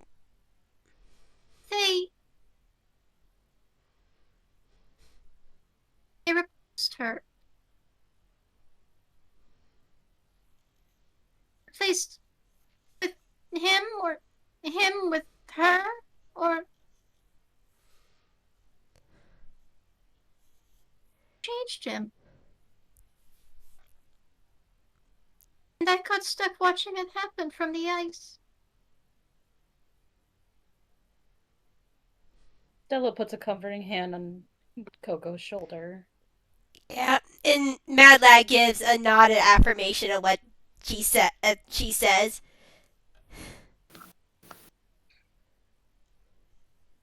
Night hags are not to be trusted. I know a bit more than he does, I think. I would like to believe that is true, and that they do want to help. It is just information corrupted by the state of being.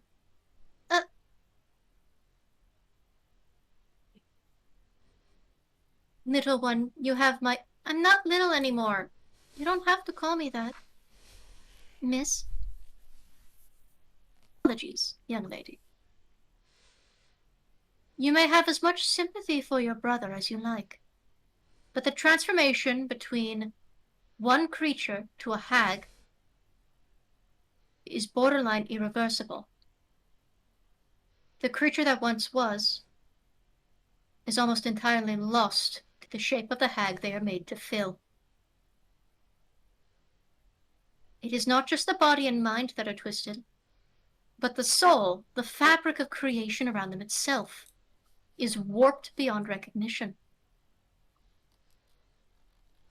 That isn't to deny that this Auntie Bella, as I am familiar of the name, may have at one point been your brother, and perhaps in some strange and distorted way still considers themselves your brother.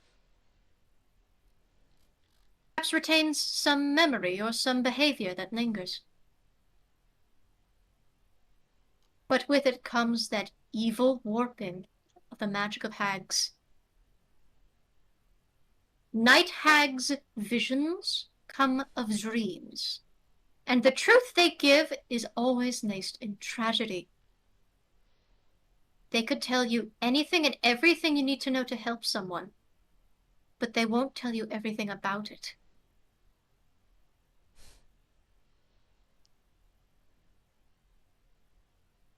There is no night hag that has ever been or ever will be that truly helps in this way, whose information, whose wisdom is given, does not end in tragedy.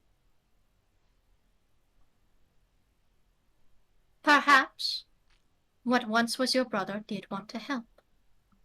Perhaps what once was your brother did have plans.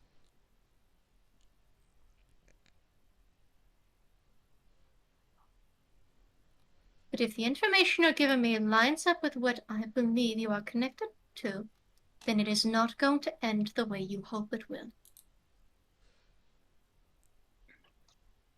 Then, what do you suggest then? Alright, both of you spoke at once. What did Mary/Word say? How would it end?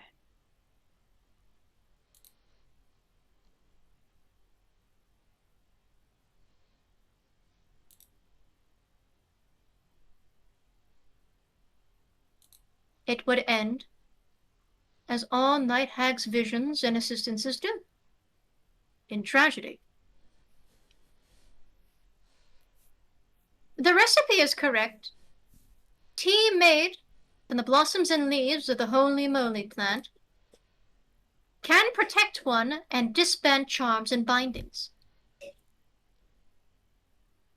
However, it also affects the memory.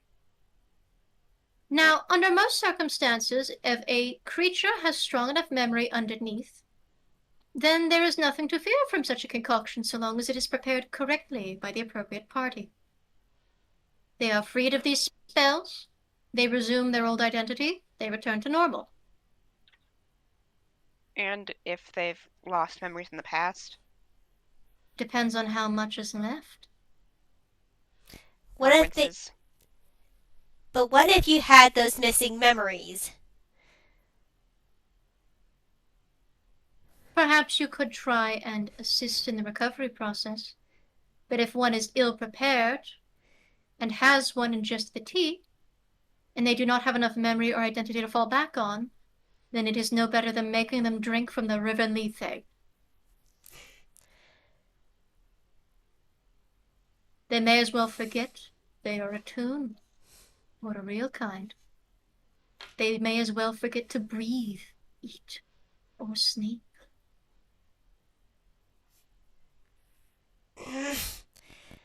They may forget they are alive at all.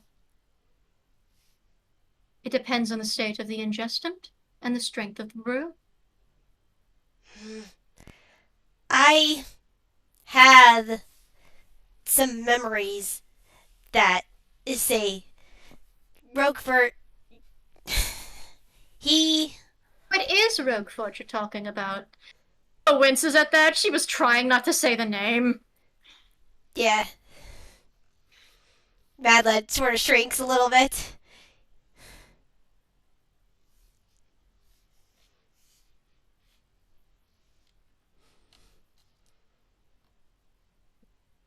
I wasn't interrupting you, little one. I was just affirming it was the same one I was thinking of. Proceed. So you know of him? I've heard.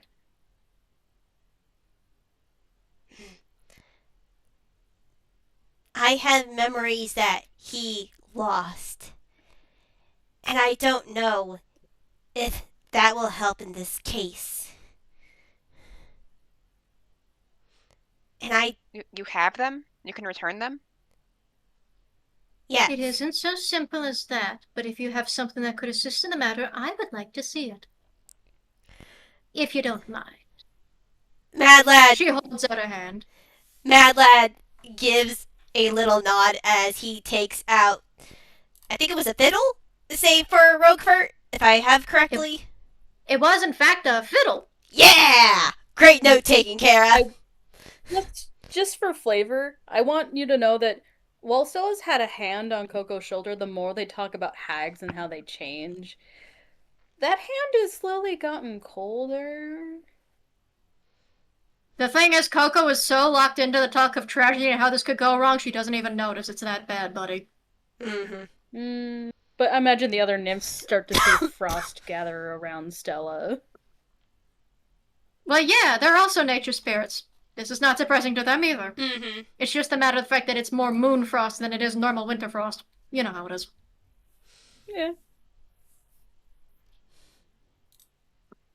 She takes the fiddle, looks it over, kind of looks perplexed, but not in the matter of this is like a hopeless thing. It's just a matter of, oh, huh. Not what she was expecting you to pull out and put in her hand. A fiddle. This is where that chin of death I foresaw is coming from. I was wondering why we were missing a guest. She actually immediately hands that back to you and goes, where is your 8th guest? We're missing one. Mad Lad takes the fiddle and looks at it and is a even more nervous than he did before as he sort of grips it a little bit. Where's our 8th guest, little one? We have an 8th? Yes. Believe if what I've seen is correct, you've brought an 8th person to this island. Isn't that right? Yes. I don't know. Say, okay, I'm trying to remember in the notes to say how she told them to call her.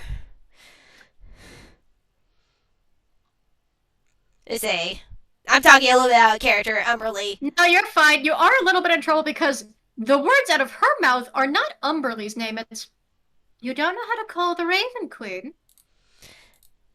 No, I did, but something else happened as he looks down at the fiddle. So and you look at the cold at your wrist, and there's the bracelet that Umberly replaced the Raven Queens with while she took the Raven Queens. Mad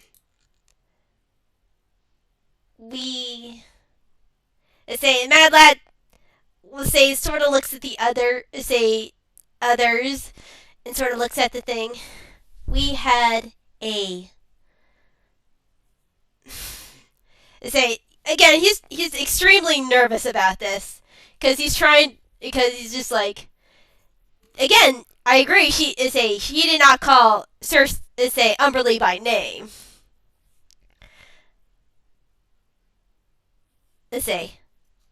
We had someone else that we didn't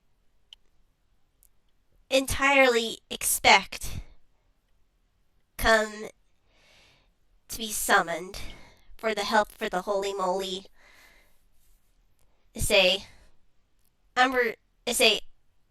Umberly came to our ship, and the way that I gave her the way to call the Raven Queen. Well, that's no good. dinner prepared for our 8th guest, and our 8th guest has a different dietary palette than the Raven Queen. Lee, why don't you show your friendly mug? As soon as she says that, that bracelet disappears from your wrist and floating over seat number 8, chin in her hands, dainty as a flower, definitely not here to cause trouble. Hey, Bye. how's it going? Yeah, Mad Lad is not looking at Umberly at all. Hallmark immediately looks like he just doesn't even know. He didn't even notice when this happened. The whole exchange. Yeah. No, Unfortunately, this was made behind the backs of the rest of the crew. Huh. Whoopsies. So it's just like Yeah, though. he's not saying anything, but you can see like his expression of surprise. Yeah, actually, I want to say correct that. Mad Lad does look at Umberly, but he doesn't look at her specifically. He looks at the bracelet that she technically gave her. Yeah, the bracelet that's currently sitting on her wrist, the one that you gave her. Mm-hmm. Hey, girl, it's been a few millennia. How's it been? You been doing good?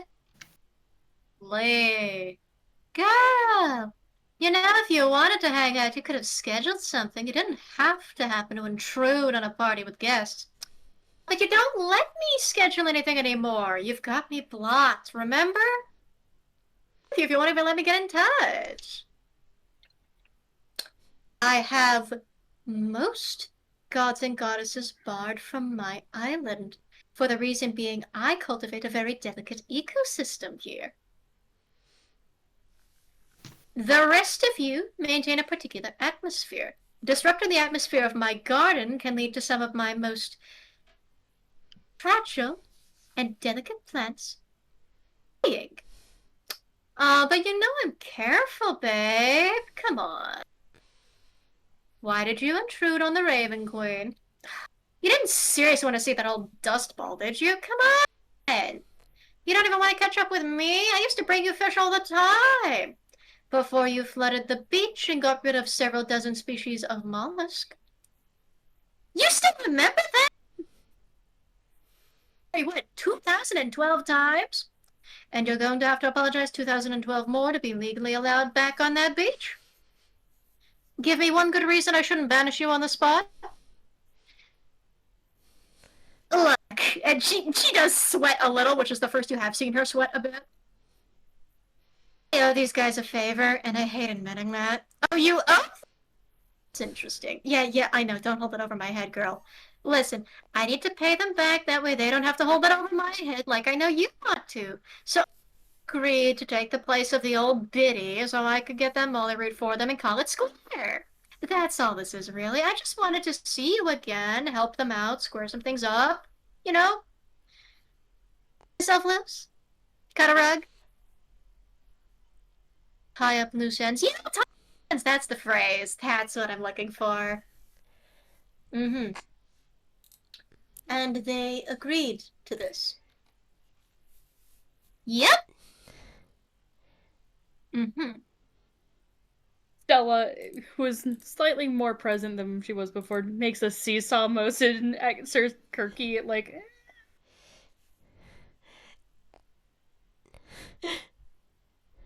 being a little more honest. If you gave your word you were going to help them, then you are bound by that word. Breaking that word would mean more dire consequences than me banishing you outright. So I know, at least for the sake of doing what they want, you'll stay in line. And she says in line like it's meant to be a leash. And Umberly glares daggers at that, but still maintains that polite smile. Mm-hmm. They are smiling at each other, but their eyes are telling so many other stories aside from the politeness. No, yeah, they say that honestly feels right. By the way, I figure I should ask before I forget. How's your husband doing? Has he been well? How's his eye been treating him? Oh, he's been splendid. I was like, you know he misses talking to you and Odie. Odie isn't here anymore. No, I'm aware. You wouldn't happen to know where he went these days, would you? Sweetheart, you know he's mortal. Yeah, I'm aware. I don't know, I just kind of figured since he's, one of your favorites, you probably would have given him some dashing mortality or something. I take it you didn't? No, I did not. You're on thin ice, by the way. I figure. Ice isn't my element. Look, just let me help them with the moly root, and then we can gab about like we did in the good days. I'll let you help with the root, and then you will get the rotten fuck off my island. How's that? This is good. Stella's That sipping her also wine works. watching this. Also works. Now, about the Raven Queen, I was prepared to host her. What did you do with her? Anything. Bad I got a lads. little summoning item, and I figured I'd borrow it. That way, they couldn't do anything behind my back. Have them keep their word. It'd be a shame if they broke their promises too. May I see it? You may see it. You may not take it. She holds it up, and she tries to go for it anyway, but I'm really... They gave this to me, so it stays with me. Mad Lad does glare at her a bit. Like, he's not staring at her, he's, like, glaring a bit now.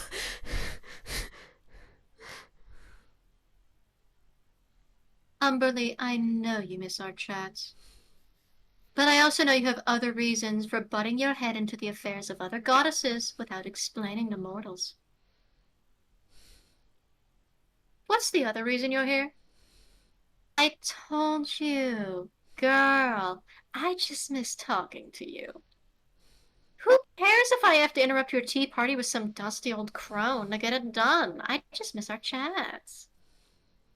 Is there anything wrong with that?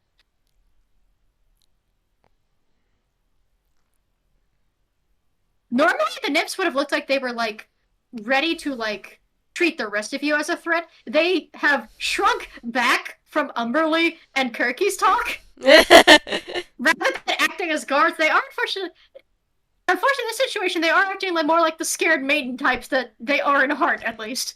It's a little different standing up to another goddess as it is to a bunch of mortals. No, And also understandable. their pets. Yeah. Understandable. You do hear something unexpected. Because Umberly's kind of been hovering over the rest of you this whole time, kind of languishing between her, air quote, unair quote, seat, and the space between her and Kirky, this means she has been leaning conspicuously over Meg, and you hear something rather surprising.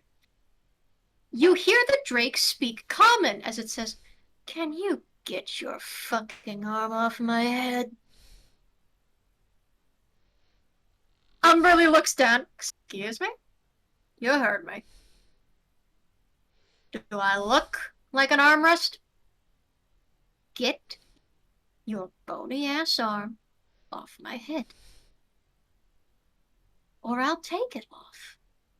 Coke hails at the... Hey, Meg, easy doesn't want me. Mad Lad is actually smiling at this, almost, like, silently, like, encouraging her. He's like, oh my gosh, do it. Like, that sort of look on his face.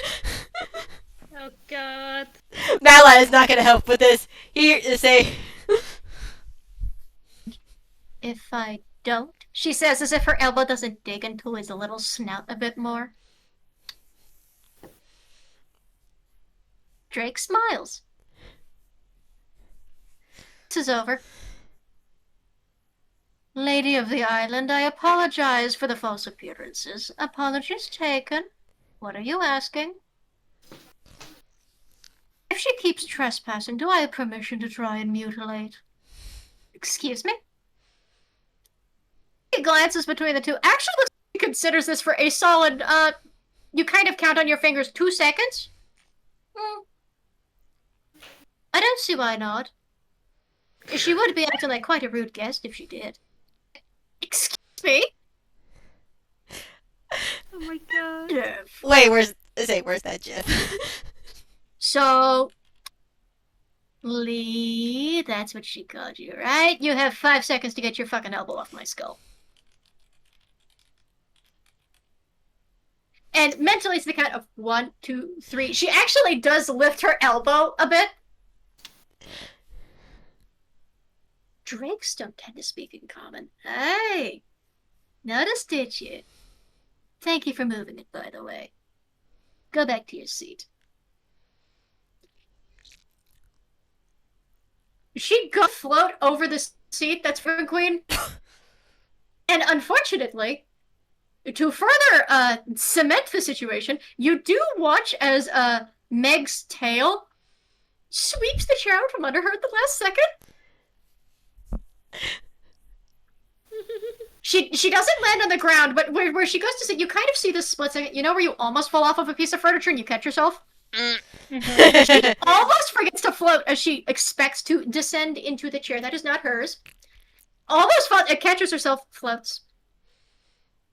It is a clash of two game styles for a second, because for those who are not familiar with Umberly and her style and personality, she is heavily inspired by style and personality from the Shantae games. Who? If you're unfamiliar with those, it's a very specific art style, usually very, most of the main characters are kind of hourglass wasted girly pops. Depends really on who you're talking about. Fair enough. Some people are familiar with Shantae, others aren't. Here is, for example, a character from Shantae. Ah, I see. Fair enough. I can see it. And she herself is styled after the wrath and fury of sea and storm, with her husband in particular being the Wrath of Storms. Mm-hmm. The name that is not spoken here is Talos. Mm-hmm. Umberly herself is meant to be based on the Shantae style of games for their connection to the ocean, travel, piracy, all that happy jazz. Mm-hmm. So this is a very sort of anime, but not quite cel-shaded styled lady, somewhat hourglass waisted, a little on the thicker end, because come on, I can't have everybody. I have to have some thickness to my characters. I can't make twigs. It's just not in my character to make twigs. Similar to the point that I can't make a girl without somehow making them lesbian or queer in some way, but that's beside the point. Meanwhile, with Meg and Coco, they are cookie run styled.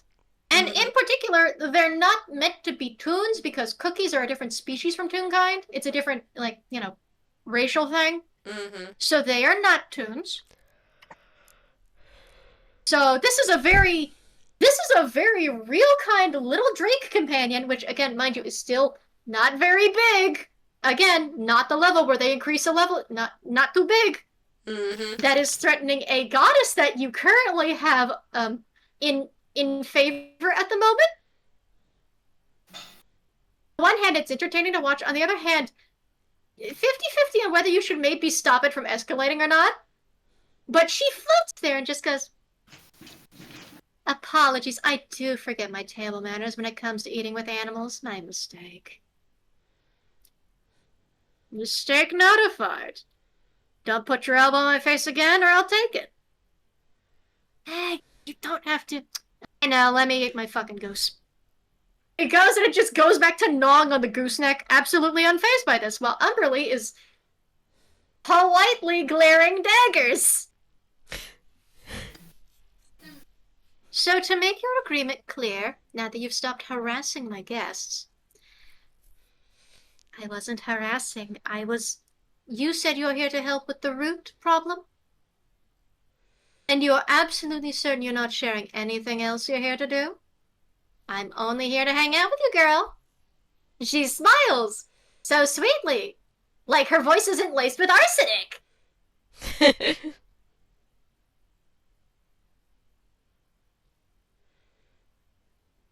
There might be one little thing I wanted to pay a visit for, but it's really nothing that's meant to bother you. It's never just visiting me, is it? It was time. Get yourself a plate, get yourself food, and behave while you eat with the others. If you're at least going to abduct a means of summoning the guest I'm supposed to be having, you will at least act as polite as if they were here. I am being polite. I didn't sink their ship. That's polite. Then you will sit at the table, eat your food, and be polite to them while they're having food. And that will also be considered a courtesy, while you are under my roof, in my house, on my island. Failure to obey this on either side, she does, of course, has to mediate here between parties, glances at the party as well. Then I will be forced to pacify things between the parties. Do we have an understanding?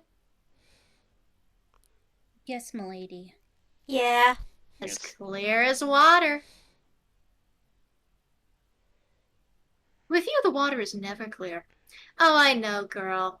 Really wish I could have brought rain to your parade. Who knows? Maybe I was still will later.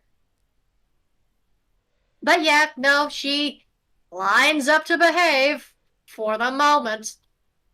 It's a lot less pleasant having Umberly at the table, but she eats about as similarly rough and tumble as Meg does. In comparison, Meg cannot stop smiling while eating the goose. So, who really won this argument? However, Kirky does look back to Mad Lad, Coco, and the rest of you. Yeah. I am sorry to tell you I cannot guarantee the results when this is made and when it is fed to your friend. Especially seeing as that information was still fed to you by a hag. Especially of the night variety. That is not to discourage you from seeing your sibling in what that hag is. I would, however, encourage you to recognize that transformation from one creature to a hag destroys what once was.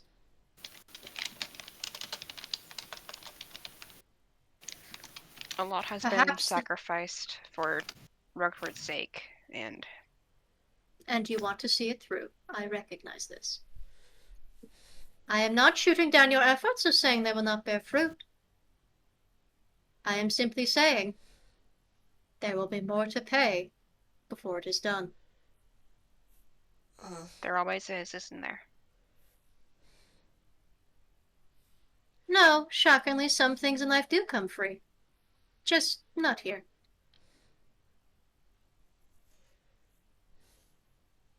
Although I will say, for being related to the food court's hunter, you did look good.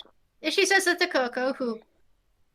You were baked very well. Your hair is especially fluffy. Oh, thank you.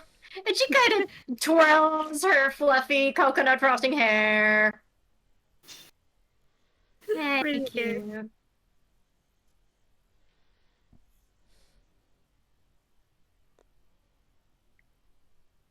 It's a pity I cannot offer you a means to cure your own predicament, but you seem content with your shape as it is. Oh, I quite like being a cookie. I'm not used to the whole act of not being able to swim, though. That's unfortunate. Yes, that's right. Cookies don't tend to last long in water, do they? No, apparently not. Poor thing. They don't make waterproof cookies these days. If I tried making a waterproof cookie, it wouldn't be edible. Oh, is talking about edible cookies in poor taste in front of you? No, I recognize it. It's fine. Besides, most of my peers that failed the test got eaten anyway, so... This does not comfort Cersei in the slightest. She kind of looks sympathetic about that. Oh god. Stella Yeah. just out loud says, dark. The more I learn about the food court, the more I hate it. Yeah, it's not a good place right now. Yeah, Homer's not saying anything, but you can see like his little antennae eyebrow flop down. He's a little upset. I'm sorry I keep giving you guys the wrong impression of the food court. It really is nice. It really is. There's a lot of bright and hopeful chefs there, a lot of fairies suffering the same as anyone else. It's just the head chefs is all. I would assume as much from what I've heard. I may have invoked their ire by no longer inviting them to any banquets, but there is a reason I stopped partaking of their business with the death of the previous head chef. You used to take business from the... Of course. They're the finest chefs in all the plains. Who wouldn't? But of course, when that business gets tainted by blood in the soil, it doesn't look good to partake of it any further. You can only see like Humar to drink drink a little bit more wine as they mention this. He's just like, oh boy. Yeah. Poor chef at the table feeling awkward. Guy. Yeah.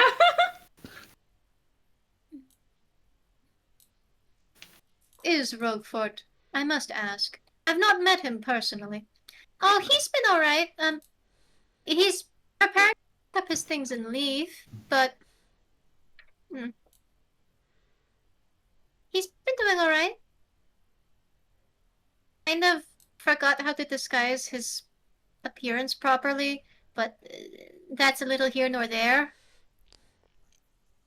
Been good though. He's been helping out with decorating. He's gotten into cooking. He got to act in a musical apparently. I haven't seen recordings of it yet. It's called Fungus? About. So that sounds fun. You know, he always did seem the theatrical sort from previous stories I've heard. It doesn't sound like a bad career path. He'd like it forever, though. I think he would like something more sincere. Is acting not the most sincere form of performance? Well, I'm not saying that, but...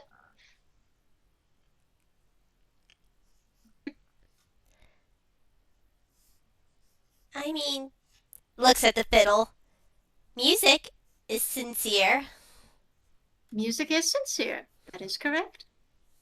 I mean, I'm an actor and I do music too. Stella raises a hand. I didn't mean anything wrong by the performing arts. I didn't mean any insult. It's just... How do I put it? Seeing all of you trying to assist him, it can only make me imagine how much he's already been performing before the head chefs of the food court. One can only wear a mask so much before they start losing sight of what they were beneath it. Isn't that right? Right. Right. Yeah. I mean... Stella's right sounds very hollow. So does Coco's. Coco deflates at the same time as everybody else. Everyone at the table knows what this is about. Stella is rubbing the back of her neck like it hurts.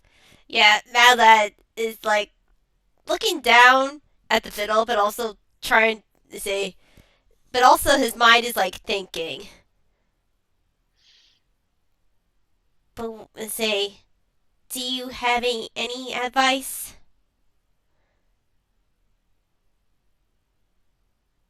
She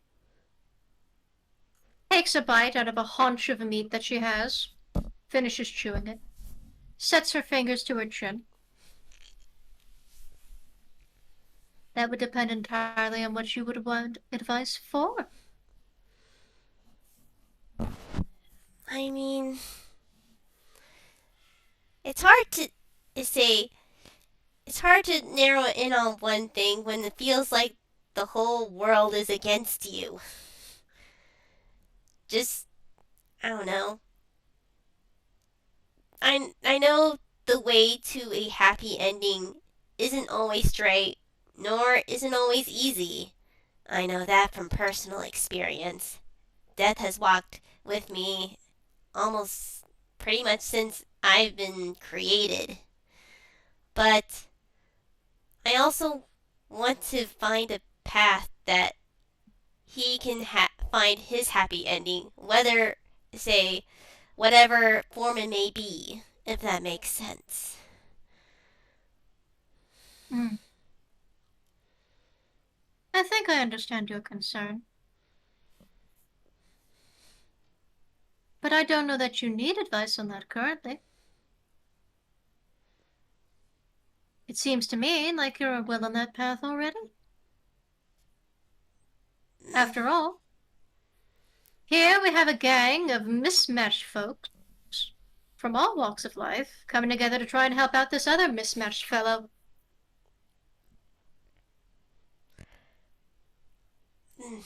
A lot of the older stories talk about friends that rose and fell.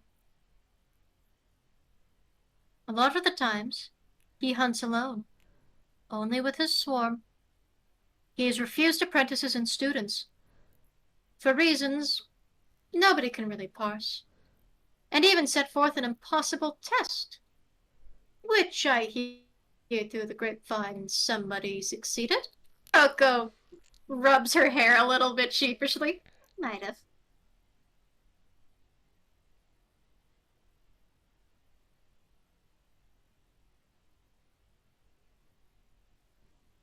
This has happened before. No doubt of that.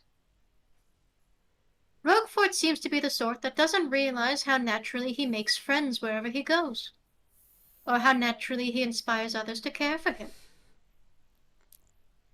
This is a recurring theme in previous tales of his. He reaches a new place, he helps out others, then seeks help in a hunt, thanks them, and the others are left curious, inspired, or perhaps even furious at his success. Then, occasionally, when something comes along to try and threaten him, some misfits from around the region he's met once upon a blue moon happen to step up and try and help. And yet, the only takeaway the food court seems to get from the stories and from the hunts is that he does his best hunting alone.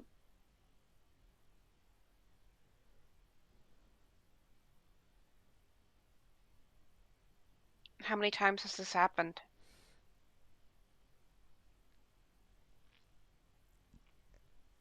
Enough. Enough times where I assume he's given up on it. There hasn't been a new story about a Roguefort adventure in a very long time. The last thing I heard was him apparently hunting down some giant shark with a little boy. Wouldn't happen to think of who that would be, would I? Glances over to Mad Lad. Mad Lad does chuckle and give a smile. Yeah, it was fun. He did seem like he'd given up last I checked. No surprise there. The new head chefs run the food court on memory, nostalgia, and power, influence, history, and blood. Any deviation from their plans or recipes is corrected. They don't seem to understand cooking in the slightest on that front. People can make as many jokes as they like about the processes. But the thing behind the food court has never been the recipes themselves. It's never been the quality of the food, even. It's memory and love in the process. That is what the food court has dominion over. That is where it excels.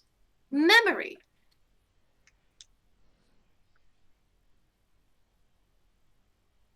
It is the memory of parents cooking for loved ones in the kitchen. The memory of someone's partner making something for them while they're sick. A new pet owner trying to make food by hand for some stray they've picked up. Even a hunter of some great beast making something to lure out prey. Or butchering an animal they have killed to survive.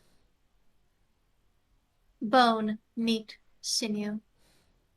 Soup, seed, plant. Gardens where little creatures go about, where grubs eat at leaves, pupate, and change.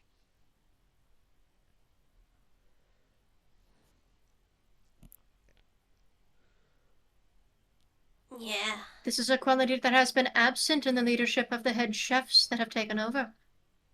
This is no secret. However, it is not something spoken aloud in less powerful circles. because it is one thing to directly disrespect this food court. It is another to invite their wrath. In freeing Roguefort, if we were to do this, I assume we'd be incurring their wrath. If I am correct, you may have incurred their wrath already. But this sure. would certainly worsen matters. Mad Lad sort of raises his head and he's like, yeah, I definitely have incurred their wrath with anyone here. Would they dare leave the Would they dare leave the Feywild? Mm.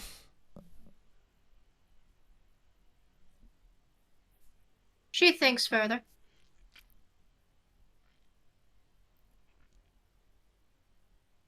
I would like to say yes. However, there is one factor in this that does complicate matters. And that's Auntie Bella. The one you claim used to be kin of yours.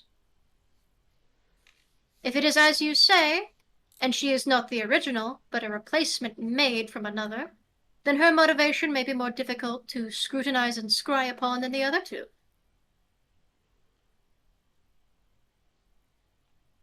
Yeah. Chefs, for all their masks and facades and masquerades, are in truth very straightforward about themselves, to those who are willing to see.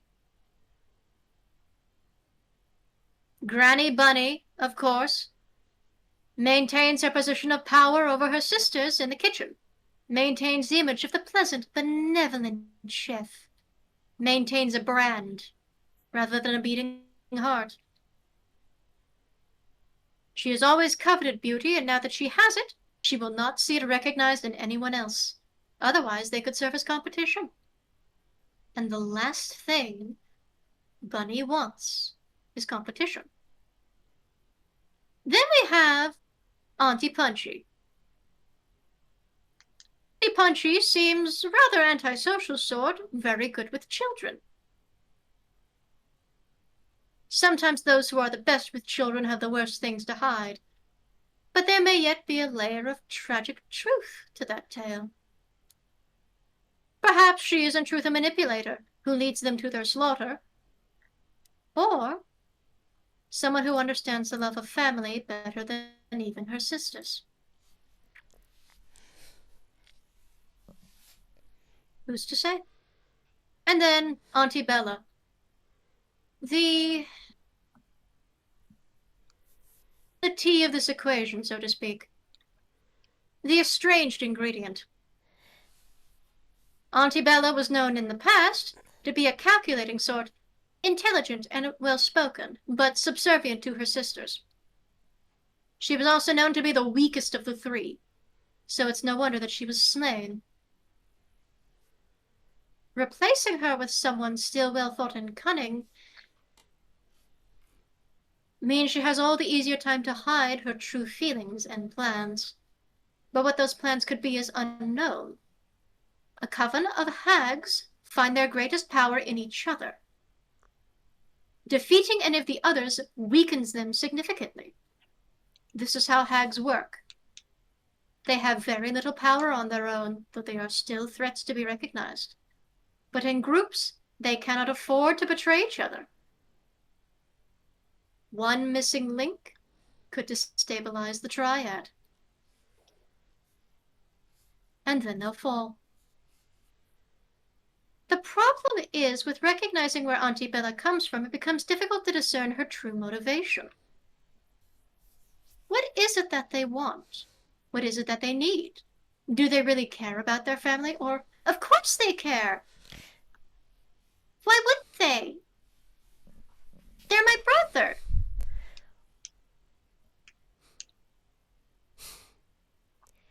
Cersei's Only one of sympathetic them. expression doesn't change at that. They can also easily just want freedom. Whatever it is, say, in helping us would be to their benefit. And holding it is there also is the case of possibly the freedom and possible revenge. Holding a grudge against the other two for what they did. But whatever is Coco tenses up at that and shrinks. if anyone was turned into a hag, that's reason enough for wanting a vengeance against whoever did it. Can But whatever they want. anyone come? Sorry, you go. Stella, shaking a little. Can anyone become a hag? Well, I thought until now, my mom always told me only girls could become hags. I never heard of a male becoming a hag.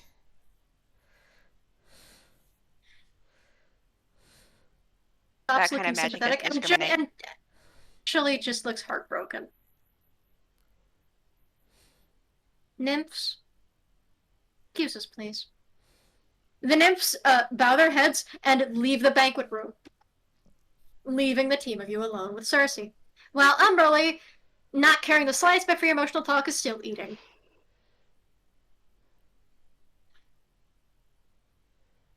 You don't know how hags are made, do you?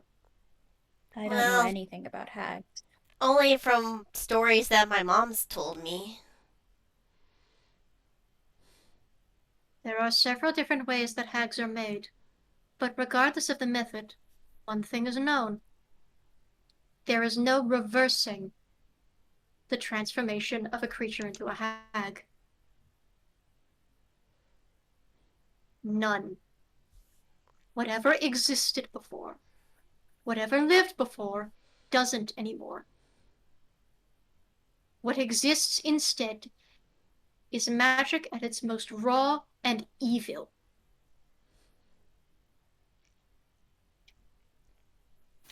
It does not discriminate on gender. The spell to transform one into a hag, for example, doesn't count into gender at all. Hags themselves are female only. It doesn't matter if the spell they target is a boy or not. They will become a hag, and so they will become a girl. It doesn't matter. Huh. How do you know that you might be turning into a hag?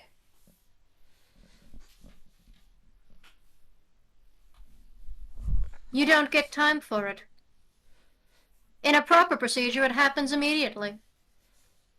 Painfully. Slowly. But, in short time. The existence of hags thrives on pain and agony. The process of becoming a hag is painful and agonizing.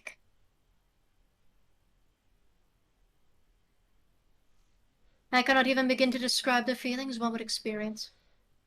And I'm not going to.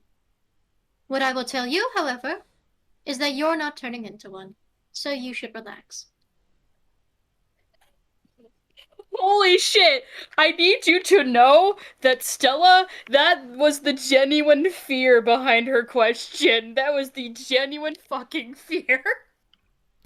Yeah, that's it. Madeline nods.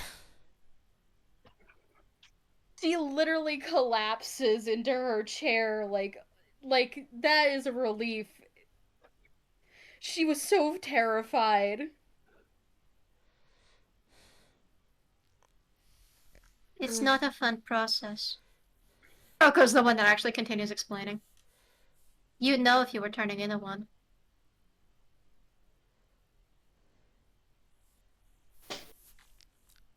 When they lost Bella before, they knew they had to replace their number quickly. Otherwise, opportunistic adventurers could come in and pick them off. So they changed him as quickly as they could.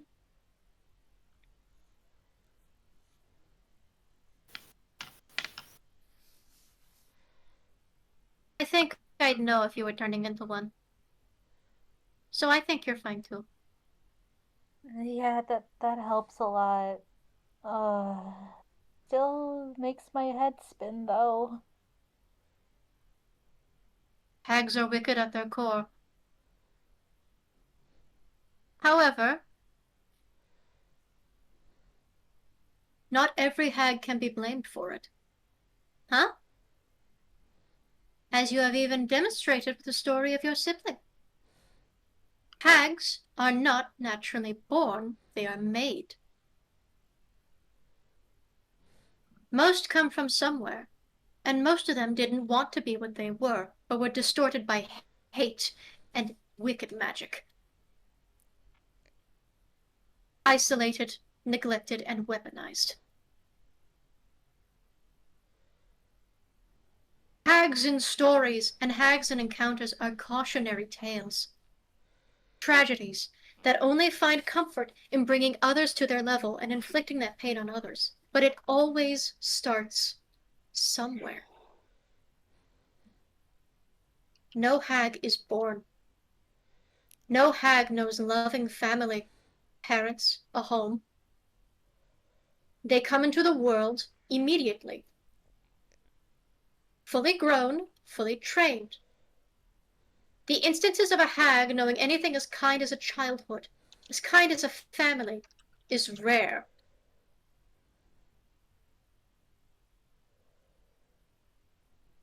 And the greatest tragedy of all of this is Granny Bunny used to know that feeling.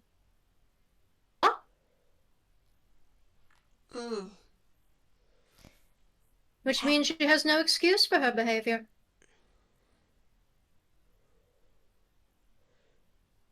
Wait, what do you mean she used to know that feeling? Yeah. Most of the time, when covens of hags are made, the hags themselves are not related. They don't know each other. They didn't come from the same place. And in truth, most of the time they hate each other. They'd rather shoot each other silly.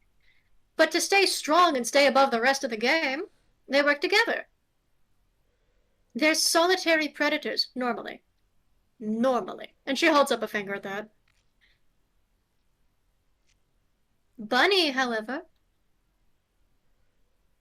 the sisters in her coven were her sisters. They were, in fact, a family of 3.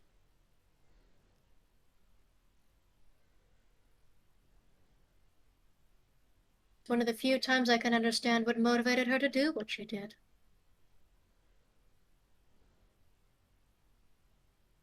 They were actually related? Yes.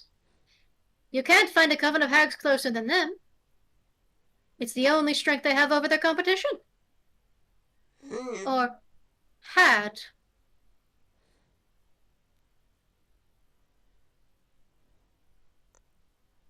Until everything you need to know about them. What I can tell you is they got to this point by actions of their own accord. And they seem to have gone into their own destruction by means of trying to replace their own. Especially bringing forth someone who may or may not foster a grudge and work behind their back. Who's to say how that would turn out?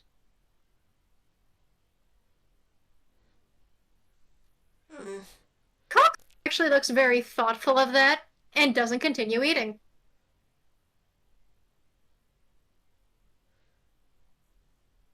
But she's known them longer than you have, so she knows things you don't. But she's not saying anything.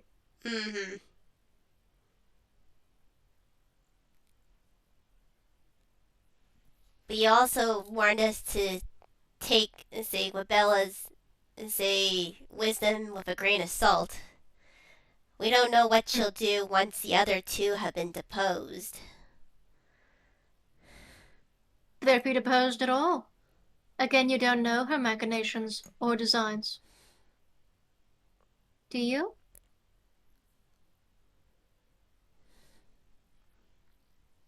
I don't look that far. I don't look for that. I have to maintain the safety of my island and my people. I do not go looking unless I am directly offered to do so. I have only watched that slow bonfire of the food court from afar, with sympathy and pity in equal parts.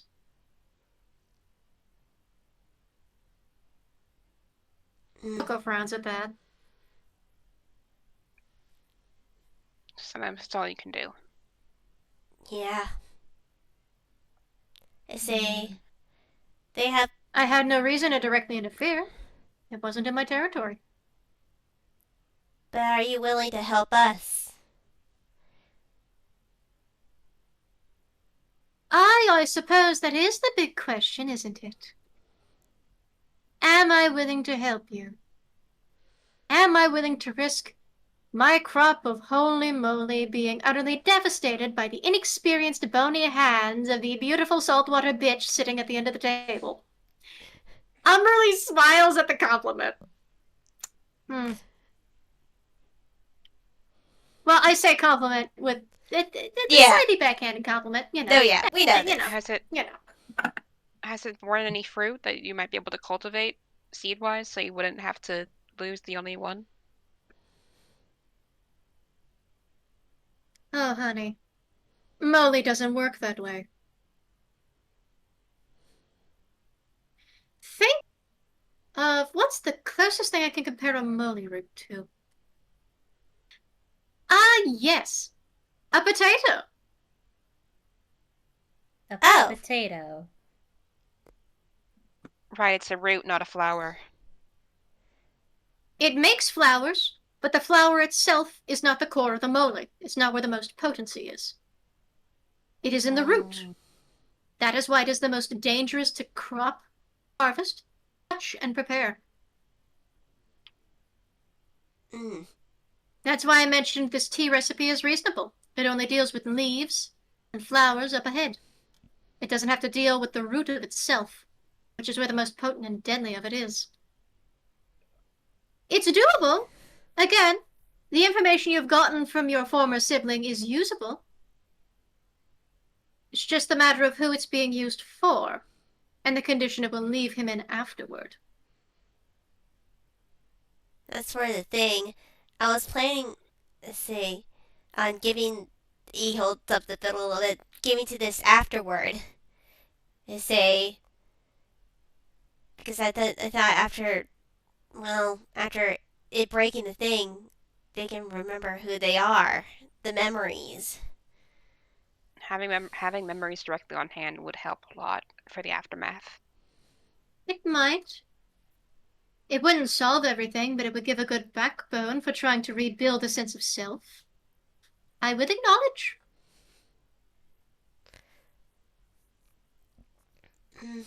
Of course, the question is whether you even have the time. Preparing tea like this takes time and effort, especially to try and make it palatable.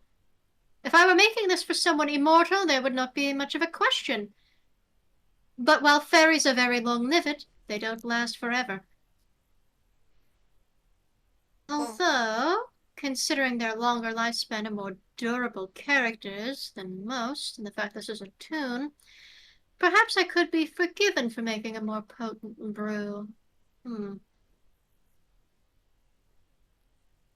Whatever would leave him alive and free from whatever is holding him.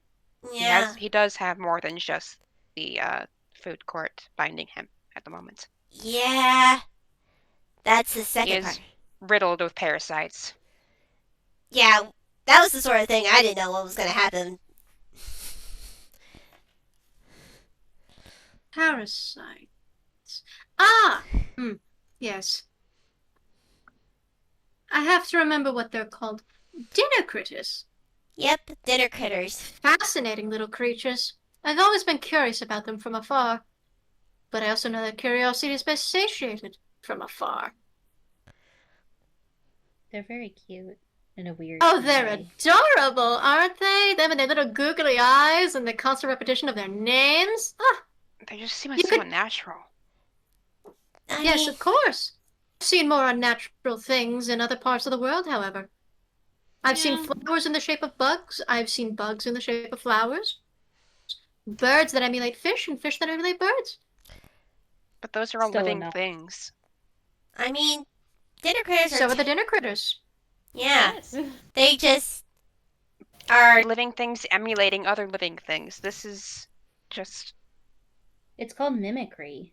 Mm-hmm. Yes, but mimicry is supposed to be to deter something from eating it.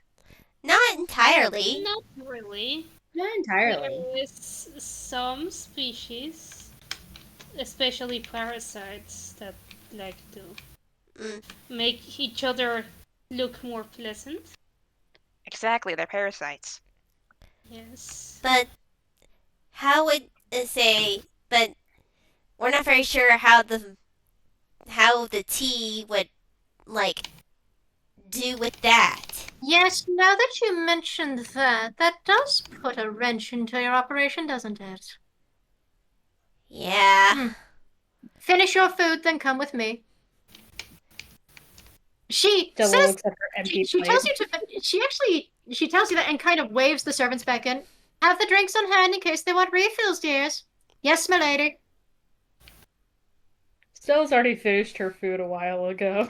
Coco does still need to finish her jellied rotisserie.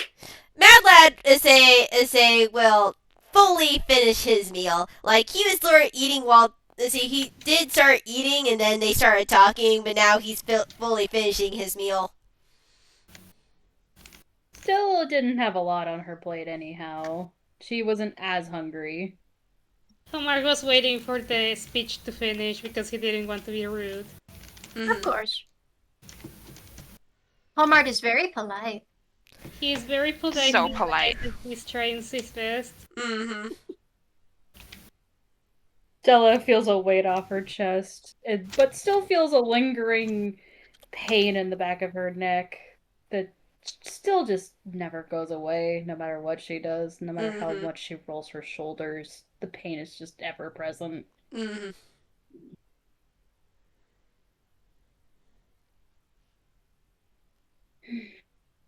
I also do need you to mentally imagine the conflict between the emotional talk and Umberly eating in the background. If you haven't seen it, is just in contrast to this. Yeah, the thematic. You've seen. Yeah, the thematic is a dissonance between them and Umberly. Yeah. And here's the thing about Umberly. Understandably, she just couldn't give a shit. This is not her circus and it's not her monkey. She's here for one purpose. What reason does she have to care? Mm-hmm. Yeah. Well, at least what reason does she have to care that you're aware of? Mm-hmm. Stella just tries to roll her neck a little and get the tension out of it, but she realizes it's permanent now. It's semi-permanent pain now. She just has to live with it. Mm-hmm. Yeah.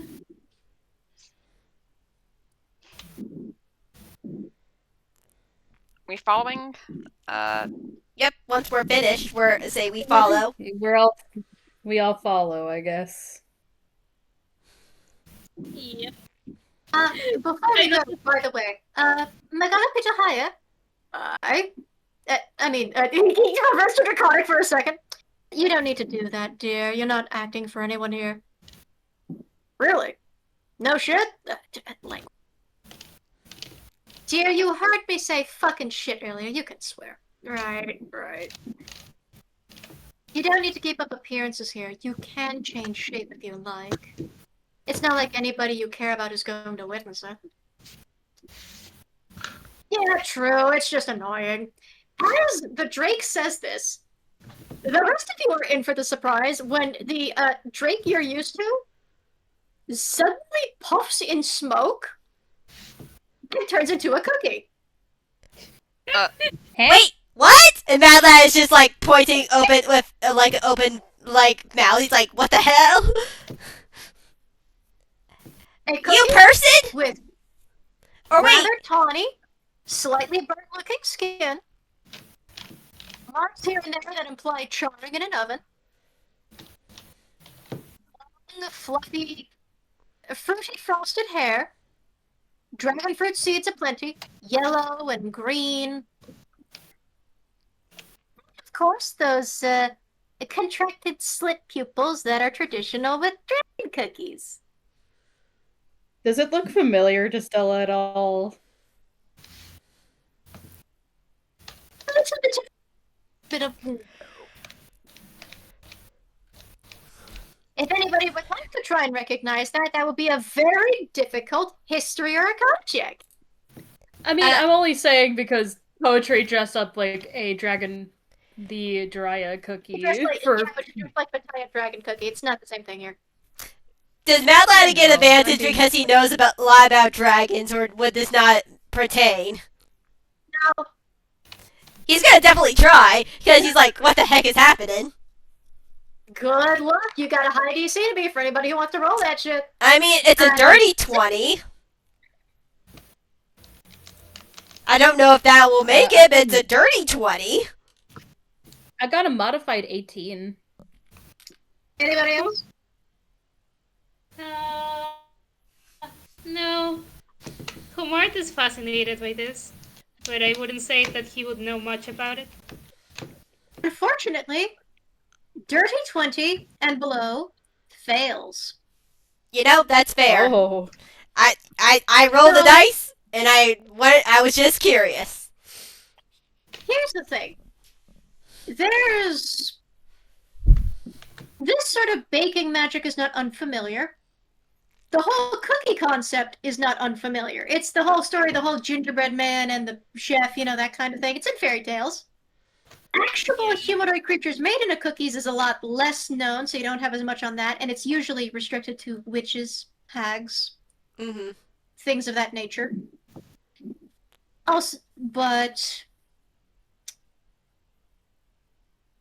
dragon cookies are not a thing you know about in the slightest, which is funny and also infuriating for the boy that would like to think he knows a lot on dragons.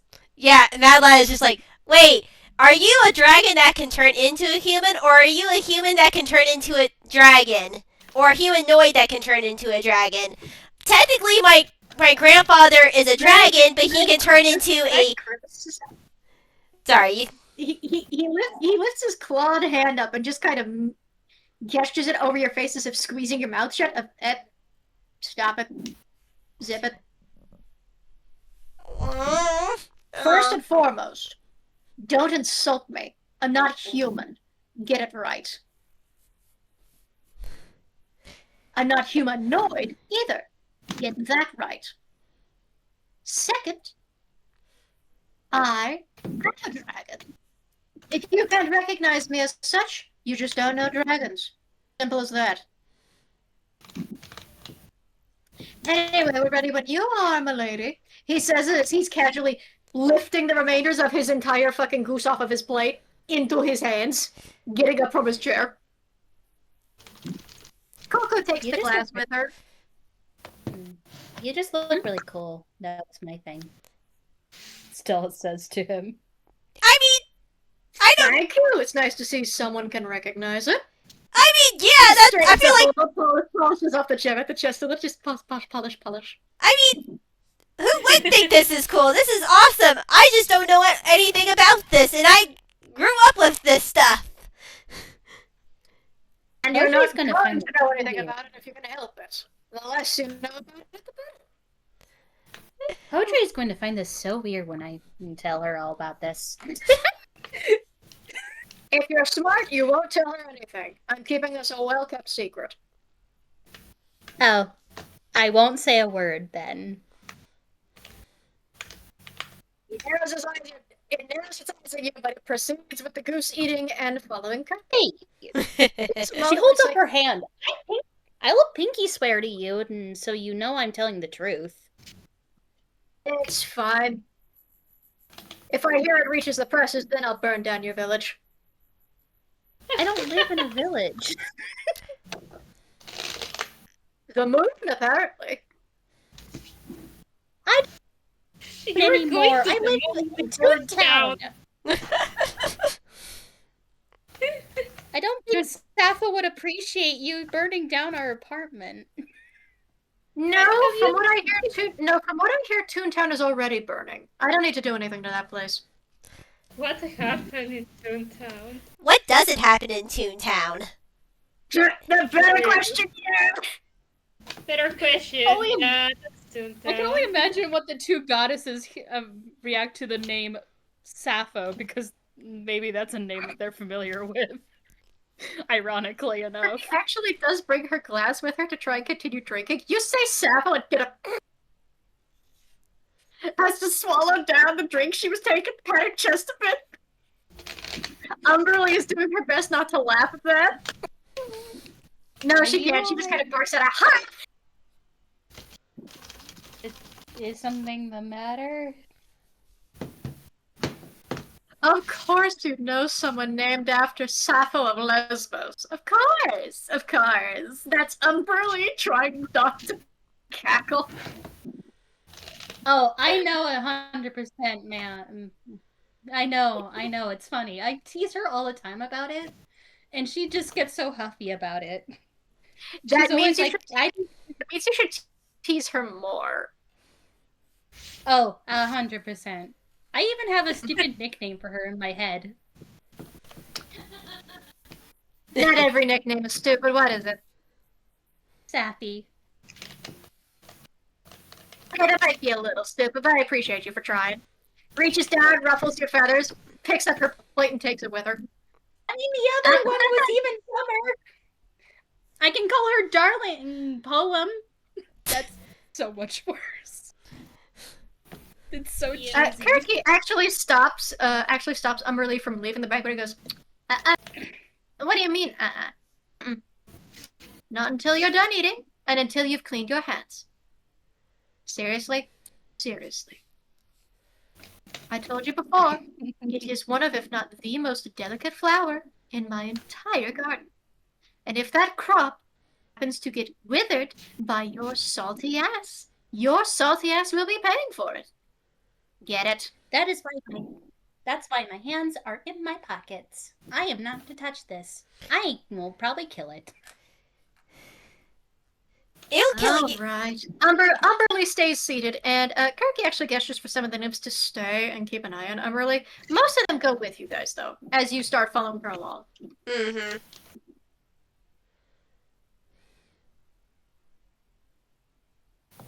Nice. I apologize that you got roped into helping her out. I understand she's not very sociable with those that aren't her followers. Yeah, you could She say liked the that. money I gave her. Both of you spoke at once. Can you guys please speak one at a time? Oh, sorry. Say you go first.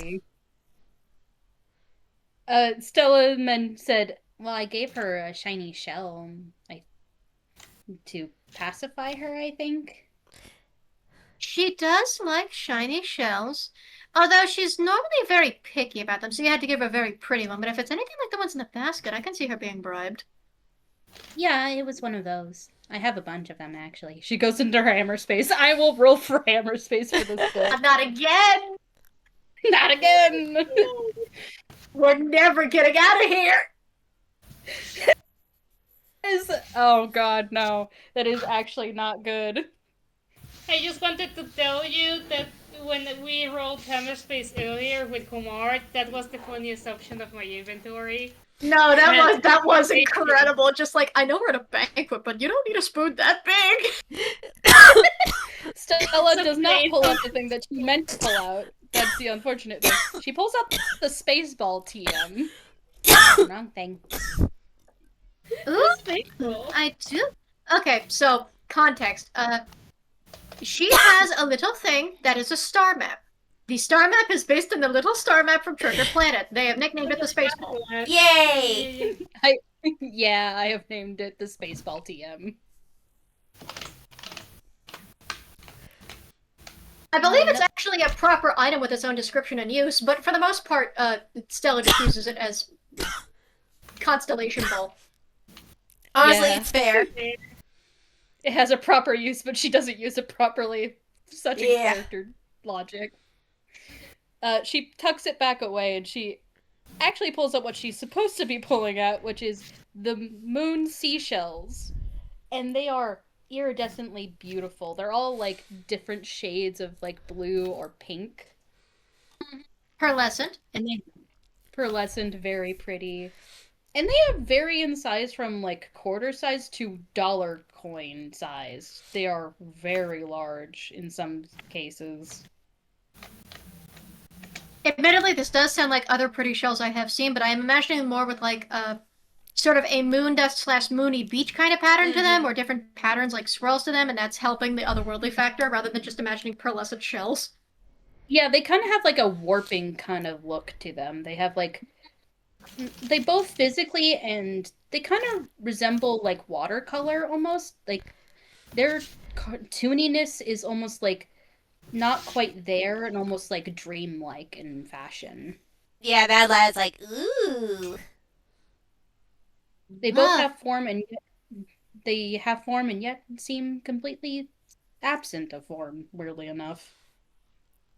Abstract. I do like it. These are from the moon, right? Mm-hmm. Then get otherworldly material here unless someone in charge of the moon happens to send it cascading down. Or it happens to fall from an asteroid, or comet, meteor shower. An argument between a couple of gods and goddesses having a marital spat for the umpteenth time ends.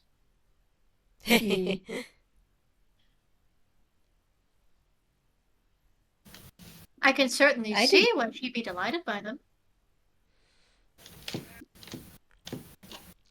I mean, the one I got these from is called the Moon Dream Pool. Sounds rather pretty. It does. It's kind of hypnotizing if you don't know how to look away in time. That's rather concerning. Look, come to mind, you know that he's quiet this whole time just to drop this. Like in he fairness, has been hearing so many things, he cannot voice it out. Yeah, that is a family man hearing about all these concerning things and places. I understand. Mm-hmm. Yeah, he's like, oh god. And the fact that this girl has these implies that she went into the pool. Fairness, they come from a place that sounds like it'd be enchanting anyway. Mm-hmm. Though I will say, Umberly does have her soft spots for these sorts of things, but admitting these kinds of things gives her a vulnerability that others can try and use to, heaven forbid, try and befriend her. Get her to open up. Soften. What are we talking about softening something here? And Umberly has caught up and washed her hands clean. Stella puts away the shells immediately. We were hoping you had softened and washed up your hands in preparation for the garden, actually. Are you clean? Clean as the sea. Are you genuinely clean? Umberly frowns. Like I said, clean as the sea. Unless you would like to test it, I trust you.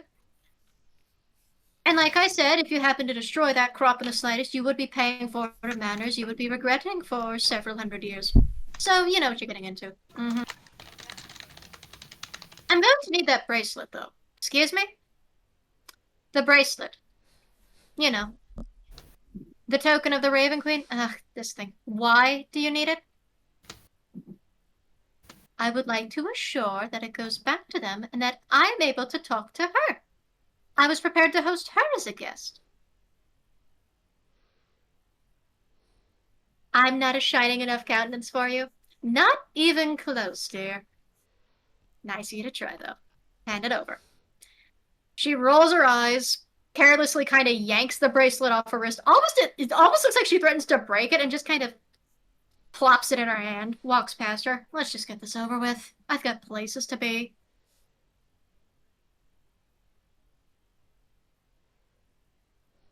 And just looks it over. Rather nice. And it's going to hand it back to Mad Lad. Mad Lad does feel relieved and does give a sigh of relief as he puts it back on his wrist. That cold feeling is no longer on your wrist. It feels just as if it had always been there. Yeah.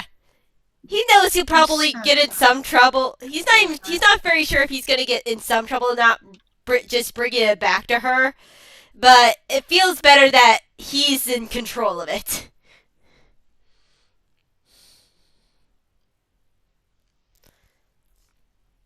And so, with her explicit guidance and permission, you enter the garden. You're not actually able to enter it until she heads in first, at which point you actually see a veil part as she enters, something you had not noticed before. Not surprised.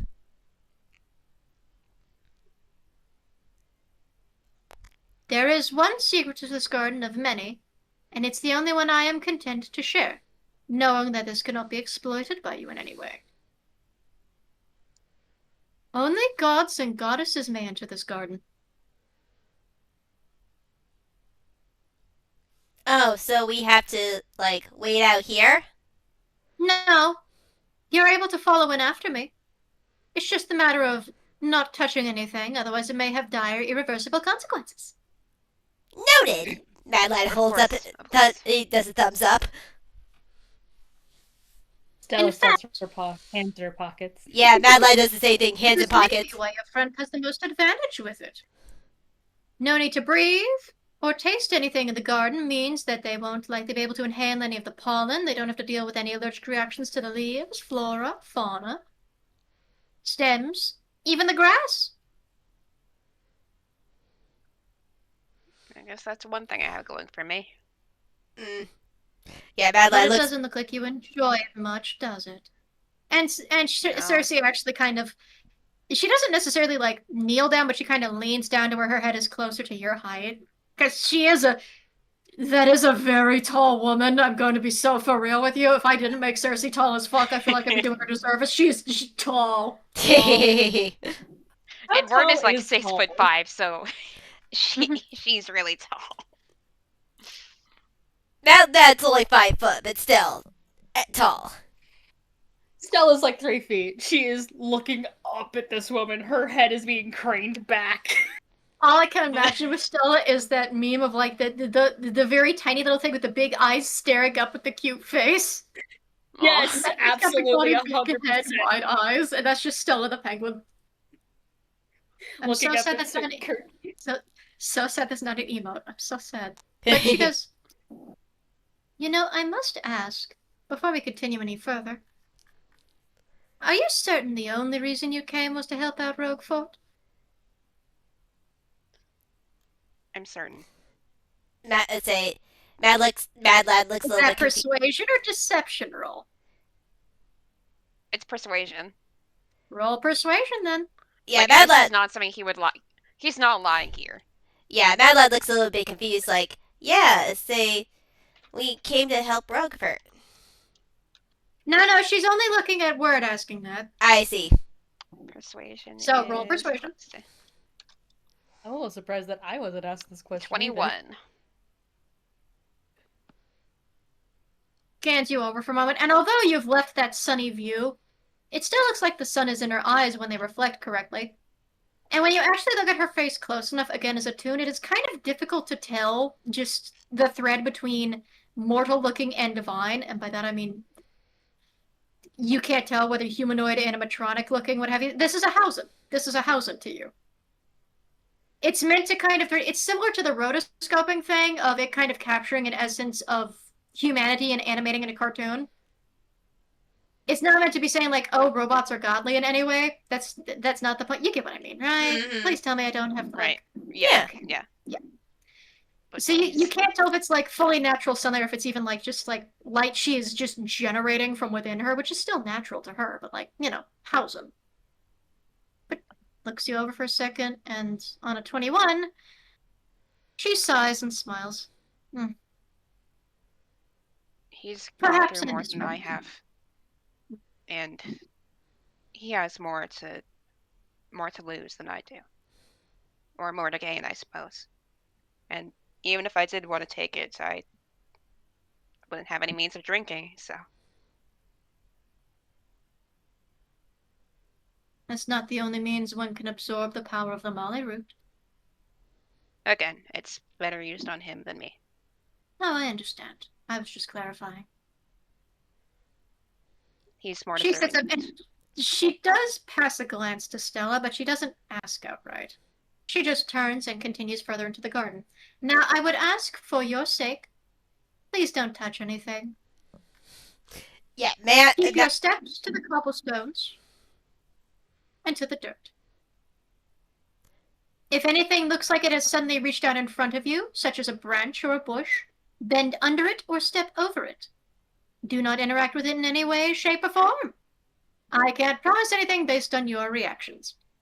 As she says that, Stella, as you're moving forward, you actually see, as you're passing by a flower bush with what looks like lilies on it, the lilies actually turn with you. They don't get in your way, but they kind of turn as if their heads are following you in an Alice in Wonderland style. Just whoop. Her eyes follow them as she walks past. Like, what?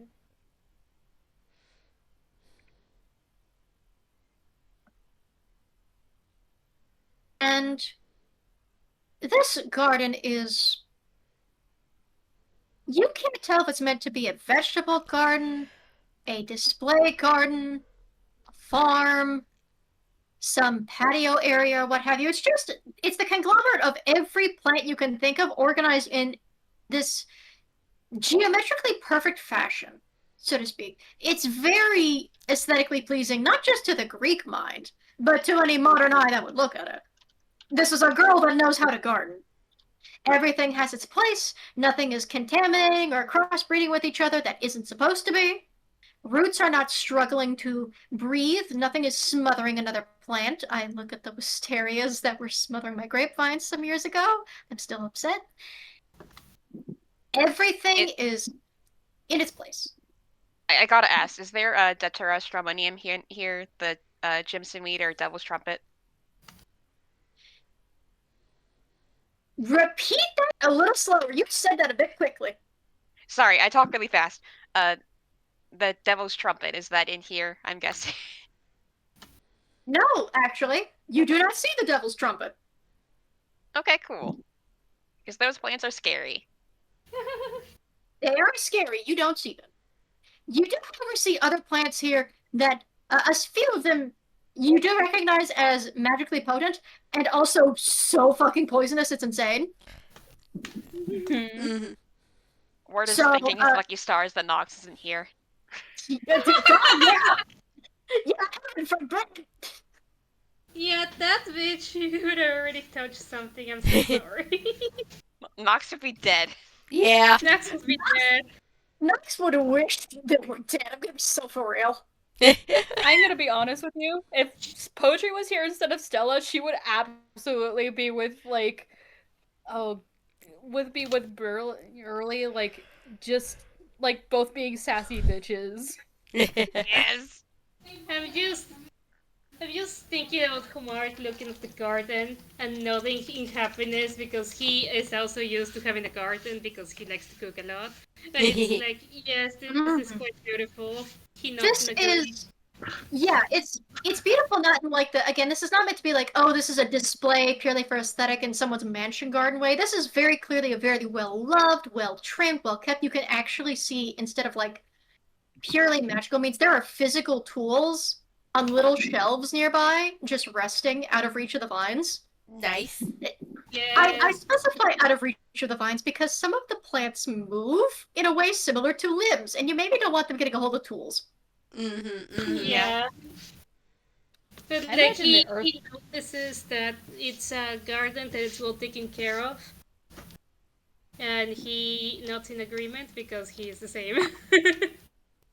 And in the middle of it all is, well, technically two wonderful little aquatic-looking installments. The first is a fountain. It actually doesn't have too much going for it, except for this beautiful statue in the middle of... Give me just a moment, I have to get his name correct. I believe my memory is serving me true.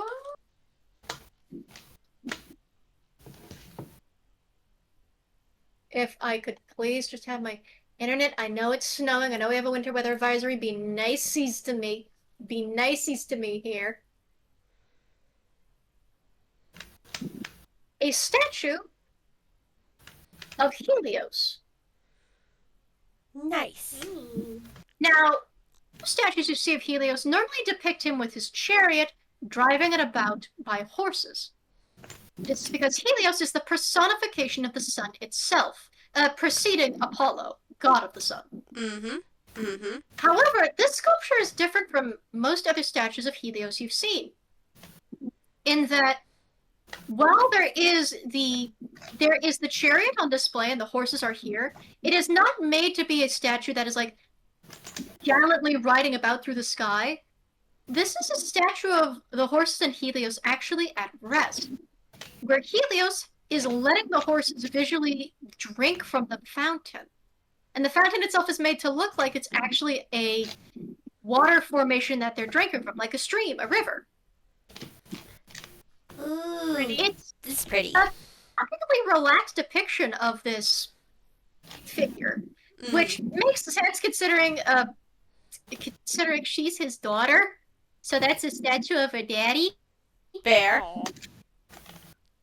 That's really He cute. does still have his regalia about him, but he's clearly very relaxed in this position, which makes sense because as she actually walks in, while the sun has started to set, you actually see the statue on its own look up, wave, and then go back to being a statue once she waves back. Aw. Oh, that's nice. Yeah. Mm-hmm. I made it for his birthday one year. He enchanted it out of joy. It Aw. waves whenever I come in, and occasionally we use it to communicate, but he's been a bit busy as of late. I don't blame him. And if you look over here, and she actually gestures behind it, and this looks like an area where roots would be grown. You know, roots, tubers, that sort of thing. Yes. And you can very clearly see the divide between the... Okay, so to clarify, most of the nymphs on the island grow their own crops, and Kirky tends to accept offerings of those because they like to give them as gifts, to cook them for banquets and feasts. So they also grow things like carrots, potatoes, melons, that kind of thing. Hers is...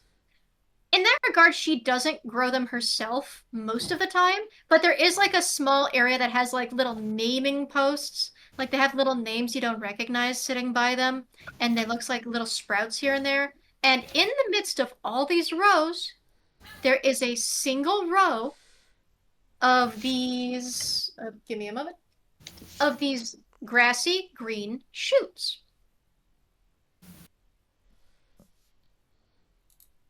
And although none of you can read the little like name post that is posted at the very back of the garden, like you know the little naming things people use to identify which crop is which.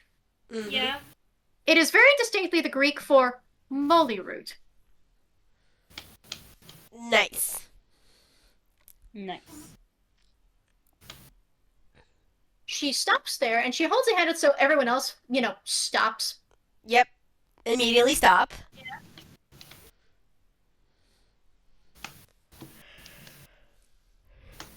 Now, when I mention this is treated more as a root, but it still makes flowers, it combines two different, but in my mind, feels like they could be connected ways.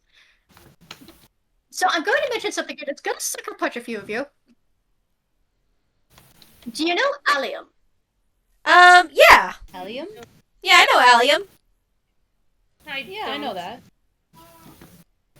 Allium is normally connected to onions and other such crops in some way. So it is also connected to snowdrop, which in 1983 was what some biologists proposed as a real-world moly. So some folks have thought it was Allium nigrum. Some folks believe it had been Allium moly, which was named after the myth. Felipe decided in favor of Paganum hormala, or African rue, from the seeds and roots of which the vegetable alkaloid harmaline is extracted. Victor Berard prefers the Acanthoculus, which is a fodder shrub.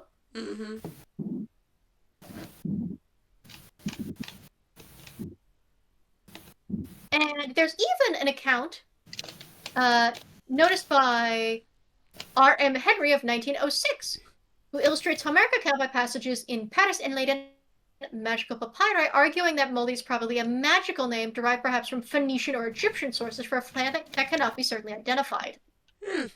The difficulty of pulling up the plant is not merely a physical one, but connected with the peculiar powers claimed by magicians. Now, other historians, which is part of where the snowdrop inspiration comes from, medical historians speculated the transformation of pigs was not intended literally, but instead refers to let me get this word right. Anticholinergic intoxication whose symptoms include amnesia, hallucinations, and delusions. This diagnosis would make Molly align well with the snowdrop, a flower of the region that contains galantamine. And, honey, I'm busy. You can come in later. I love you very much. You don't have to yell at me. I'm about done here. It's okay. Yes, I know. I'll get my drops later. I love you. Kitty. An this is another long word I have to not botch on recording. An anticholinesterase that therefore might counteract anticholinergics. There's also a study in 2024, but in my mind, this is like a combination of snowdrop, onion by means of where the allium grows, and potato. So it is a root, but it does still make flowers. So even though you see these lovely green shoots, and in some places, yeah, you can see those lovely purple puffy flowers. In this case, instead of seeing this big puffy purple bloom like some of the others, you instead see these teardrop-shaped white blossoms. They're still rather fluffy looking, so it kind of looks like the puffy allium flower was kind of turned upside down and started drooping. But they have the look of teardrops or even like lampshades that are hanging overhead. The blossoms themselves are rather small. The leaves are actually larger than the blossoms themselves. And it looks so unassuming, actually. It looks like a perfectly normal plant. That's not to disregard its magical nature. This is the whole thing of you can understand why people would like think they're like smart enough or powerful enough to pull this fucking thing, and then horrific shit happens. Fair. Yeah. However, I will say for two of the folks here that are, and I say this lovingly, autistic about plants as fuck, there is one thing I will say, not just your characters know, but you as players will get to have insight to, just for fun. Yeah. It does look delicate. It looks more fragile than any of the other crops in the garden, and it is clear as daylight only to a properly experienced eye. You can perfectly imagine some adventurous souls getting the idea of trying to take it themselves instead of asking, only to destroy it when they try and uproot it, even by means of like a farming hand. Yeah. This is a dainty-ass looking flower. This whole crop looks like it would just be, yeah, maybe the root would be fine, but the top part of it would be devastated. And that's difficult to come back from for crops. Oh, yeah. Yeah. Oh, yeah, 100%. Yep. That's how it goes. All right, everyone. Please stay back, and again, mind you, please don't touch any roots, leaves, flowers, anything that happens to reach out to you.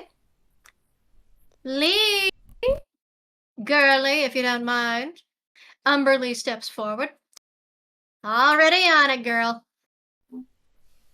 And she, even though her jacket doesn't really have the means of long sleeves, she makes the motion of rolling up her sleeves anyway, as if she has any to roll up at all.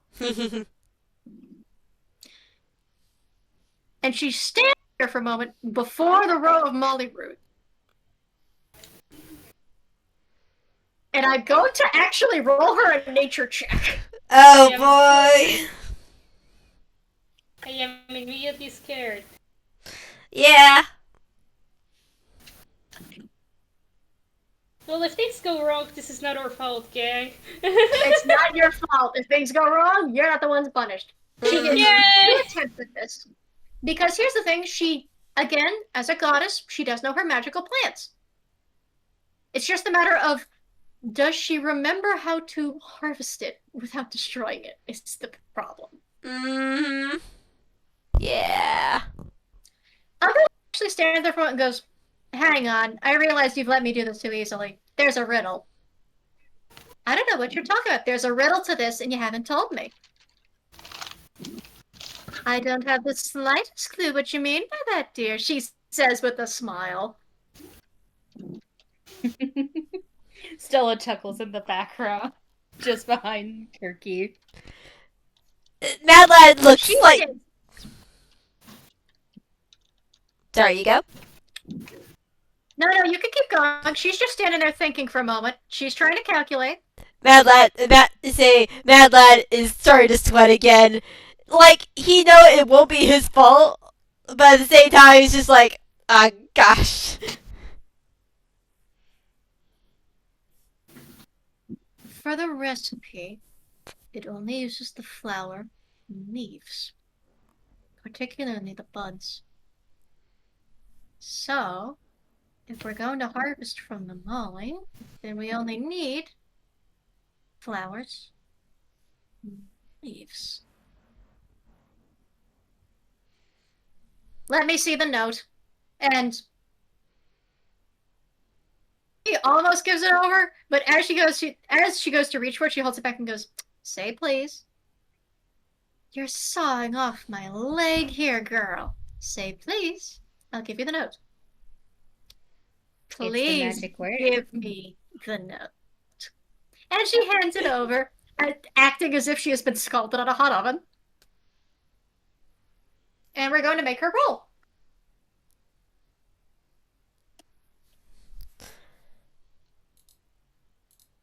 Okay. Good.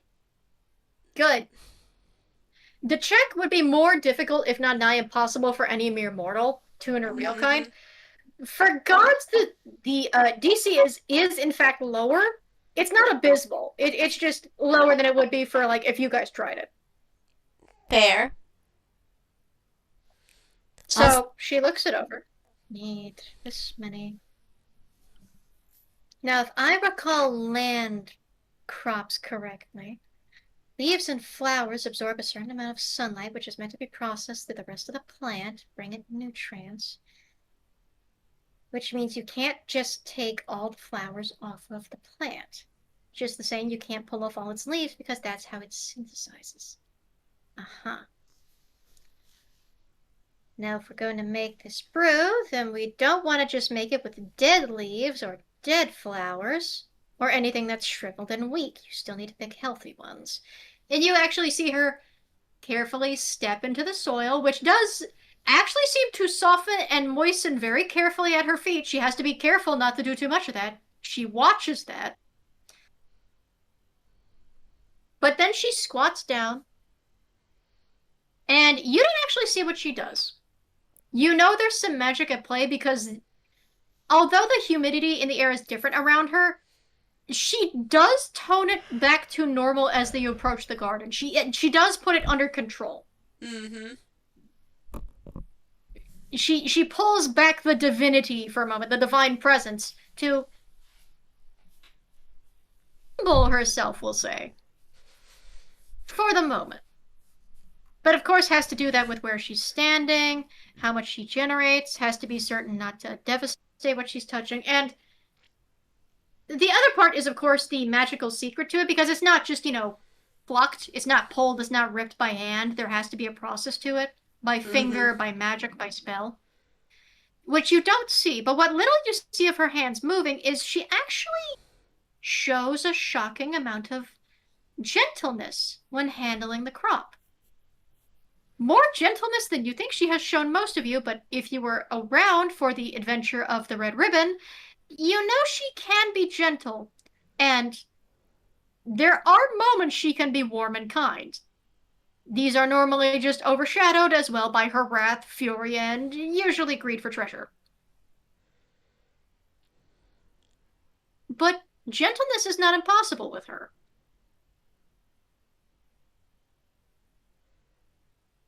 She goes over and it picks up all of Key's garden. Particularly 2 different sizes of little gardening scissors. You know the kind. You know the little shears. Absolutely certain they're clean. Not clean, uses her cleansing touch to make sure that it's clean. And you hear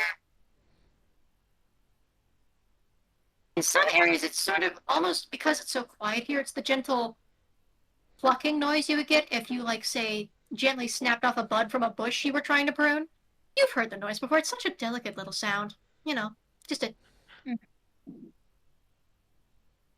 And in other places, you can kind of hear the soft of shears.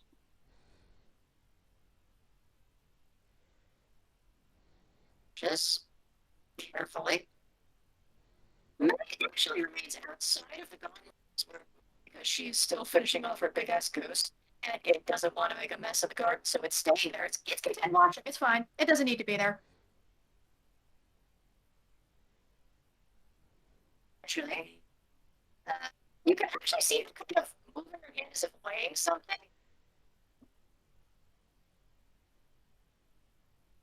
You hear another. Test her hand.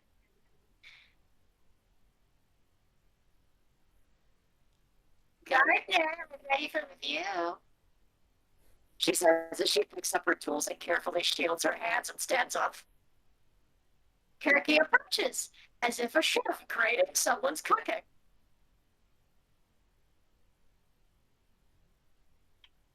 She gives them a general standing scan just to see if anything's wrong at a glance. You can't see if anything is happening. The air between them is so thick you could cut it Scooby-Doo style. The tension is palpable and suffocating. She steps into the soil. After actually taking off her sandals, of course, she steps in barefoot.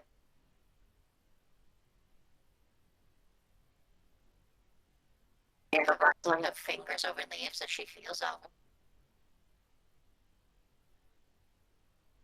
You don't know the entrance of the garden. Some of the animals have actually gathered to watch, but most of them are the predatory type. The lions you haven't spotted before this point, for example, or other lionesses.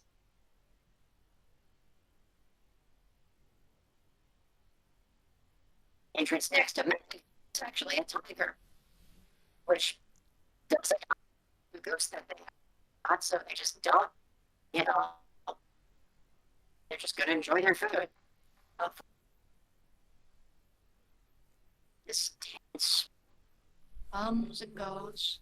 You wait for evaluation, and she stands up and turns, goes, "We see her hands."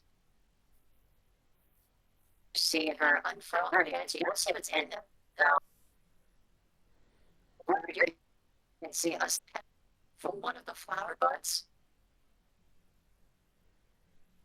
You can't see anything else because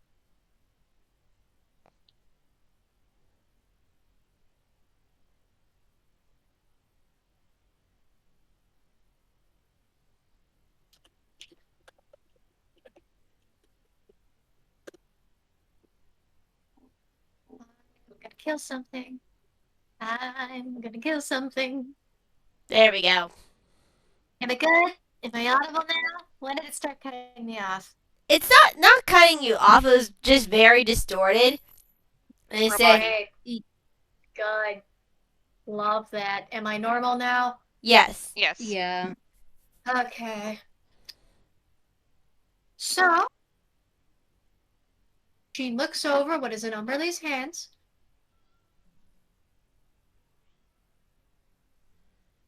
Learn me impressed. You successfully harvested moly for them. I didn't think you could. You warned me. Hand me the shears before you hurt somebody. All right. And she just, like, carefully hands over the shears before she could casually start waving them around like a knife. And the flowers and the leaves. Hands it over. Plates. Sorry, Petals. Lily. Leaf bits. Nothing withered, rotten, or dead. No disease. Didn't butcher the plants. You passed. Congratulations. Now get out of my garden. I'm gonna get here again. I'm moving. I did my part. She doesn't take things you guys do. She comes up. She essentially disappears into the equivalent of like a humanoid-shaped storm cloud Mm-hmm. and just whooshes up. And you hear the parting voice of, I still want to talk to you, girl, but later. And there's just it's like the thunderous roll of when a bad wave hits the side of your boat. Mm-hmm. She whooshes up and leaves.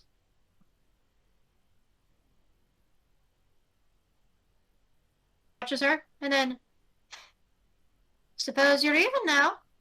Looks at the rest of the party, puts aside the shears back where they belong, and approaches. We have your components. Although the recipe does mention there will be some secondary ingredients, but they're very easy for me to retrieve and not nearly so delicate. Say Mad Lad nods. I'm glad to hear that, because I'm not good with... I never made tea before. Then this will be a wonderful learning experience. Now, I'm going to want the rest of you to leave the garden while I gather the rest. For your safety's sake. Of course. Okay. You don't have to tell me twice. And Coco's already turning around and leaving.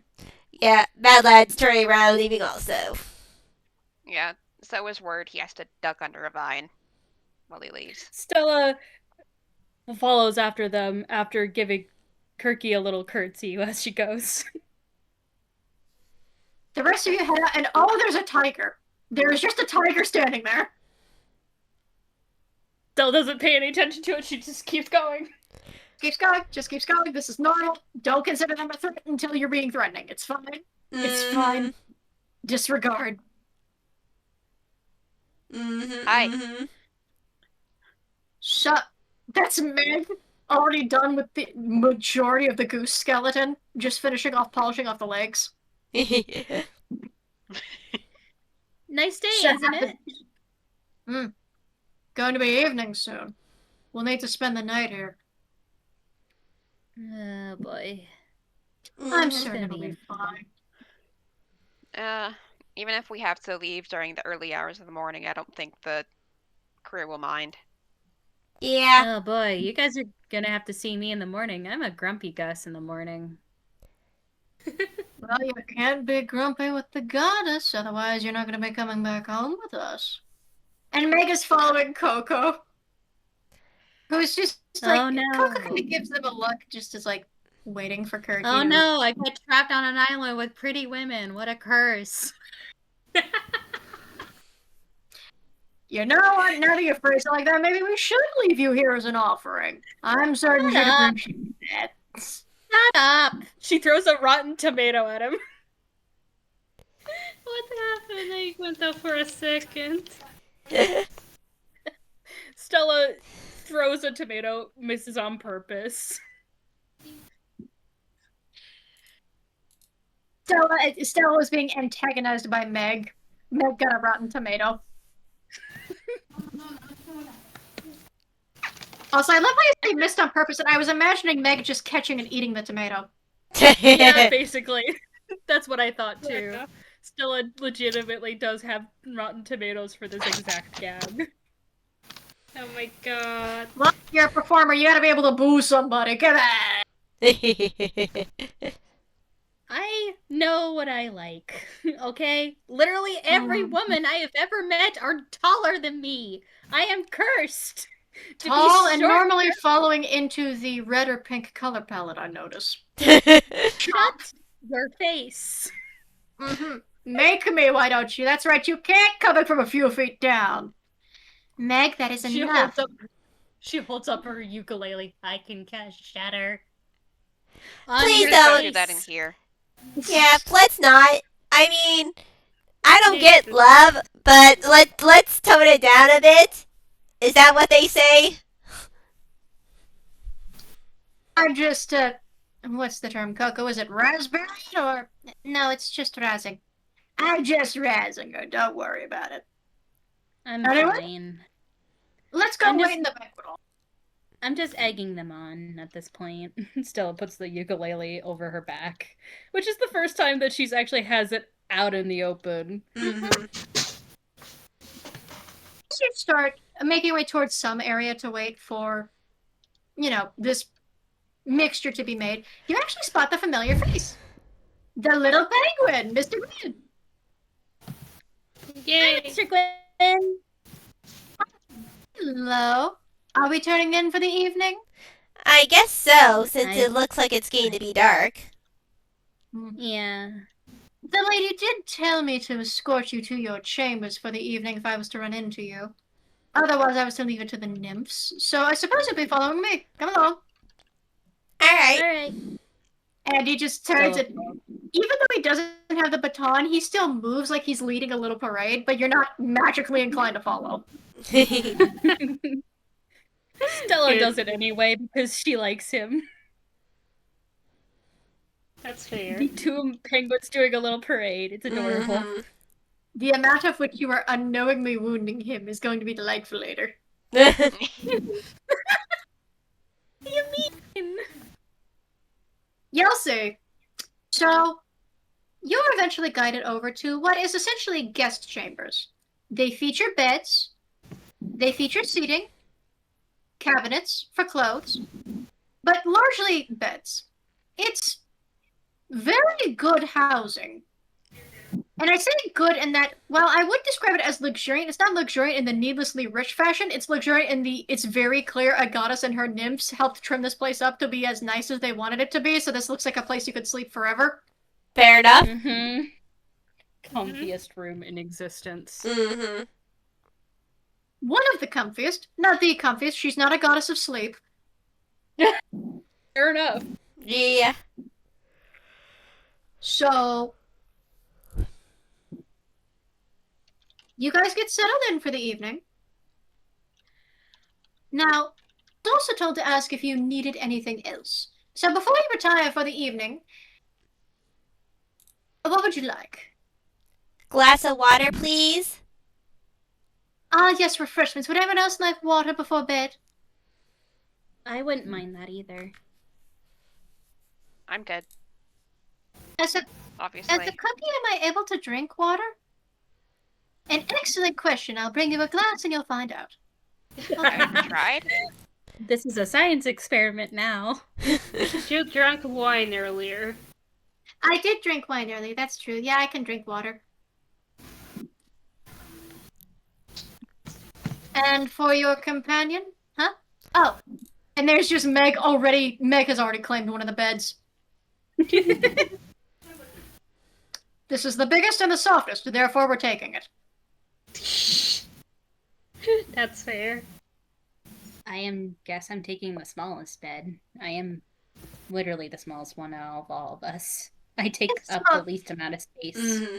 It is small enough for a penguin, I would say. He said that. And yet, I will say this, by the way, if at any point anyone wants to ever insight check anybody, you're able to. You can say you want to insight check a guy. This is true. I do want to I inside trust the him, penguin. actually. No, surely Nox is Inside. the one that inside checks people, so I'm not like in the brain for that. Yeah, Mad Lad is just more wanting to get to bed with Red, and Mad Lad just finds the bed Stella's a little curious. She's gonna inside him a little. What's my dirty 24 word. I'm surprised that Homard is taller than Stella, I'm gonna be honest. Mm-hmm. Stella is based on a plushie. She is based on plushie. Mm-hmm. So that makes sense. That is a... Sassy, I love you. You can come in soon. That's a I'm modified sorry. 20 from Stella. Oh, hey. Mm-hmm. Okay, so dirty 20s on both of you. He's very polite and sweet when attending you. And for the he's been very pleasant. Nothing has taken away from the pleasantness of this little Rankin Bass stop-motion animated creature. And yet, especially when talking to Stella and talking about penguin-sized beds, this penguin looks oddly sad. But there's a sort of strangeness to an expression that you don't think he realizes he looks or sounds sad. in that he probably sees himself as being as polite as he is to everyone else. Mm-hmm. I'll get your water then. And before you can question him on it, he's off to get your drinks. I guess I'll wait later. And Stella sits on the little bed, and everyone watches as she removes the ribbon around her neck and actually undoes her hair. But before she does, everyone actively sees a white star on her neck, and she just sort of undoes like the weird little hair loopy dread situation that she's got going on. You can keep talking. I'm going to attend the crying baby at my door. Kitty Yeah, time. everyone sees like a tiny little six-pointed star on the back of Stella's head it's white. It's just there. And she just futs with her hair and sort of tucks the ribbon away. I haven't dropped my Fair. Madeline doesn't really see a need to point it out. She's like, oh, cool, birthmark. Cuddles into bed. Yeah, Word's got his own giant stuff going on his back. So, and what you mentioned earlier, and like, when he's taking his like jacket and shirt off, it's like everyone did see her rubbing her neck like it bothered her, though. Yeah, I'm gonna be honest. Homart is half curious to insight check her. Mm-hmm. Go ahead and insight her. Yeah, sure. Okay, I'm back. That's a 2. He's not seeing the shit. chatty baby has entered Hold on, I didn't have the insight with even like that. Mm-hmm. Hold on. No, that's a 7. Okay, whatever. Buddy, I have great news. She rolled a 2 on her deception. Okay, that's a 7. Because he has 5 inside. She's not hiding it well. Her shoulders and neck hurt like a motherfucker. She's been acting fine until now, and it's just now hitting her how much pain her neck hurts. Like, she's wincing a lot. You feeling alright? It's really stiff. So is my shoulders. I have lay on hands if you need help with that. Might help with some. Maybe it will help. It's no matter how much rest I get and how much healing I get, it just never goes away. It's like chronic pain in a way. Bad injury? She lifts her dreads again and shows the back of her neck. The mark on my neck isn't a birthmark. It's my hag curse mark. Yeah. Let's go there. Have you tried to get somebody to remove the curse for you? I didn't know it was a curse for a really long time, actually. I also thought it was just a birthmark. I've had it my entire life. It's just sort of been there. He gives like a Nagwart look, like looks away and then looks back. Like he wants to say something, but he's not really sure if he should do that. He fidgets for a moment. Do you want me to try? Can you? I prepared to remove curse for this adventure. Oh, really? Oh shit! Yeah. Damn. Dang. He does have remove curse. So before we continue with this, I do need you to ping me the specific description for remove curse, please. I need to check it again. Let me a second. Honey, I am home. It's about over. You are fine. You can chill. Here it is for the thing that I have. Hey, boy. You're going to hear baby yelling, by the way. That's sassy. Yeah, it's fine. As you touch, all curses affecting one creature or object end. If the object is a cursed magic item, its curse remains, but the spell breaks its owner. Attunement to the object can be removed or discarded. Damn. All curses. Yes. Oh. Look, we are dealing with gods. I have removed curse. Look, here's Honestly- the thing. A lot of people. Here's the thing. Not a lot of people like bringing clerics to the table. So you know what? Look, Entertaining a bit. You can try. I can try. Stella pulls up her hair in a hair tie and she turns to Hobart and like, let's try, I guess.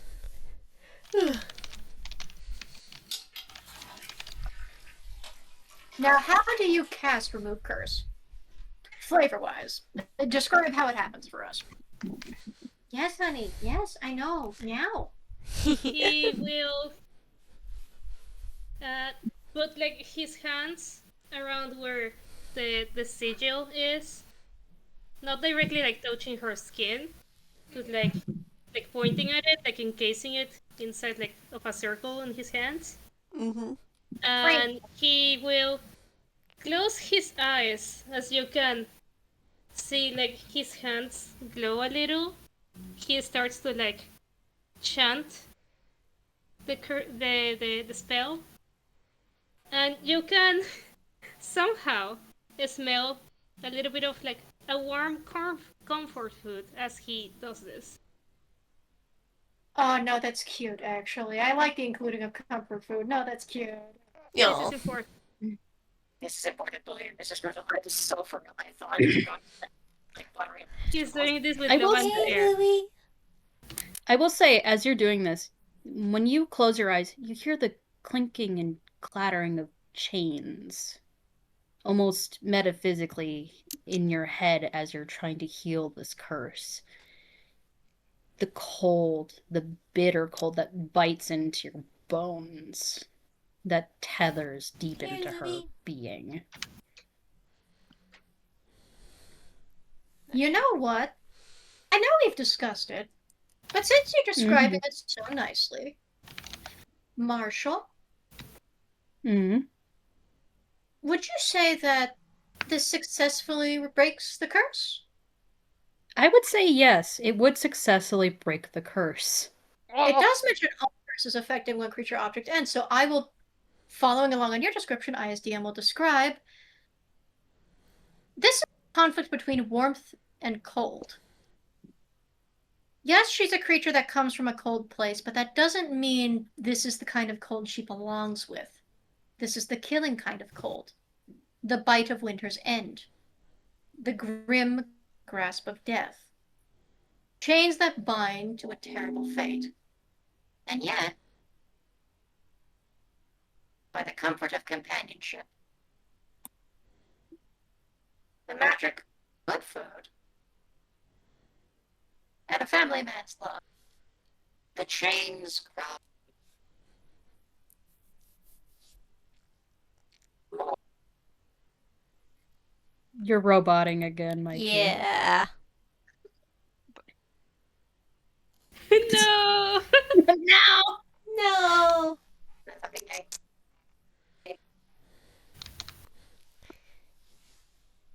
This is going to take a It's alright, Louie. good. Not yet. Not yet. I sent an image and this is how I felt. Hey, boy. I Or have shit, a for real? Yeah. I have a Louie in my arms. Oh, Louie. Oh, Louie. Please tell Yeah. me. God, You're I can It'll just work do one of it. these times. For real? it's really fitting that the winter weather is against me at this moment. Morbida across you're the sounding- universe like, don't you fucking dare! You're sounding a bit better now. A little bit, yeah. Am I translatable now? Thank God. Yes, Mhm. yes. Yeah, So- go ahead. The chains grow. Not entirely, it's not burning her. But the permafrost that normally remains steadfast over them, the chill of the grave that remains fast begins to thaw. The chains grow warmer. brighter red in their heat and more brittle and fragile, and eventually grow so hot that eventually they snap. The mark behind your neck so shatters, and all of the tension in your neck and shoulders vanishes with it. That's a damn good chiropractor. Yep. And on top of that, The last thing, mhm. sorry, No, I was go going ahead. to say the last thing, Homar, that you see before your spell concludes, as this is broken, as this is relieved, is a pair of wide, angry eyes. I'm going Burning to into your send an spirit. image. I will send an image of a character to you, Andy. And you alone, Andy. Hang Oh on. boy. No, yeah, You this get has the been a little secrets. funky. Don't worry about it. You'll get funky shit as a treat. You get fun. I'm Hang afraid on. Homart's going to get cursed, Your Honor. But No, I no, feel danger. Hamard is fine. Hamard is actually fine in this instance. This isn't like a, oh, now you're cursed bit. But it is you learn plot relevant things, teehee. Teehee. Let me grab her. boy. But yeah, while Where you're is grabbing that, the curse is broken. And God, you feel fucking exhausted. Yeah. We're gonna Hamard pat is fine. Hamard I in mean, case he Stella's stumbles back. exhausted. The moment she feels the pain is gone in the weight, and repressed memories flow back into her mind, and I'm gonna roll for her Constitution. -1. I noticed you just started playing Lost Girl. Oh no, that's not great. Stella rolled a natural 1 with a -1. 0. Just Nice. starts Girl. fucking bawling like a child. Shit! She is sobbing openly. Whoa, Like- whoa, Stella! Mad Lad comes over now, concerned. No, yeah, Homart feels kinda awful, actually. Like, he wasn't spooked from the eyes, sure. But seeing her fall down like that is like, oh boy, what did I do?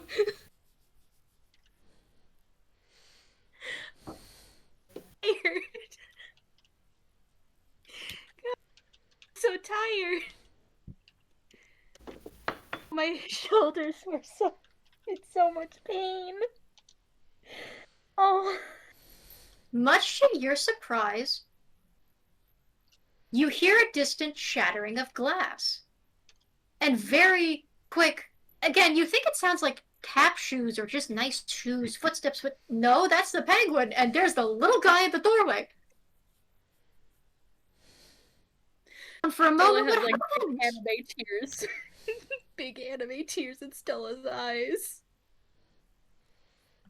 It's good. I think we just broke a major curse.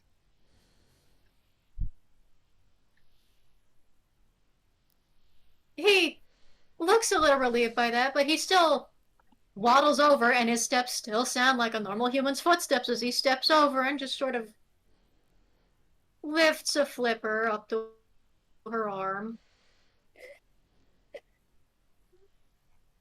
I forgot so much. I didn't realize I forgot memories until now.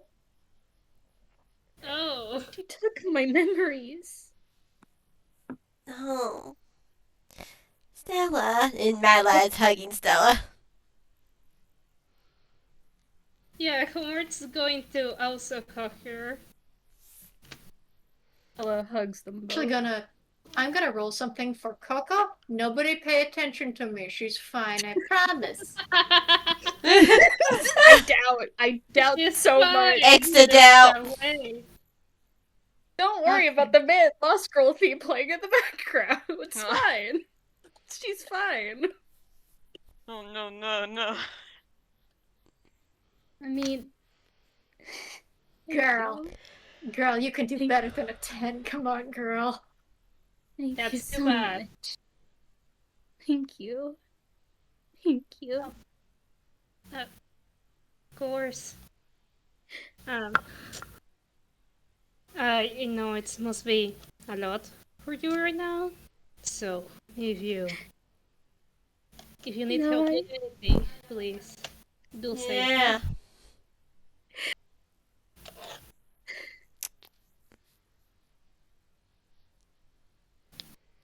Well, I'm not cursed anymore. I guess I have no worries. But God, fuck, that feels better. To her saying fuck. Yeah, say those curse words. Sorry. Sometimes I can get past the censors. I haven't the Yes. slightest clue what you're talking about. I heard That's a glass fun shattering. thing. Would you like help, Mr. Gwyn? Oh!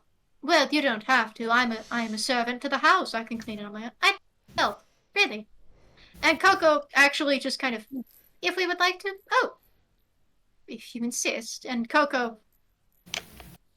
walks away from the comforting moment, oddly enough, and follows Mr. Gwyn hesitantly out the door. Meg watches Coco leave with narrowed eyes. Stella wipes away her face with with apparently a handkerchief that came out of nowhere. Where was Coco leaving to? Coco followed Mr. Gwyn to clean up the glasses he dropped. Because he heard the sudden wail of sobbing and immediately ran over like a worried father. Yeah. Oh. Nobody got a good look at Coco's face when she left, but her behavior was a little odd. You'd think she'd want to get in on the comforting too. Mm-hmm. I'm gonna go check on her. I'll be back. Okay. Mm-hmm. We're gonna follow after her. You follow after, and you can see all the way down at the end of the hall, it's longer than you expected it to be, is Coco sweeping up what remains of some glasses, some very nice crystal glasses that were actually being used. And Mr. Gwyn is kind of helping hold aside the little dustbin for her to sweep them into. They are still cartoons, or at least he's still a cartoon. He has to follow the cartoon logic of, yes, into the bin, in here. Mm-hmm. Alright, that should be all of it. Thank you. I really could have gone on my own. No, it's fine. I'm made to help after all.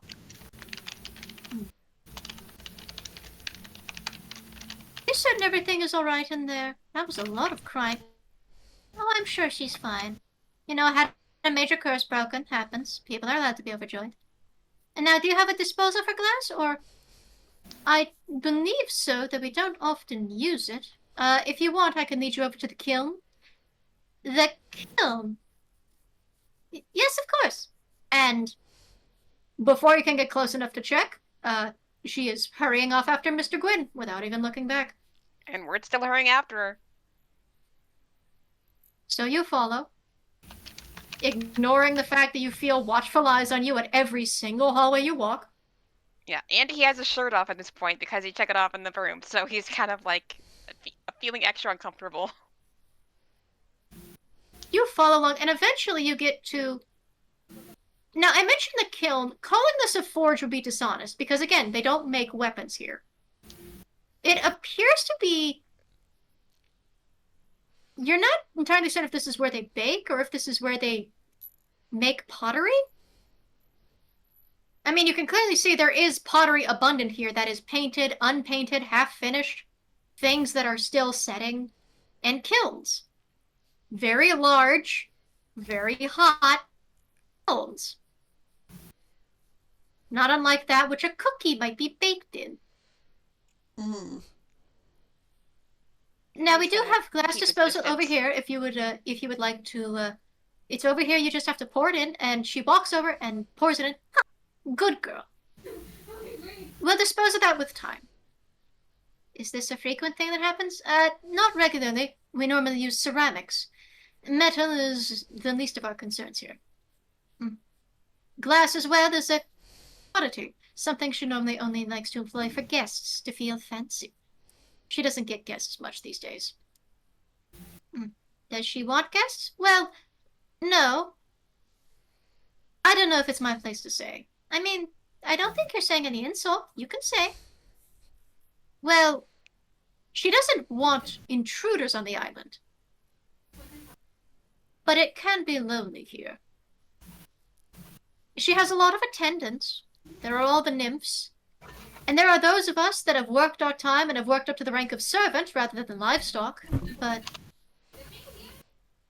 But she wants friends. He opens his beak and shuts it. That was apparently the part he didn't want to say out loud.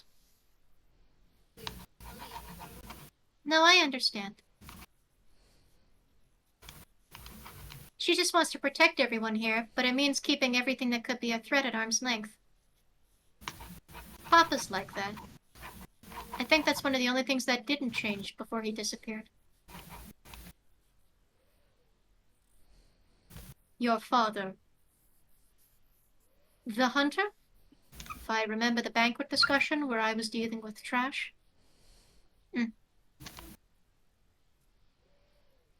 You know, I've never seen a sugar plum fairy in person. I hear he's one of them. You'd think. It's difficult to see beneath all the bugs. Ah.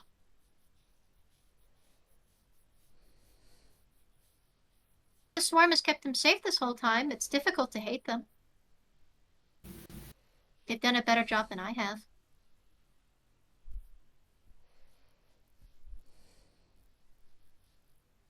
He tilts his head, and although his beak can't really express, you can tell there's a frown that's supposed to be there.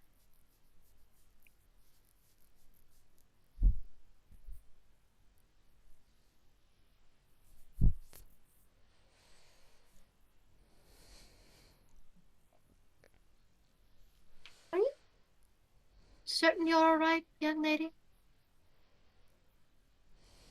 I'm fine. I'll live. Would you like me to help you refill the glasses? I can handle that on my own. You can head back to your room. Are you sure? I'm taller. I can handle it. You're all right. You've had a very long day. And I'm certain your friends need you back in your room. They're not my friends. They're just coworkers. Stella openly calls her friend, and this is the thing she gets. We're just gonna, like, kind of shuffle out of the room, like, so we can kind of stand outside the door. I wouldn't go disregarding them like that. No, I'm not disregarding them. Please don't misunderstand me. It's... Oh, I sound like father when I say that.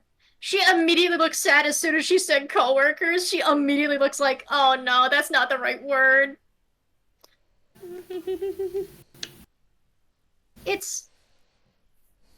I want them to be friends. I really do. They're super fun and super nice. Even if they can be a little... odd sometimes. But... I don't know where all of this business is going to take us next. I don't know what's going to happen to Papa as soon as he drinks the tea. I don't know what's going to happen to the swarm. And once the food finds out about what we're doing, it's going to get a lot more dangerous. For everybody involved. So I don't know if we can keep Egad involved or if it just has to be the two of us. I know we do better as a team, but... they already have so much to deal with. You think they would be burdened if they had to protect your father as well? She doesn't answer. Well, they came this far to help him, did they not? I don't think they'd mind keeping him safe any further. I don't think they'd mind, but I don't know if I want them to. Auntie Punchy and Granny Bunny, they're very scary. In ways that aren't immediately obvious. And that girl just had something nice happen. If it just got replaced with something worse, you know? I can understand. Especially something that can't just be fixed as easily as a spell.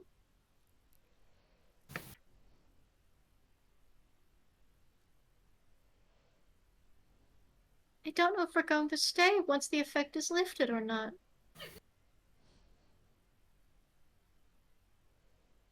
Would it be safer just to leave? Perhaps. Or you'll walk into the woods, be cornered by the wolves and devoured, and torn apart with your screams filling the night. Who knows? It may be that it is more dangerous to linger around with a group of reckless adventurers, or it may be that they're your biggest chance of survival. You may keep them at arm's length and doubt them as much as you like, or it may be that they would be willing to die for you, and you don't realize it.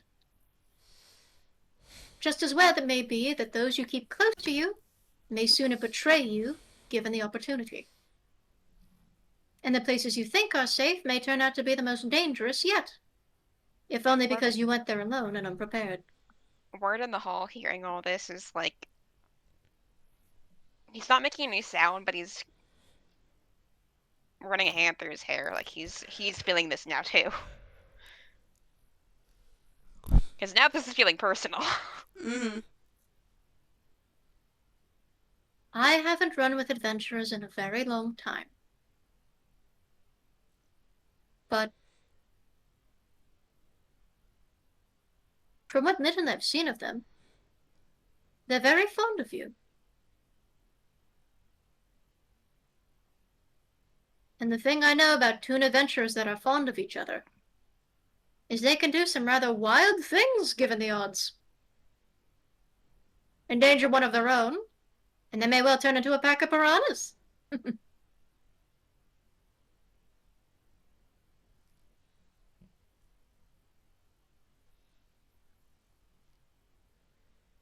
Are you safe here? Well,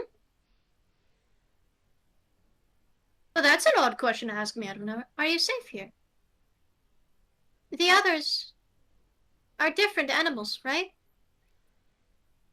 That's what she does? She turns people into animals? Well, as punishment, yes. To protect her own. But you're a penguin, and you're allowed to walk around and talk, and do these things. Are you safe here?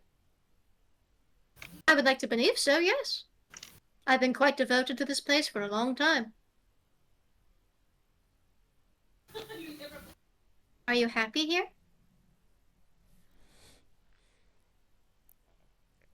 You don't hear him answer that. Are you happy here? Safe? In her temple? Serving her?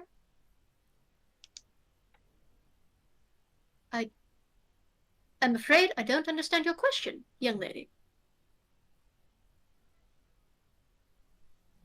It's alright, boy. You talk about adventurers. There's here in a minute, have there? No. The nymphs would have been more prepared, if there were.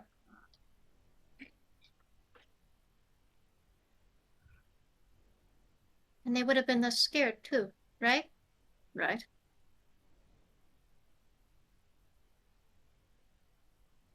Are you happy here? Working as a penguin in this temple? And not out there with adventurers?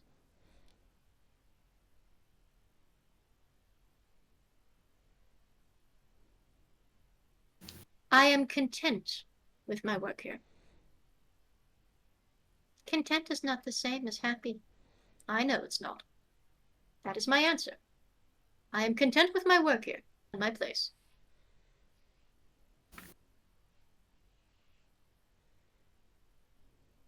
Yours is a happiness that is hard fought for, and will be harder still to keep safe and protected. But your happiness and mine are not the same. Such is the same that it is different in others. You will learn to recognize that. The truth is, I will likely never be happy again, and I have accepted that. I am content serving you, cleaning up your beds, cleaning up after the animals, safe here, knowing that I'm not going to be betrayed and left on some other island to die. That is all the answer I will give you. But it is up to you to decide where you are safest and happiest, and who you can trust. And I do think you can trust them given the chance. So don't go counting them out. Especially for your father's sake. She glances over at the kilns. Now, you've helped me clean up the glass. I'll get your water ready. You go ahead and tell the others that I'll be bringing refreshments back here soon. All right? Oui, monsieur. She simply bows her head, turns, and heads out and almost bumps directly into Word. Sorry. Oh. Came to check on you. Fine. He was the one that broke glasses. I was just helping clean up. We'll be getting our drinks soon. Come on, let's go back to the room. Alright. And when they get He's not back, going to say Stella- anything about what happened in there, because that's, he doesn't want to be seen as, like, eavesdropper. Uh-huh. Yeah, by the way, when they get back, the space ball is being used as a sort of another presentation of space again. Nice. And Stella, Being used as a comfortable constellation map, of course. yeah, it's just like it's on rotation, so it's just like a nice like light effect. Yes. I didn't show it earlier, but I did draw, like a rough idea of where it's, like, the stuff he has on his back. Ooh, nice. And that's just, like, down his spine, basically, across his shoulders. Nice, Ooh. nice. Interesting. Coco will have seen that, will not comment on it for the sake of decency. And also because Coco is occupied by other thoughts, which are unfortunately magnified when she sees the group and curse-free Stella sitting there. Yeah. Oh, They broke See, some me- glasses, but we're getting water soon, so... I heard. I hope no one's hurt. Oh, it was alright. No one was hurt. That's good. I would have been really worried about Mr. Gwyn. He's so much. She doesn't say anything on Mr. Gwyn. But hey, I pulled out my space orb. We're just doing some. I was showing off certain planets that I know the names of. Oh, you're feeling better, I take it? I think that's gonna take some time. I think I'm gonna live with the remnants of it. My nightmares are probably not gonna go away anytime soon. That's not gonna be a fun thing to live through. She kind of sags dramatically. Mad Lad nods in agreement. Yeah, I still get nightmares. It's Hold it's a minute. So terrifying. Hold a minute. Wait a second. Tell me you had something for nightmares, did you not? Yeah, she pulls out the stuffy, but when I take naps, I still get them. Looking perplexed. Give me the plush. Let me see it. Okay. She hands over Dreamy. She's gonna look over Dreamy and she's going to Arcana check it to make sure it fucking works. Because it's fucking bullshit. You don't get the book and go to sleep and still have nightmares, having a thing that fights off nightmares. It sounds like fucking nonsense. It sounds like a scam. I get a roll for something mysterious on the down low. Hang on. Oh my god, girl. Oh. Oh, So, buddy. It's just like, take your time. You just got on curse. It's gonna take a toll on you. she's Mhm. just kind of. know. You would think she'd know what she's doing, and normally she does. Unfortunately, she is clouded by emotions, and so she kind of just looks like she's angrily inspecting this toy, rubbing it, flipping it over, flipping its tentacles. She does see something. A single handprint that doesn't look like Stella's hands. It looks like a rabbit paw. Much bigger than Stella's head. Stella, your toy is dirty. What? Your toy is dirty. Look. Shows the fuck off big rabbit print. What? She looks at it confused. I don't know where that's from. How about this? Before you go to sleep, I'm gonna go see if this can get washed off, okay? Okay. And she is quickly gonna run right the fuck off. Again, don't go to sleep until I brought it back. Okay. Confused? In her mind, because again, doesn't know what the fuck is going on, just thinks, if this is a fucking scam toy, I'm going to be mad for this person I barely know. If this is a fucking scam. When she goes to wash it, she realizes it's dirt. Very specifically, grave dirt. Concerning. Great. Concerning. Good. And she's not washing it herself, though. She's actually going to get the nymph's attention. Excuse me. So something's wrong with my buddy's magical doll. Can you help fix it? Oh dear, that would be up for Kirky, but we'll see what we can do.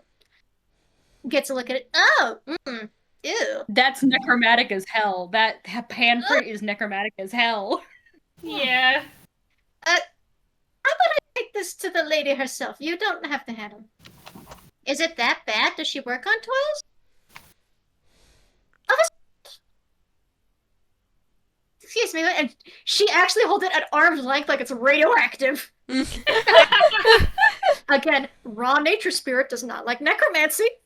Fair. No, Yeah. that's completely fair. Sometimes Somewhere in the yes. distance. And about an hour later, a full 60 minutes pass, and eventually, Whoa. it isn't Coco that comes back, it's the nymph. And eventually is, I hear somebody's missing their toy. That would be me. Look who's back now. And it holds up Dreamy like she's holding it up to a toddler. Also, one Stella's second. Oh, age. baby wants to leave. Stella's age just slowly apparates above her head, 23 years old, and she just... One of her nitpicks actually genuinely as a character is being infantilized. I know. Be fair, She doesn't... they're not. I guess they're not intending to try. They're just trying to be sweet about it. It's just this I one know. nymph. Thank you. Yeah. Yeah, Thing was absolutely drenched in necromantic magic. By the way, you want to get that thing checked in the future. How do you get your Necromancy? how do you get that? Don't you sleep with it? Yeah. How are you Oh, sleeping in a no. grave or some shit? No, she No, she actually pulls up a little. She pulls up a little piece of paper and actually hands it over to her. By the way, she wanted me to give you this note. She looks at the note. It is first and foremost signed by Cersei. Mm. Doll appeared to be marked by a malicious spell courtesy of the grave dirt paw print. Magic has been dispersed and the doll has been cleaned thrice over in the moonlight for good measure. 3 times. Nice. It was left out to dry in the light of the moon, and then was given a warm towel wrapping courtesy of our local seamstress who felt bad for the doll sitting out wet in the cold. Oh, buddy. You are not the one being infantilized. They wrapped that doll like a baby. I just imagine one of the nymphs holding the thing like a baby. Yeah. A notice has been made for nymphs to keep guard at your door in case anything tries to disrupt the doll further. Yeah, Homart is not mentioning anything about the eyes that he saw, by the way. He's just like, Yeah, this is concerning. Looks Considering I away. know the name of the hag that cursed me, this is foreboding. A hag cursed you? Yeah, her name is Morbida Blackroot. Yeesh. Face crinkles up at that. What court? She's a death hag. I don't know. Ugh. Well, that explains the necrotic touch on the bear, I'm guessing. But You can see Homart's like antennae twitch again, and he looks like very tense and goes like, yes. Armor, she doesn't have body paws, she's got hands. He's just actually like, going yes, to- I'm afraid I have seen her. what? You've seen her? Oh, when I dispelled the curse. Oh. Oh. Oh, it's to be expected. You normally get a glimpse into the remnant of magic when you're dispersing something. Makes sense if you got a glimpse of her angry mug. I only saw her eyes. Normally that's enough. That's something. And that is Coco coming back in, by the way. Coco finally comes in about this point. Don't know when she snuck in. So, you only saw her eyes. I know her name. Well, But Yeah. who's this rabbit? maybe a servant of hers? Oh, great. Now I have two fuckers to deal with. Again, she swears. I mean, it's just a guess, but I know they had, I think it was, I don't think it was, maybe it was Bunny, but I think she had like an Oni type, monster try to kidnap me once. Oh, great. I'm going to have to talk to my friends about maybe watching after me when I go to bed. Here's a question. What check would it be on Morbida? Just from a cookie that happens to be stuck dealing with the fake courts a lot? I think this History? would be like I think it would be history or arcana depending what The her modifier proficiency- is the same either way. So either way, it'll be fine. Could word The save history would- as well? Be decent. Girl, you're not rolling splendidly. Could word also work history? Or is that a no? Go ahead. I mean, Yeah. go Okay. ahead. So Coco's face crinkles. I think she just knows name and like slight reputation just from coworkers, but she doesn't actually know anything about it. Just, oh, that name is bad news. Kind of like if you like hear someone talking about skunks, it's like, no. Mm-hmm. Or is that Or history? roadkill. Okay, that's a 0. History or arcana? Okay, that's both 0. Yeah. Oh, okay. Of course. wow. Oh, of course. You know Of this, course. lady. Okay, because this is my character, I get to yap. Hello. Yay! Marshall taking the seat for a second here. Morbida Blackroot, or depending on how you pronounce her name, Morbida, or Morbidia, depending on how you pronounce it. A egg who does originate from Toonkind, but does frequently leave and come back. And one thing about her is that she is a petty hag. She has an axe to grind for people that don't follow through. And she absolutely, this is not the first time that she's made collateral out of people related to a contractee. She makes a habit of it. And she is well known to have a acolyte or follower or whatever the hell he is. There is a rabbit that looks like he's a hodgepodge of fuckery. He is Frankenman. only known Franken Rabbit Rabbit. Man. Rabbit. Rabbit. Frabbit. Frabbit. He is a patchwork stuffed rabbit made real. A deranged necromantic wizard. Only known simply by the name of Walter Bond. Completely deranged and unhinged in every way possible. Guess you could call that a Looney Tune. Bump.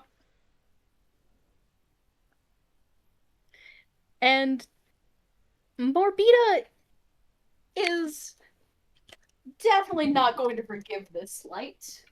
But you don't know what her business is. Cursing this young penguin. You don't know the details of the deal. That it's tied to Stella. Or was tied to Stella. You have no clue.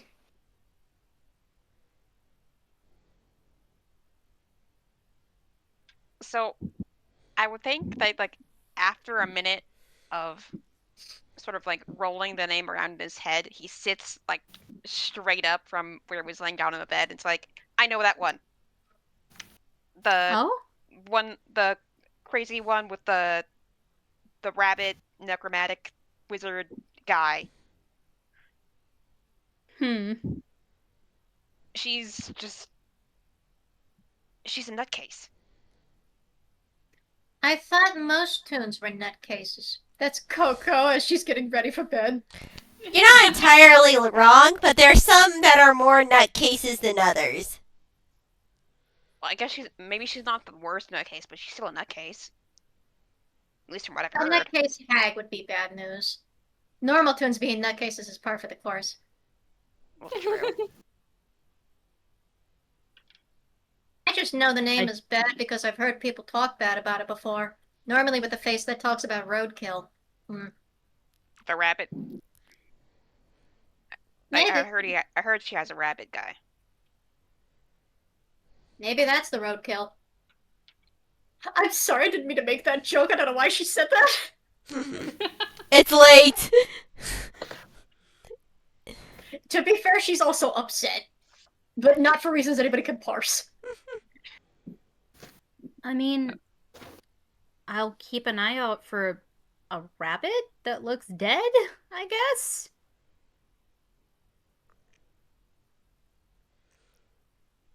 I mean, I'll keep a lookout too. See. What was his name? I heard about this one before. People love to gossip. Walter? I think Walter. That's such a normal name. I know, right? And you happen to hear from the door, who's just casually eavesdropping in with new glasses and new pictures. I heard the wizards with the most regular names are the most dangerous. Yeah. It's like No, that's very much true. It's like you don't mess with a wizard named Walter. No, you don't mess with a wizard named Tim, is what I heard. Your refreshments are here, by the way. And he sets a pitcher of water on a nearby table and sets glasses by various individuals. He actually sets not a glass of water, but a glass of what appears to be milk next to Meg. Oh, Yeah. Oh, I'm going to try and take something out of my hammer space. Hold on. Stella's gonna take the tea and just not the tea, but the water and just sort of drink most of it in one gulp. What are all of you talking about necromantic rabbits in here for?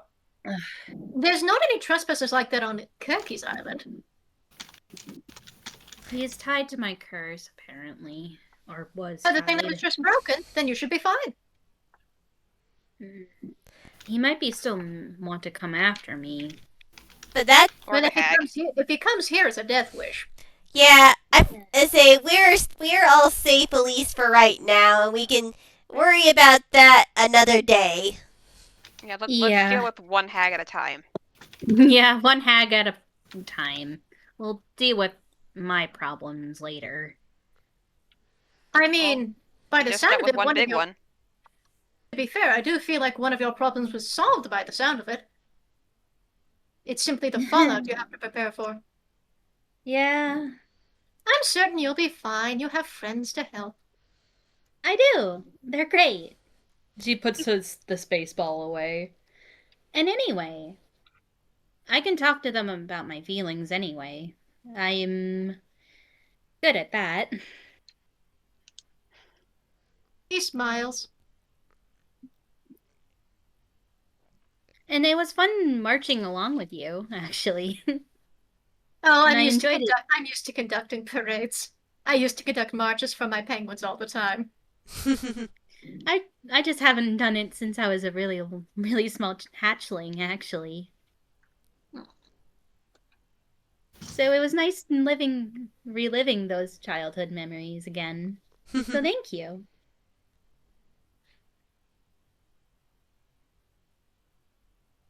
I'm going to roll deception for the penguin now. Oh, She's gonna incite him so hard. She wants this penguin to be happy, for frick's sake. That's fair. Mm-hmm.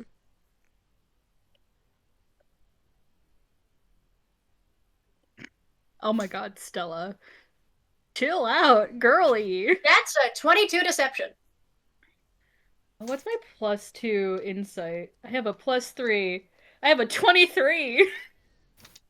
You rolled a 23? I have a God +3 to insight. I rolled a natural 20 and I have a modifier of 3. damn. God, I love how much the plot loves you this episode. Mm-hmm. Yay! Everybody loves me. So, he smiles in a way that you unfortunately find familiar. And I say unfortunately because it reminds you of your father's smile. Oh. Whenever he's trying to hide the fact he feels bad about something or is losing sleep over something and doesn't want his little girl to get worried. It's an expression you didn't used to be able to read when you were a hatchling because he was a very good actor. The best there was. And so he knew how to hide those sad feelings from his hatchlings. However, you are older now. And even though there's not as much to read on the expression of the stop-motion, normal-looking penguin, again, who is also transformed this way, the feeling of it reminds you of him in a way that you seem to be able to discern that feeling. Even with the lack of the same toony identifying features. And you can't really parse why he'd be sad about it. Because, again, you're talking about something very pleasant. He's talking about you having people to talk to, friends, loved ones. And then you remembered the island you're sitting on. Mm-hmm. He watches her face calm, and the smile leaves her face, and she makes the face that she often makes at her father because she knows him well enough. Is this face of sympathy, the face of understanding. It's okay not to be okay, you know that? It's okay to admit that you're sad and you can't see the people you once saw. He opened his beak to respond, and then you said that. And that stop-motion beak creaks shut. I'll be all right. Thank you, dear. If you need any further refreshments, speak to the guards at your door. Mr. I'll Gwyn. be checking in on the livestock. Good night. He gives her a pat, and then turns, and with steps that are very much not a penguin's, tap, tap, tap, tap, out the door. Mm-hmm.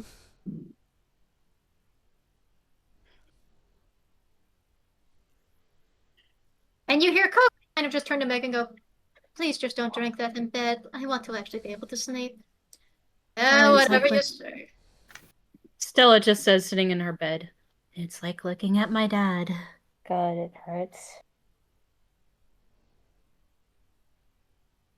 Be fine. Whatever his problem is. Stella looks at Coco and just has this face of someone that knows that it isn't okay. Mm-hmm. Coco's got that face going too, and she's not as deceptive about it.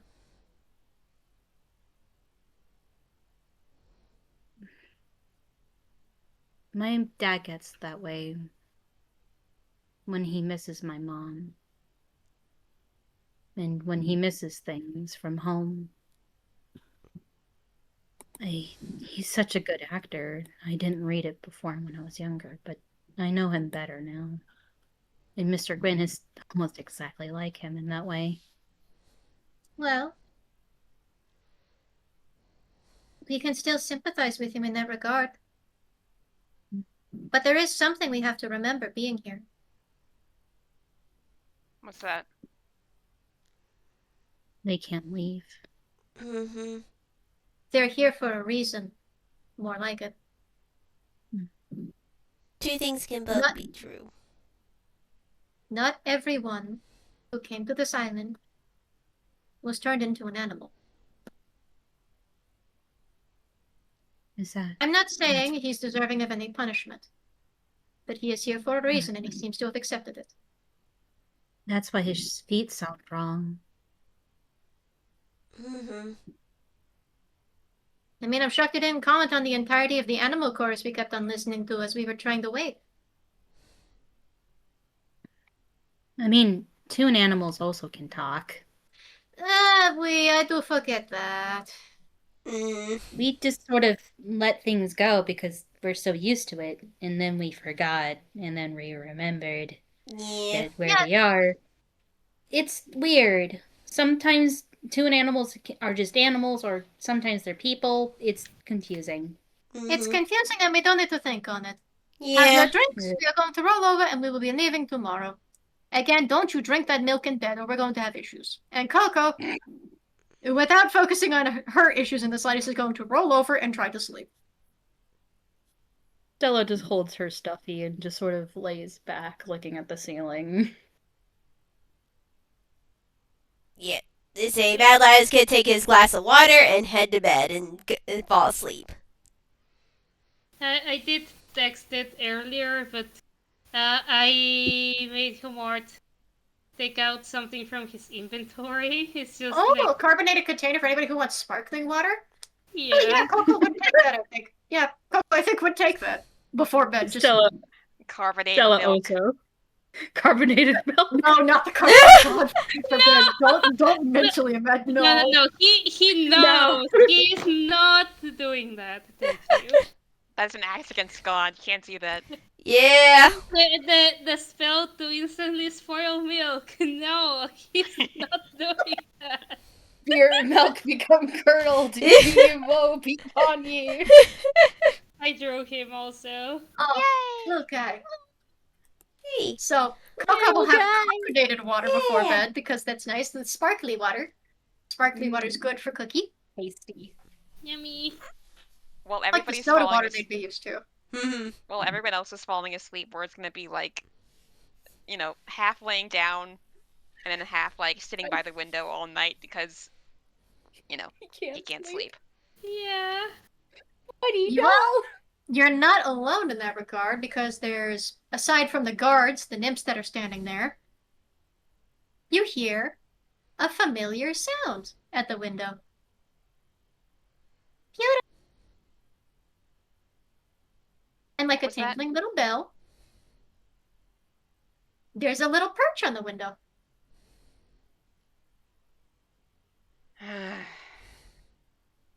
He opens the window.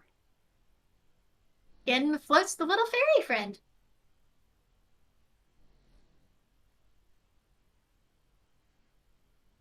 Perches.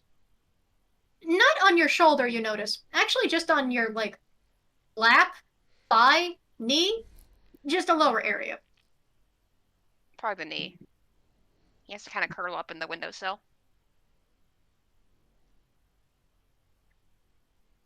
Why is it on a standard view and not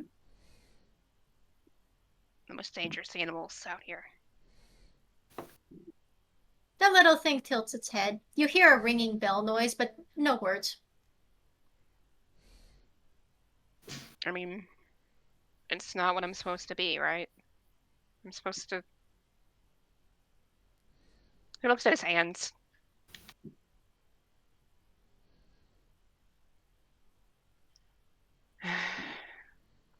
I'm just talking to myself at this point, aren't I? The ears of the little fairy creature droop. And you actually can see in its little dotty eyes just kind of take on a sympathetic look. Nothing you can do about it. Nothing I can do about it. floats up from the lap, next to where Word is resting his head. Sits.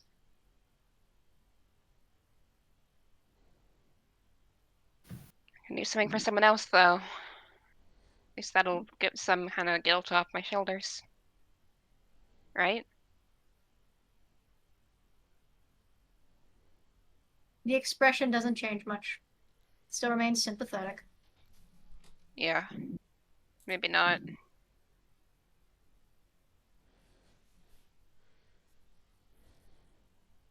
I'm gonna see if I can dream tonight. He's gonna get up and walk back to bed.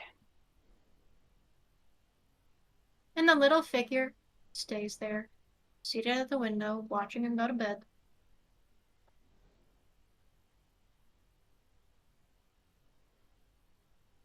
And Magala Pitahaya watches him go to bed too, because that was the other party, still awake. Yeah. Eyes glowing in the dark, just watch him return to his bed, saying nothing. Turning back to the little fairy thing in the window. The little fairy thing looks back at him, looks back at it looks back at the fairy thing. What are you staring at?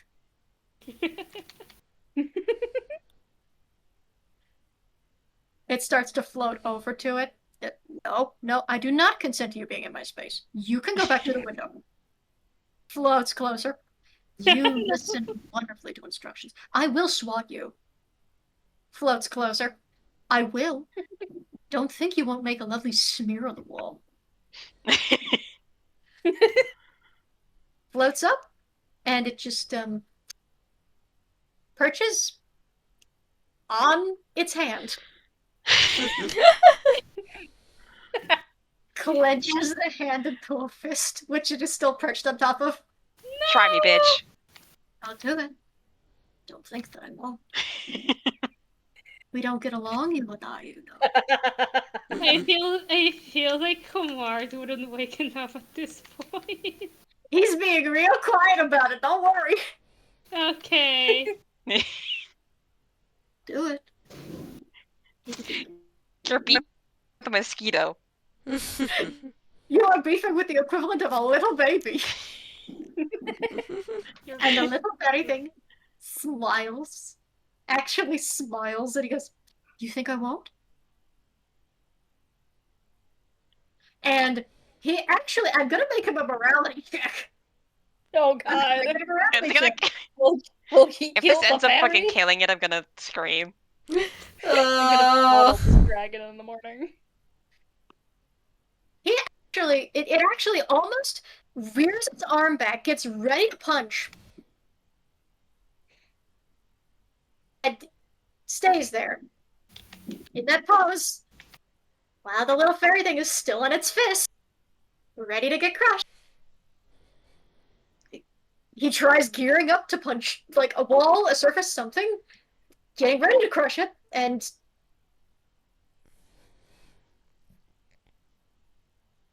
he just shakes it off his hand instead. Get away from me.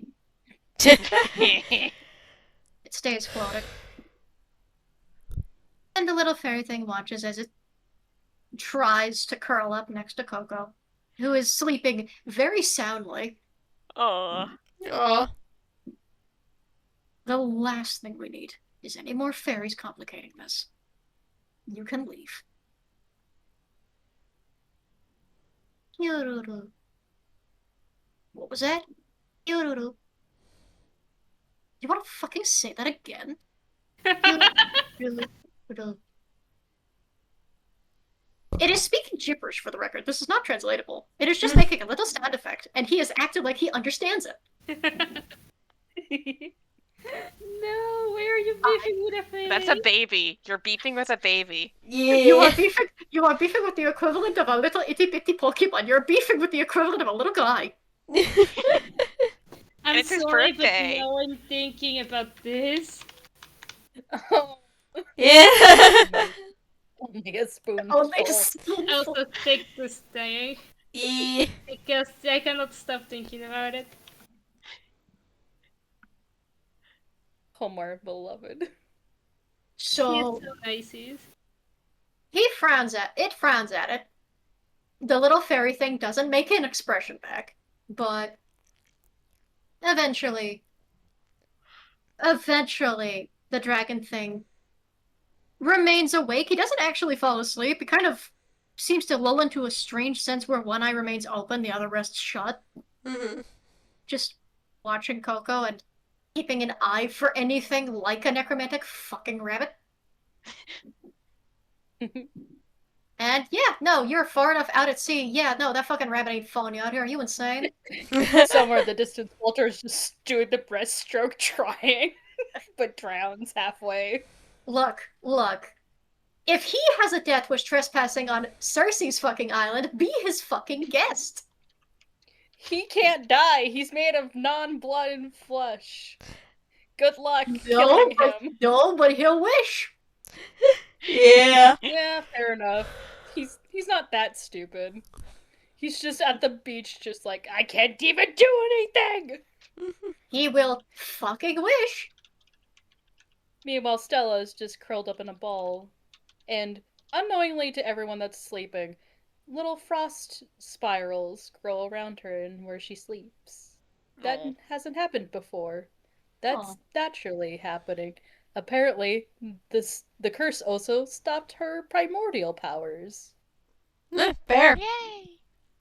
Meg isn't even going to remotely bring it up because this is not the weirdest thing they've done. So. Overnight, time passes. At some point, eventually, Mr. Gwyn actually walks in to check in and see if everyone's still asleep. Pick up their empty glasses. Kind of lingers on Stella and the spirals. Sees that Meg is still awake. It would be healthy for a dragon to get 8 hours of sleep. It would be healthy for a penguin to mind its business. Simply making a suggestion. Collects dishes, refills Meg's milk glass, leaves. Night passes. And in the morning, undisturbed by nightmares of any kind, you awaken to birdsong. Birdsong that you have never heard before and will likely never hear again as soon as you leave. Breakfast is made and served. You're all expected to attend. And you do, whether you want to or not, because you're not starving on your host watch. Word attends for, polite sake. Yeah. Must be included. A good host must include every guest, even the ones that cannot eat, and so included in the ritual. Stella doesn't say much during breakfast. She is not a morning person, ironically. No, but you are made a cup of tea with the appropriate amount of caffeine to wake you up. Heck yes. She just I'm mutters. sorry, the island is anti-coffee. Sorry to tell you. Oh, to be fair, she likes tea or coffee. She can take both. She takes the cup and she just like, thank you.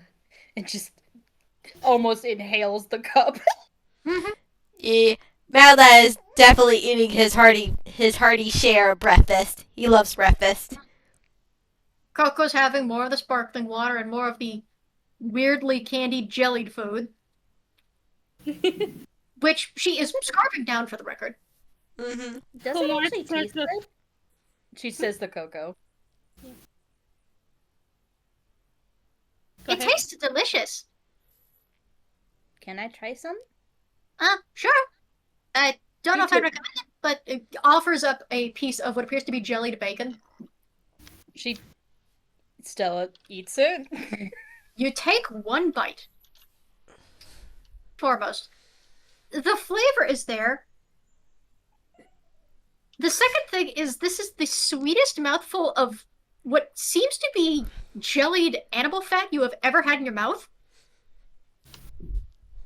Stella looks both confused. You can't tell if that's great or fucking terrible for bacon. It reminds me of a candy from the moon, weirdly enough. Oh, does it? Interesting. It's like candy sardines. And I know that sounds really weird. Oh But no, it was a candy thing. sardines are delightful. I'm not very I sure. mean, I'm not very sure if I can believe that, but I'm also too hungry to care. As Math Lad is just snarfing down his food. It's perfectly normal used- food. I used to love it when I was a kid. She eats more of the candy bacon. She just looks so confused, but she doesn't dislike it. I feel like Omar is slightly like upset that he is not able to like cook anything in here, but he is also Aw. enjoying the food Aww. being presented to him. The chef feels comfortable being weighed on. No, he likes it. It's just like, he also likes crafting stuff on his own, so it's like, well, there's Coco. places for everything. I was wondering, you know how to bake, right? Lee? I have an excellent idea if you want to be on it. Head tilts. Poetry's birthday is coming up soon. I want to ask help to make a birthday cake. Making birthday cake. I haven't made birthday cake in. She pauses. How many years? She goes to count on her fingers, but doesn't have fingers to count on, so counts on her thumb, mitten. Counts. A long time. Oh, I may be rusty at birthday cake. Actually, I don't know that you want me to help. No, I wanted you. I want to bond more with you. It'll be really fun, you know? Be for birthday cake that my brother used to like. I'll see if it works. Yeah, I have a I recipe. don't remember all of it though, and I know some of the ingredients are different. Don't worry. I got my auntie's cooking book, and so we can combine our information. I feel like Omar makes like an interested like fork gesture the moment she mentions birthday cake, and then it's like, Do you wanna help us, Omar? and then no, I feel like he changes his expression when he says like she wants to bond with Coco, and it's like, well, there is no room for me, sort of deal. No, there's room for 3. You can do it.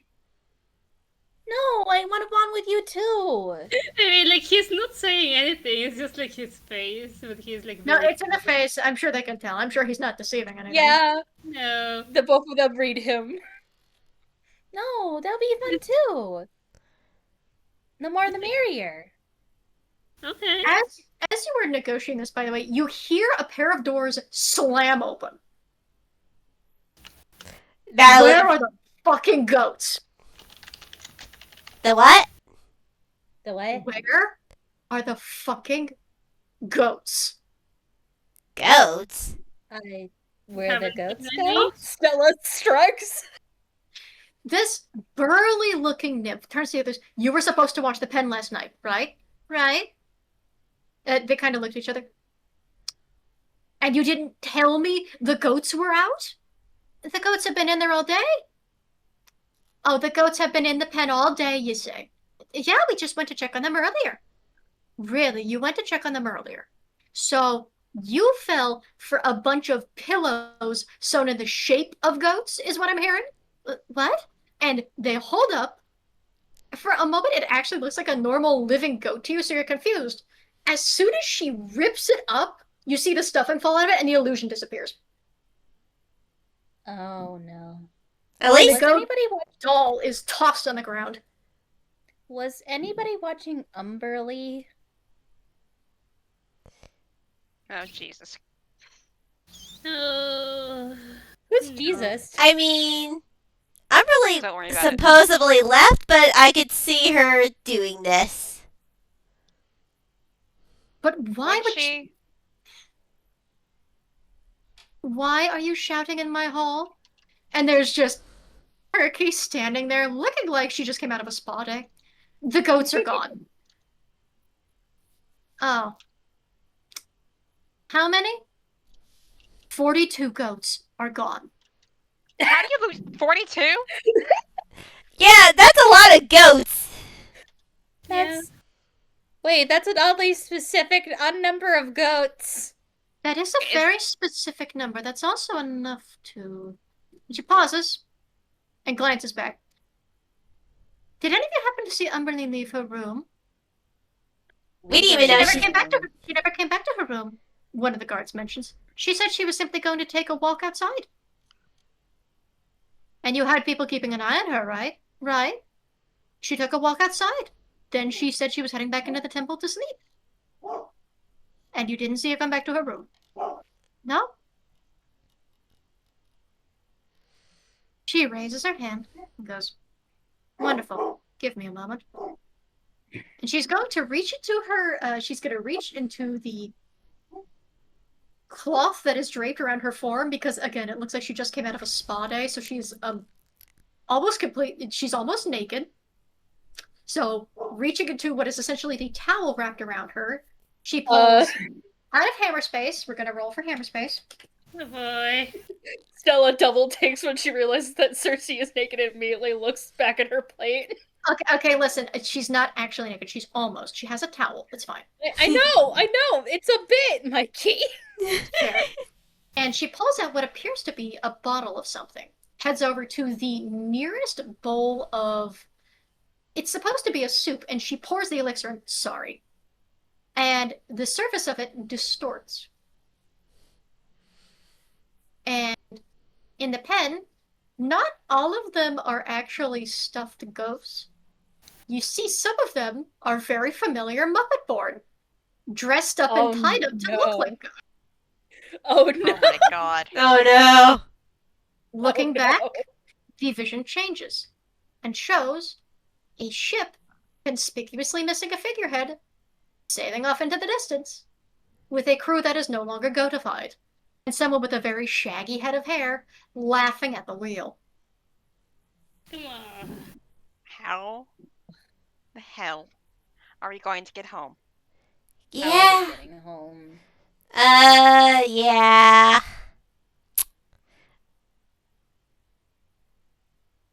I could help with that. Kirky turns, and Mad Lad, you see someone familiar step in. Wizened old features, peppered hair, gently pinned back, goth head to toe, and a face that looks like a mask at all times, smiling pleasantly. The Raven Queen? I was owed a tea party, and so I was invited. Hello. Nice to see you.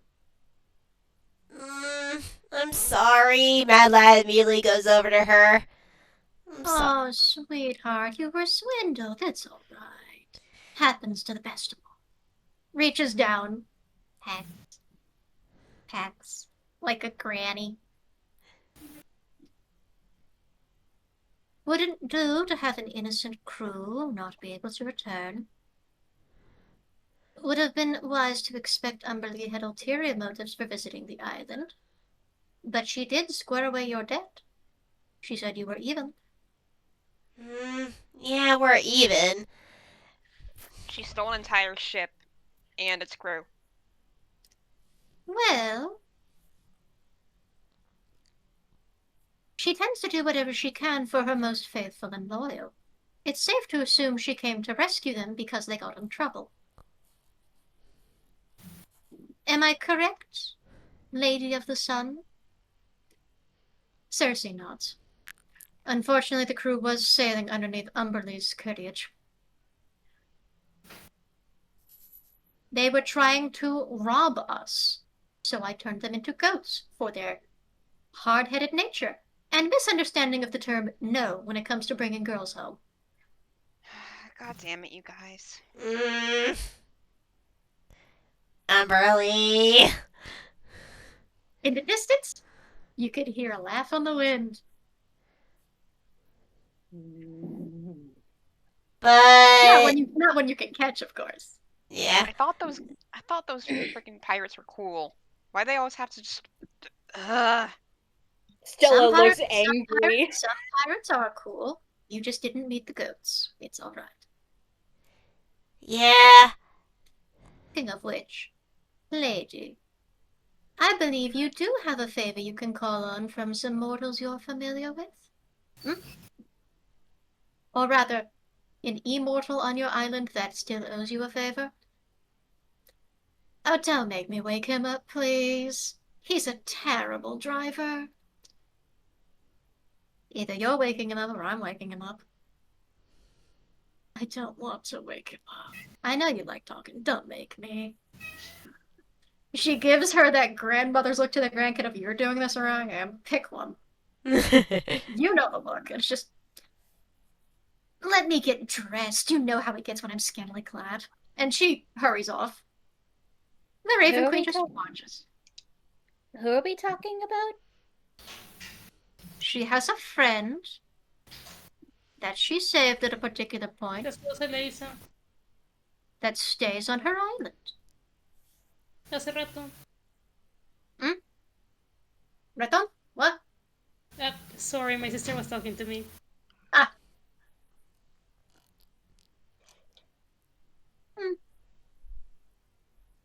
If we would like to make way ahead of time, we can pack up some of your food for rations and see if we can't go about assembling you a crew. Yeah, that sounds like a plan. Yeah. Come along. And she so slowly starts shuffling along. She's very elegant about her movement, but she's so slow. Yeah. Now let Word like shoots up after a second, like wide-eyed. Wait. All of our weapons are on that ship. Oh shit. Madeline also Only more. there's a record scratch as you remind Madeline of that as he turns and now he looks like he's the angriest child you've ever seen. He almost looks like a teenager now. He's like, that fucking bitch. My best work is on that ship. I cannot leave it. Umberly grins wherever she is because calling her a bitch is always a compliment. And like the little flashback cut that like showed the crew escaping the ship now shows them escaping with every beautiful weapon at your disposal. Omar is just like, well, I have my weapons, and that doesn't make it any better.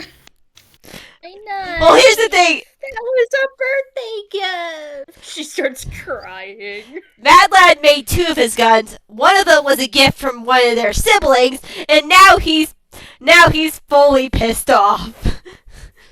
I need that sword back. I can't. Nobody else can have it. It's Oh god. Easy does it. We'll get your weapons back. Just follow me. And she continues moving slowly along. Yeah, and as she does, Madeline takes off the bracelet and like offers it to her. I know things didn't go according to plan, but I still. She closes your hand around it and keeps it. No. It was by the bracelet I was brought here. You keep that with you. Alright. You may need my favor yet. Come along. Shuffle. Madeline gives a Shuffle. small nod as he puts the bracelet back on him. It's alright, boy. You follow her slowly to the largest clearing in the place, which is conveniently included in the most gorgeous orchard you have ever seen. Oh. Full of trees, heavy with fruit, baskets that are full, and underneath one of those trees, with a basket of apples nearby, is a figure sleeping in a lawn chair with his hat over his face. Yeah, Madeline is like trying to think of the tales on like sailors and everything. He's trying to think, okay, who is this guy that's apparently an immortal that that would have a favor from, say, Cersei of all people. I may have an idea who this is. And as you finally start approaching, Cersei starts approaching, properly dressed, and Raven Queen stops her from like rushing up and just goes, "Wake him softly this time, dear. You're rough with him enough as it is. Please stop reminding me." And she just approaches and goes,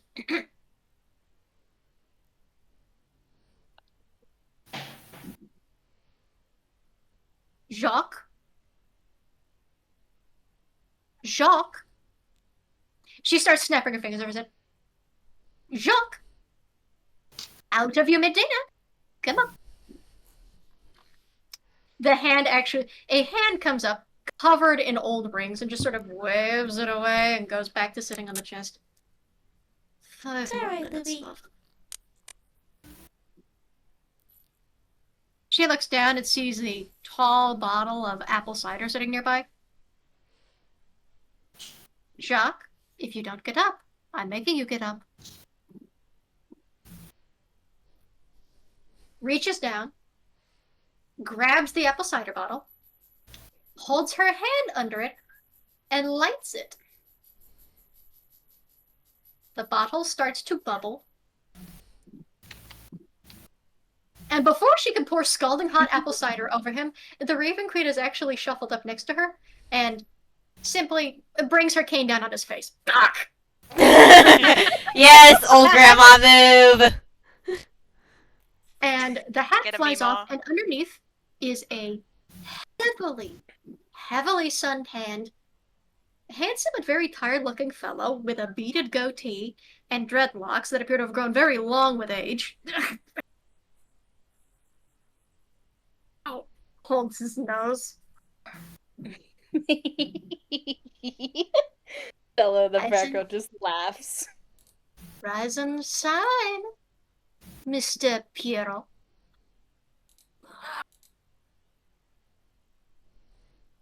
Checks that his nose isn't broken. Nice to see you too, Beady. Cersei, you don't look a day over 40. Up and at him, Jacques. We need a boat. Is the Jack Sparrow? The name is ripped directly from the Jacques Piero bit from Date Everything, so yes, this is Jack Sparrow. Oh my Yes! god, I was right! Yeah! I was Nice! like, this has to be Jack Sparrow. It has to be. Do I have to sail again, love? I was really enjoying my vacation here. You have to sail again? Home, mister. Well, you could make a home here. Nobody would complain. The people are desperate for friends. We have a team Miss- to get to a man who's cursed and a bunch of weapons that were stolen from us by a goddess. Ah, interesting. Now I'm being used in intergod affairs. Wake me when it gets interesting. He goes to reach for his hat and is swatted again by the cane. You don't really have much of a choice here, but I'm afraid to say. She's just gonna keep on whacking you until you listen. No. More If persuasive. they weren't making manner. you, I'd make you. And the Raven Queen bends down very slowly. And you notice the way she bends down, she doesn't bend her knees in the slightest, she just bends very far forward, and you can hear creaking as she gets close. Oh. Let me put this to you very politely, Mr. Piero. I am the one who saved you more than twice. Okay. You were granted immortality as a boon. A reflection of your lovely choice to stay as company. It can be redacted as quickly as it was gifted. Remember this. Right. And he sits up and stretches like a cat. You think of the cat that's yelling at the door? I'm glad that he is listening to reason, because if he was being stubborn like this, Homard was going to do something.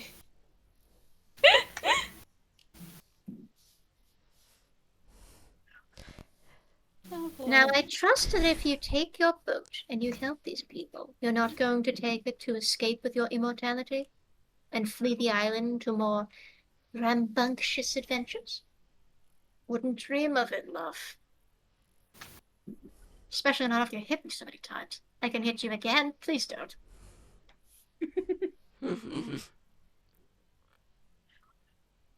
Milady, could you at least return my boots? I can't sail the ship barefoot.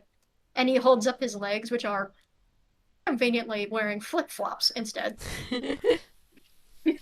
He smiles, reaches down, takes off the boots that she's wearing, them directly on this crotch. We'll be waiting at the pier, Mr. Pierrot. Don't be late. And I know this guy's Jack Sparrow, but this guy is also reminding me of another pirate. Uh-huh. Yeah. Alien. Oh, I forgot about that guy. Linebeck, my beloved. Linebeck, my beloved. You're such a guy failure. I love him. He's great. God, I wish I could meet him in game. I never got to play Phantom Hourglass. Let me see if I can get it, actually. Hold on. Later. Not right now, later. We're about done here. Yeah. Eventually, you skip ahead and you're at the pier.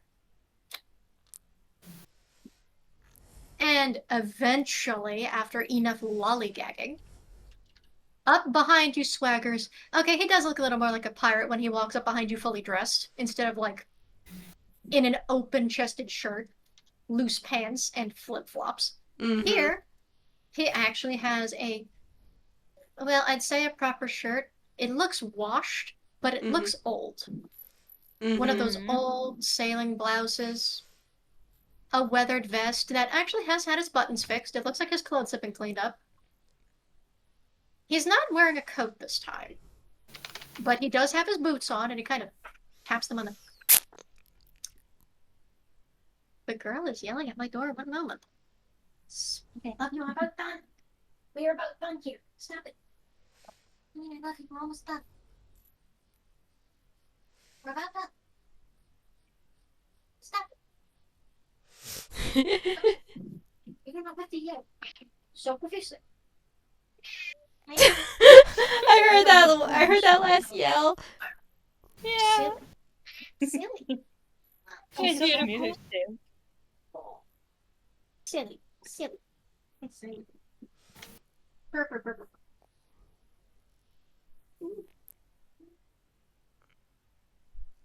Now, yes, honey, I'll be with you in a moment. We're about done here. I'm just about to end it here, okay? As all of you have packed up your things, you've got rations prepared and everything, and the crew has been untied and ungoatified. The Muppet Born look very confused, by the way. They've been interrogated, at which point you just hear, we were just asleep. We don't know why we woke up in a pen. Yes, I know. I will give you 1,000 kisses if you give me, like, another minute, okay? Well, not 1,000 kisses. That's a lot. You don't like 1,000 kisses. Just, I love you. Chill. Thank you. We're just happy. Yeah, Madeline's like, well, we're just happy you're safe. Right, but they took the ship. Yeah, but we're gonna get it back. I didn't think getting it back was part of the agreement. Turkey All our swats him stuff on the is on back. there. We're getting it back. All right. If I didn't owe a favor, I would be sitting in that chair by now. We were told you would have a ship. Am I allowed to pull it out of retirement? He says this to Lady Cersei. You are allowed to pull it out of retirement. This time. At which point he smiles in a much more familiar fashion. His teeth are cleaner, they've been taken care of, but there's very clearly some that were still lost to time, to gold, other things. And he reaches into a breast pocket. No, wrong one. Reaches into the other one and pulls up something very odd. A ship in a bottle. Yes, the shipping bottle. Yes! Alright, I need to wait until the wind faces, and on cue, with a little slightly familiar giggle, you actually feel the breeze turn toward the sea, and it's not a giggle of Umberly. This is the same voice you actually heard at the crow's nest when your wind stopped. Ah, that'll do it. He doesn't really give the bottle a shake, but he glances at it, kind of rubs it up a bit, and then pops the cork at the same time he not necessarily throws it, but swings it in the direction of the water and the wind. And with a gust of wind that almost sends you back if you don't keep on your foot, in an instant, the impossible little ship in a bottle leaves the bottle, expands to full size, and lands in the water with a massive splash.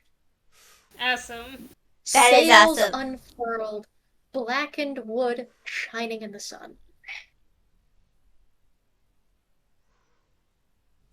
It's much prettier than the Muppet Barn's ship. None of them are saying it, though.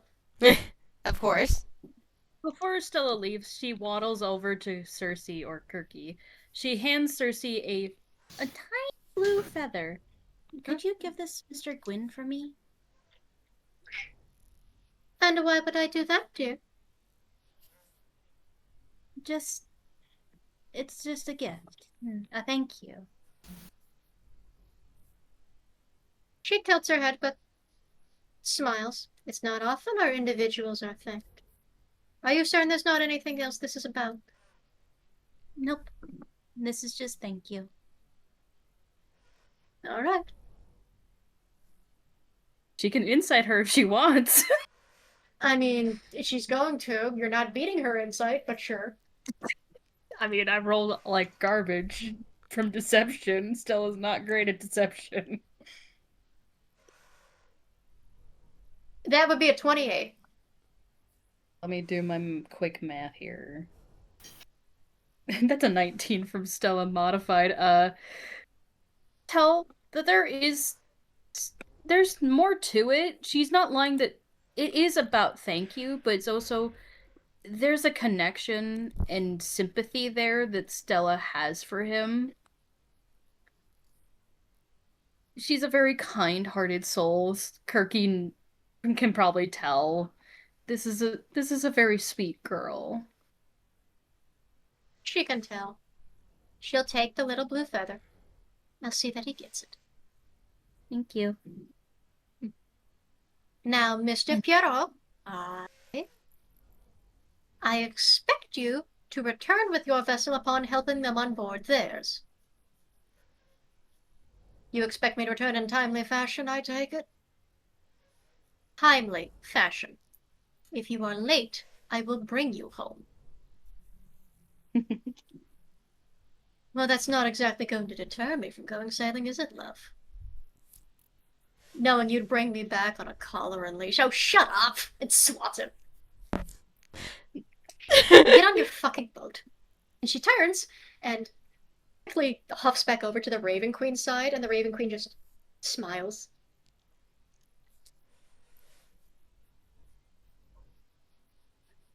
Stella waddles her butt up to the boat and gets on it.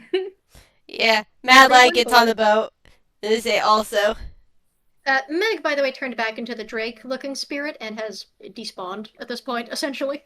Yeah, But probably Red has also despawned. They say went back. They say in his little Pokeball.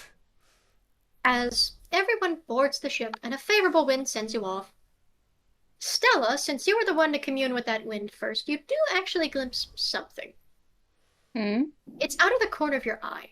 You don't get to greet it or anything.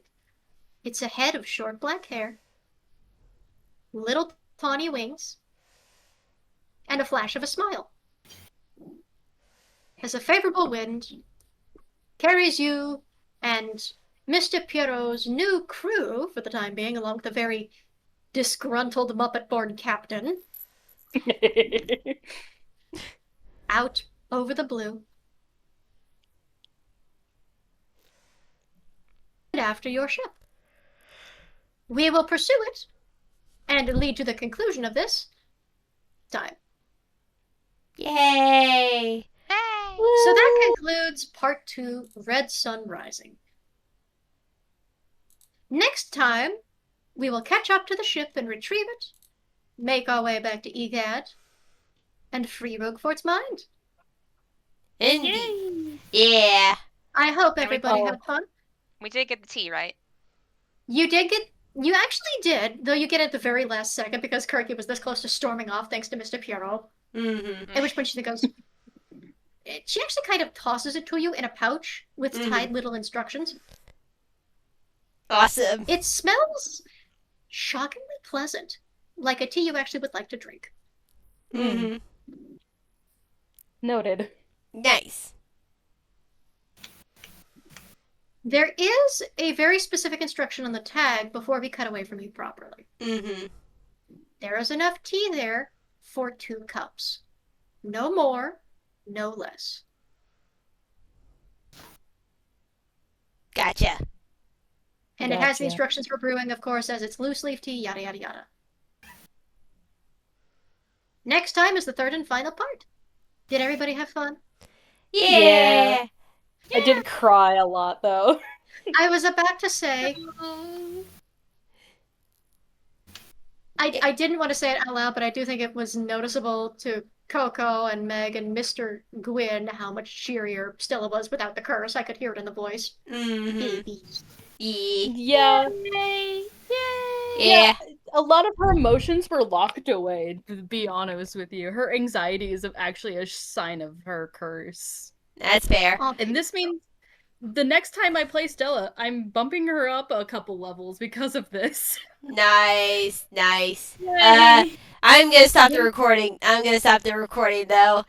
Have a good night, We have to say goodnight on the count of 3, remember. Yeah. On the count of 3, we will tell our listeners good night.